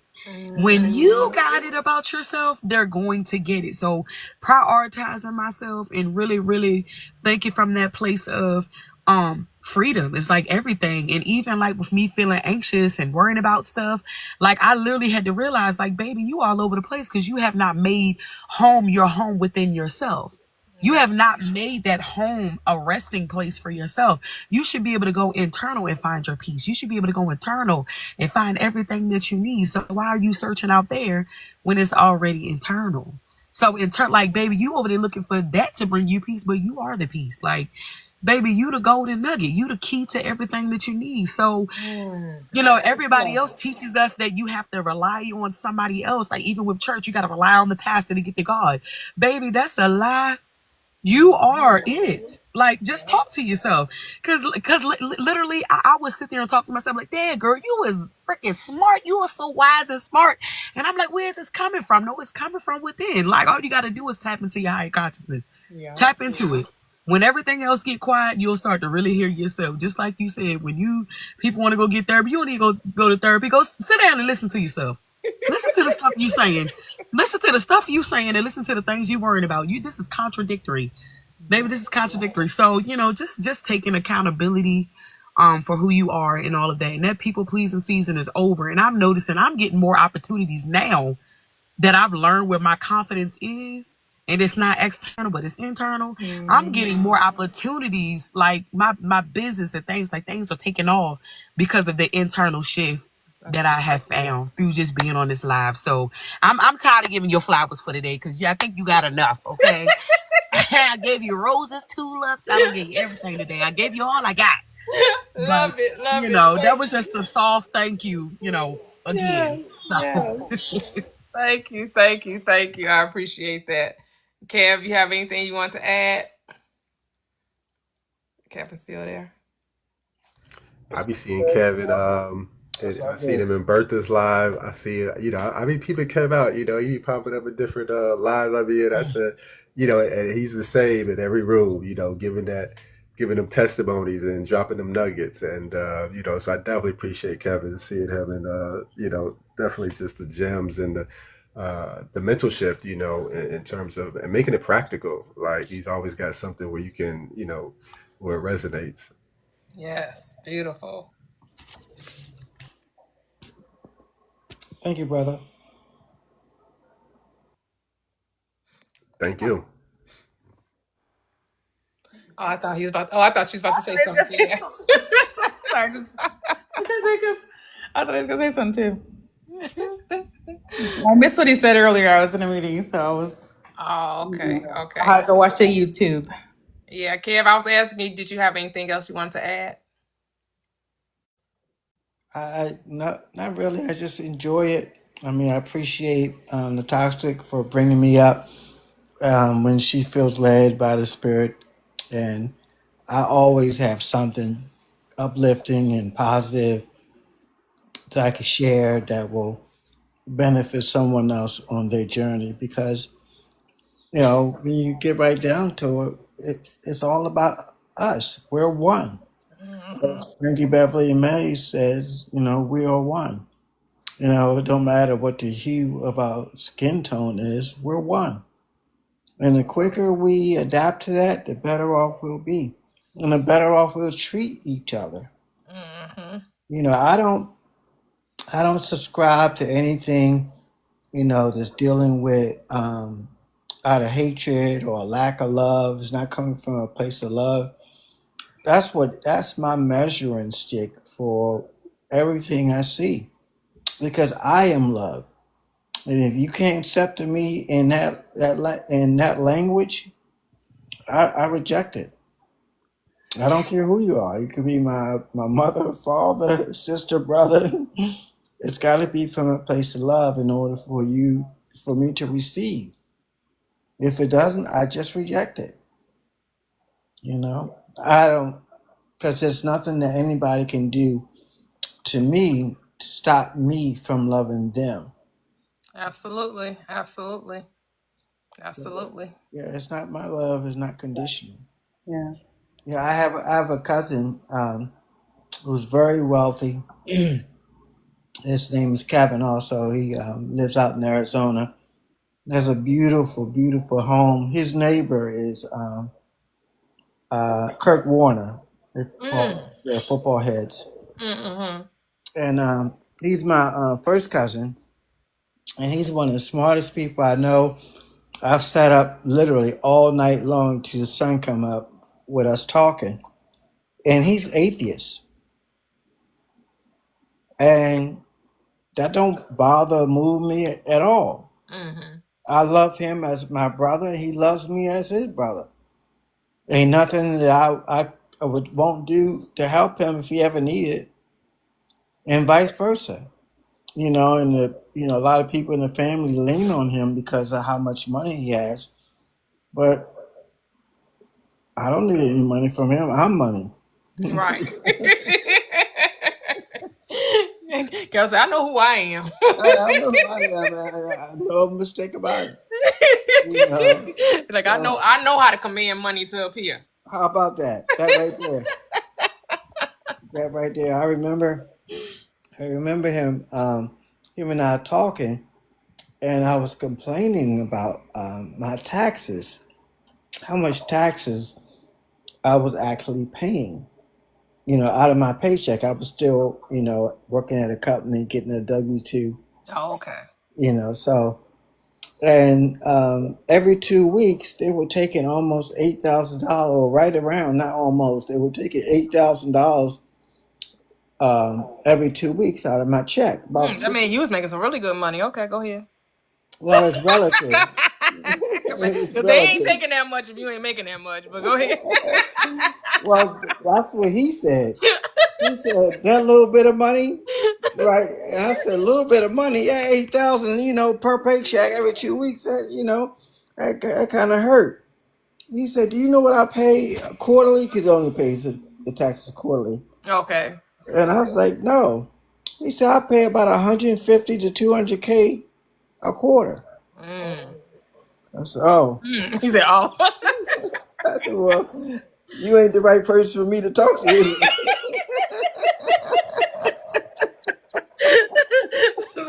I'm complaining to the wrong person. Exactly. I need talk to complain to somebody who understand my pain. Right, let me get you off my phone. As the great Karen Hugger says, you got to make millions to owe millions. Right, right. How about that? How about that? And that, I'll tell you, it shut my mouth, and I did not complain about how much tax I was paying anymore. And, I still don't. Once you understand this money game, it really sets you free. It really sets you free. You're not bound by what your bank account says. Your bank account doesn't need to be confirmed by your eyesight. It needs to be confirmed by how you believe you are. Yeah. And that's the one hurdle that we're desiring to help everybody conquer on this platform. That limitation of money, right? Yes. Because especially, it's just understanding that we just got to get out of the mindset of trying to get. Mm-hmm. And just focus on being. I love it when every time you tell your story about your husband and how he came into each other came into your life, and it wasn't until you start believing that you deserve the best. Yeah. That's when you brought him into your reality. He was always waiting. He was always there. Yep. You had to be ready to receive him. And let me tell you how consciousness works. He was dating someone when he was told about the online dating. They were watching a commercial and she asked him, have you ever thought about doing the Black People Meet? And after they broke up, that's how we met each other. Wow. Ain't that something? See how that works? See how that works? Yeah. Peoplemeet.com. Period. I I was like, love it. what? I mean, I guess she was letting them know I'm not in this for the long run. Cause who would tell their boyfriend to? Have you thought about going online to find Yeah, somebody? she was giving them options. Let him down That's gently. crazy. That's a crazy way Yeah, to don't break put up all your cards somebody. in this. Don't put all your cards in this boat. You know. Chrissy said, Miss Toy, he was thinking about that dating app. Hey, maybe. I don't know. He said he had never thought, because he's not a big TV watcher. He still today doesn't watch. He doesn't watch TV. Okay. He may watch, he used to, when he did watch TV, he would watch stuff like, again, had to do with nature. So he used to watch that Naked and Afraid type stuff, or he'll watch stuff that's like on the scientific thing, like he used to watch Heroes or whatever. But he's most of the time in the garage working on his wood products, and he may, he either listening to music or he may watch some football or something when that's on. Yeah. That's somebody who's comfortable in their skin. Mm-hmm. They're comfortable being who they are. Yeah. And so are you. Yeah. Yeah.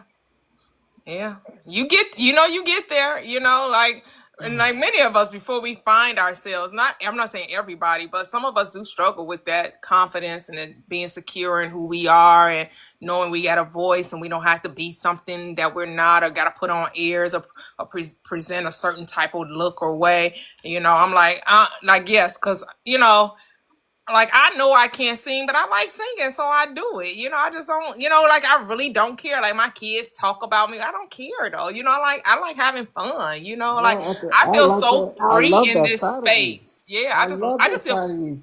If you ever stop singing, I'm probably gonna have an issue with it because I love it. It's so uplifting. It's so encouraging, and the energy that you give off when you sing, it feeds my energy. It really does. It really does. And like you said, who cares? mm-hmm. I just just gotta have fun, lighten up, and that's Yeah. just my way to have fun and lighten up, to not take life so seriously, And that's you, being comfortable in your skin. Yep. Yep. Yep. And then I'll help other people to just be silly. Who cares? People want someone that's not taking life too seriously, right? Like, Exactly. that brings you back that childlike energy that we all talk about. So just don't talk about it, be about it, right? Go. What are you playful with, right? Do you have jokes that you like to share or whatever it is? Lean into it and just be free in your own person, in your own being. You can't get to the kingdom of heaven unless you're a child. Yep. Now I didn't say that. That's script. Yep. So find your inner child and hang out. Yep. Yep. Yep. Like I said, we love this space. I'm gonna get ready to get off of here as we do. And if you guys still want the manifesting with, let me know if you guys still want the manifesting Wednesdays. I know Nikki was saying she did. I know a few people were saying.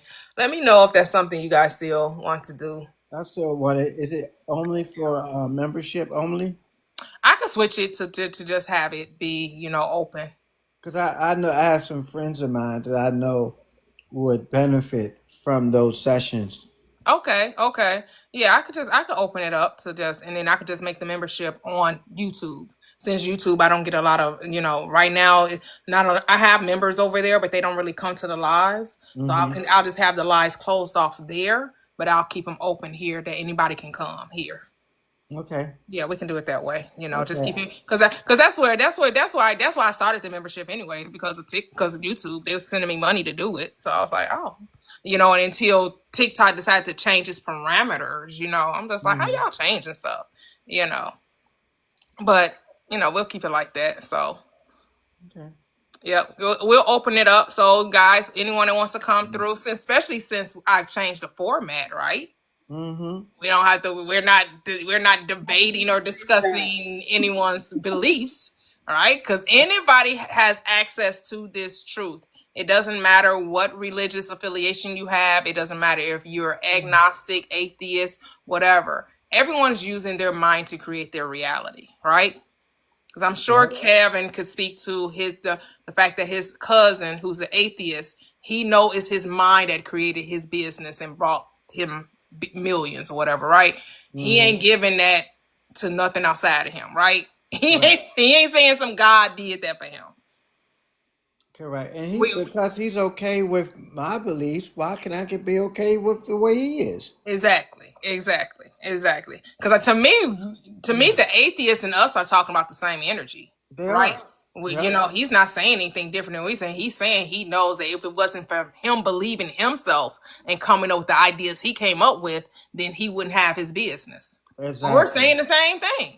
Exactly. Well, he's a lawyer, so. Oh, okay. A partner in the law firm, so. Nice. Yeah. But yep, so guys, come on back. I'll be back here at 7 p.m. Central Standard Time. It will be open to all. We're not going to have it closed off. No longer a membership. I'll keep it a membership on YouTube, though. So I will be streaming on both platforms. Okay. You know. I'll be there. Yeah. Only so if you want to watch the recap on YouTube, I will keep it at the 99 cents a month thing. Or if you want to watch the recap. What's the theme? So we're just talking all manifesting. It's just manifesting sessions. So it's almost kind of like this, but you know, here we still, some people may come up and talk about their spiritual journey, right? Or they may talk about their different tools and techniques. And, you know, here we're still talking about the spiritual journey, right? There is strictly just about manifesting. Like if you have questions regarding manifesting, if you want to share success stories, right? Some people may feel like they have blocks or whatever they want us, but we know that they don't have blocks, they're just creating it. But to help you get over that mindset of thinking that you have blocks, right? So we have, you know, many people have, you know, like Anna, when she came, right? When she was talking about, you know, how she was creating a reality of having difficulty of dissolving her, the dissolution of her marriage. Well, when she came to the group session and she realized that all she had to do was make a decision, like in 2 days, change. She was able to get get it settled with the ex-husband. When she realized she was the one creating the delay, that he was her pushed out. And so she just needed more clarity regarding that. And so that night she decided, and she's like, oh my goodness, she said it was crazy. She said, I had to drink some wine and smoke some cigarettes because she couldn't believe how it changed so suddenly with her just making that decision. Yeah, she was like, it blew my mind. I was like, I'm still trying to wrap my mind around that. Yeah. Can I say? Go ahead. I was just gonna say, I don't have anything specific. I was just gonna say that the biggest thing that I've learned through conscious manifestation is how I was so double-minded about so many things. Mm-hmm. Like once I just started making those decisions, then things fell into place. But it's just so eye-opening. And what do you mean by that, Toxic? Like what you were saying, like how Anna was causing this delay in her marriage getting dissolved. Like she made the decision and then bam, it happened. Like now I'm like, I go through so much internally of just like, is this the right thing? Do I really like this? What do I really think about this? Like I analyze everything down to like the nuts and bolts, down to the pennies of what's going on. Like I really try to do that, and that's oftentimes I think what's delaying me from getting what I want sometimes. You know, because I'm always thinking, should I, shouldn't I? You know I'm responsible for whatever happens, so I'm like trying to be more careful, but at the same time I feel like I can be delaying what it is I may want because I feel like I need to be 100% sure before I decide. And so I think, today I'm yes, tomorrow I'm no, you know, and I just was realizing like how much it's shown me how much I've been so double-minded about a million different things. So you're more conscious about your desire? Yeah, I guess you could say that. Yeah. Yeah, I mean, I like to try to be particular because in my mind, which is actually a limiting belief, my thought process is I know I can get what I want, so I better be careful about what I want. That's the way I think is a limiting, but it's a limiting belief because I feel like I'm going to be receiving like on the bad end of something. If I say, oh, I want this or want that, well, what if that thing isn't good for me? So that's a limiting belief because everything works together for my good. But in my mind, I'm still limited by the thought process of, well, if I get this, what if this isn't what I thought it was? Mm-hmm. The thing is, you have the ability you don't have to accept it, right? You can change it. Even if you find that you don't like it, no one's making you keep it. Yeah, that's true. That's it. That's what you have to know. Like, yeah, it's a lot of things I choose that I get and I experience. Like, I don't really like that. Let me choose something else. I would change my mind on a dime. I don't care. Like, yeah, I thought I wanted it until I didn't. Like, what? And then you just change it. Yeah. Like, you're not stuck with anything. Yep. Hey, Chrissy, what's up? How are you? Hello, I'm doing good. Good. I was just trying to get up here and say, okay, so first about the playful spirit, right? Mm-hmm. About being a kid. I don't know, I just can't I feel like every grown up has some type of way of being childish. Mm-hmm. Kid, like either playful or just annoying. Not playful or annoying. Okay. You get what I'm saying? Because it's like they're trying to be like, oh yeah, grow up. Well, you didn't either, so here we are. Right. You still because in relationships they like to be like goofy with their significant other. That's part of being a kid. Mm-hmm. Mm-hmm. So when they be like, oh yeah, you gotta grow up, no, I don't. Right. I actually do not have to do anything. Nope. I don't. Nope. You're right. And plus, I just want to say this. I've been drawing since I was like 13 and I'm 19 now. So it's kind of like you got to find like a little outlet, writing, drawing, to keep it until you learn how to reprogram your mind. Yes. And one more thing. What time is we coming back? 7 p.m. Central Standard Time. Today? Yep. Okay. Yep. Yep, it's every Wednesday. You promised, because the one time you said that you wasn't going to come back, so I'm watching the clock now. Oh, no. Now, Wednesdays I do. So sometimes I get on early on Wednesdays. That's a definite. Now, the other times I be like, I think about it, maybe, maybe not. And then sometimes maybe a not. But if Wednesday is a definite. Wednesday, I definitely come 7 p.m. Central Standard Time. We probably been doing it for like 4 or 5 weeks or so. Mm-hmm. Yep. And so it's 7 p.m. Central Standard Time. Yep. Okay, thank you. Yes, please don't hold Toyia to no schedule. The only schedules I keep, book club and these Wednesday nights. Oh yeah, so I need to do a poll for the book club, or we gonna do that end of the month? I mean, end of the year or next year? Next year, top of the year, top of the year, top of the year, top of the year, top of the year. Yeah.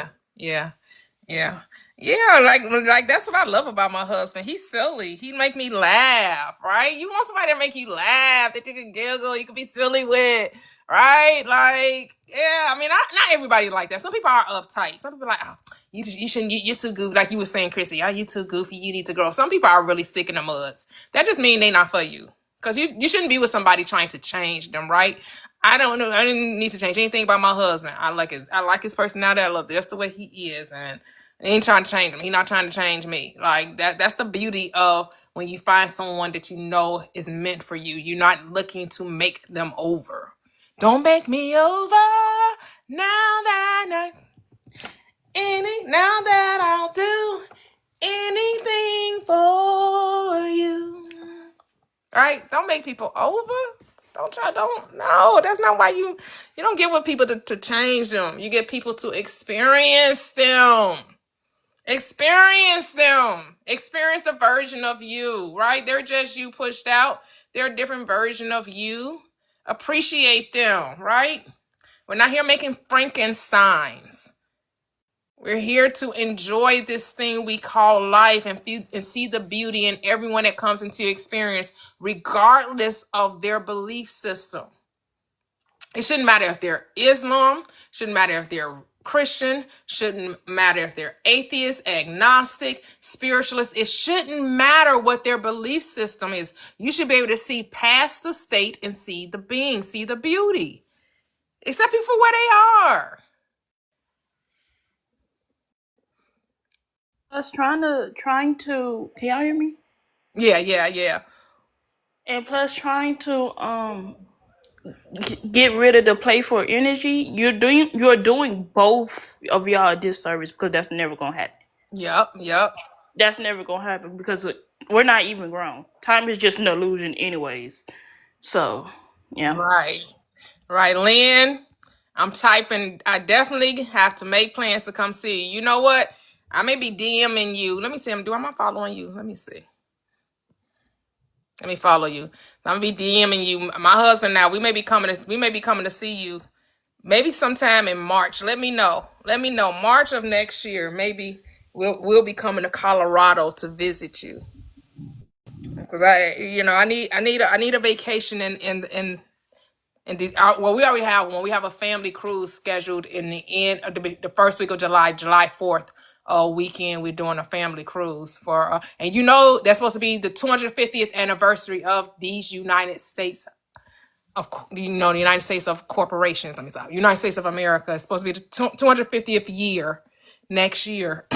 So I know the cruise, they say it's carnival, so it's supposed to be all the ships supposed to get together. They're going to meet in the middle of the ocean. They're supposed to have this big old firework display, so it's going to be beautiful. But yeah, looking at maybe March. Let me know. Let me know what your plans are for next. Say anytime. Okay. Oh, I thought Renee wanted to say something. You had a question in there about a book, so I don't know if it's the book club. Who? Renee. What did she say? She'd asked about where to find the book, I think. Let's see. Yeah, where to find the book. But we're not doing the book club, I don't think, until next year. Oh, okay. Yes. We haven't decided on the book yet. We don't even know what we're reading. I told A-Town, he's in a lot of book clubs, so he may have some good ones for us to read over here on this platform. The last one he picked was a good one. Because, I'm probably going to tell you, read another Neville Goddard or Dr. Joseph Murphy. Or we can read Florence Scovel Shinn. I know a lot of people like The Game of Life and how to play it as well. Go ahead, A-Town. Yeah, I'll create a poll. Yeah, I was going to create a poll because I know some other people had some other inputs. But, I ain't never knocking Neville. Right. And I'm also rereading, actually, I'm on I think the 5th or the 6th chapter of Bustin' Loose Again. So, I be needing to soak this stuff in. I know. That's why I take pauses in between, right? Because you really want to like meditate on so you can apply it, so you can prove to yourself, yes, a change of mind brings about a change of habit, right? Because it's about changing habits. We think habits are hard to change, but they're not. It's about deciding that's what you want to do, and then seeing that the moment you make the decision, it's like Dr. Joseph Murphy says, it's like osmosis. It becomes a part of you, but you do have to decide. You do have to choose it. So, but yeah, so tonight, Manifesting Wednesdays, just talking manifestation, giving your stories of manifestation, whatever, and here's the thing, I think I was telling Kevin this, maybe a week or two ago, about when people come up here and share their success stories, 9 times out of 10, I'm not saying every time, but most times people are just using their mind. When I hear people tell their stories, they're really not using a technique. They're not saying, oh yeah, I had to do all these different things they just decided. And I'm saying everyone, but most people, they realized that all it took was a decision. And that was it. Not saying that the techniques or the tools aren't helpful or that they're wrong, but at the end of the day, you come to realize all you need is your mind. All you need is to make a decision. Because it's like once you have a realization that you are the method and the thing that you're trying to master is not outside of you, the biggest mastery that you can ever do is you. You're gonna go through life a lot differently, because a lot of people, they'll keep trying to go with the methods because they're not gonna stop, because now they feel like they need something. Yep. Oh, I love that. That's such. Oh, yes, Chrissy. Go ahead. If I stop doing this, then I won't have this anymore. And it's kind of like you are the method. You mastered yourself. So you can stop doing anything at any time, because the only thing you really need in this earth is you, forever, in your mind. That's it. Because you are your mind. You are the awareness. You are consciousness. And it's so simple. Like, right? Like, that sounds so simple. Like, is it that simple? It really is. But It really is. I think some people, this the thing, they just don't know how to be. They always feel like they have to do. No, get out of your head. Yep. See? That's simple. Yep. And we're going to close with that. And we can come back and talk about it later tonight. 7 p.m. Central Standard Time, guys. See you guys later. Bye-bye. Later. Later. Bye-bye. Bye-bye.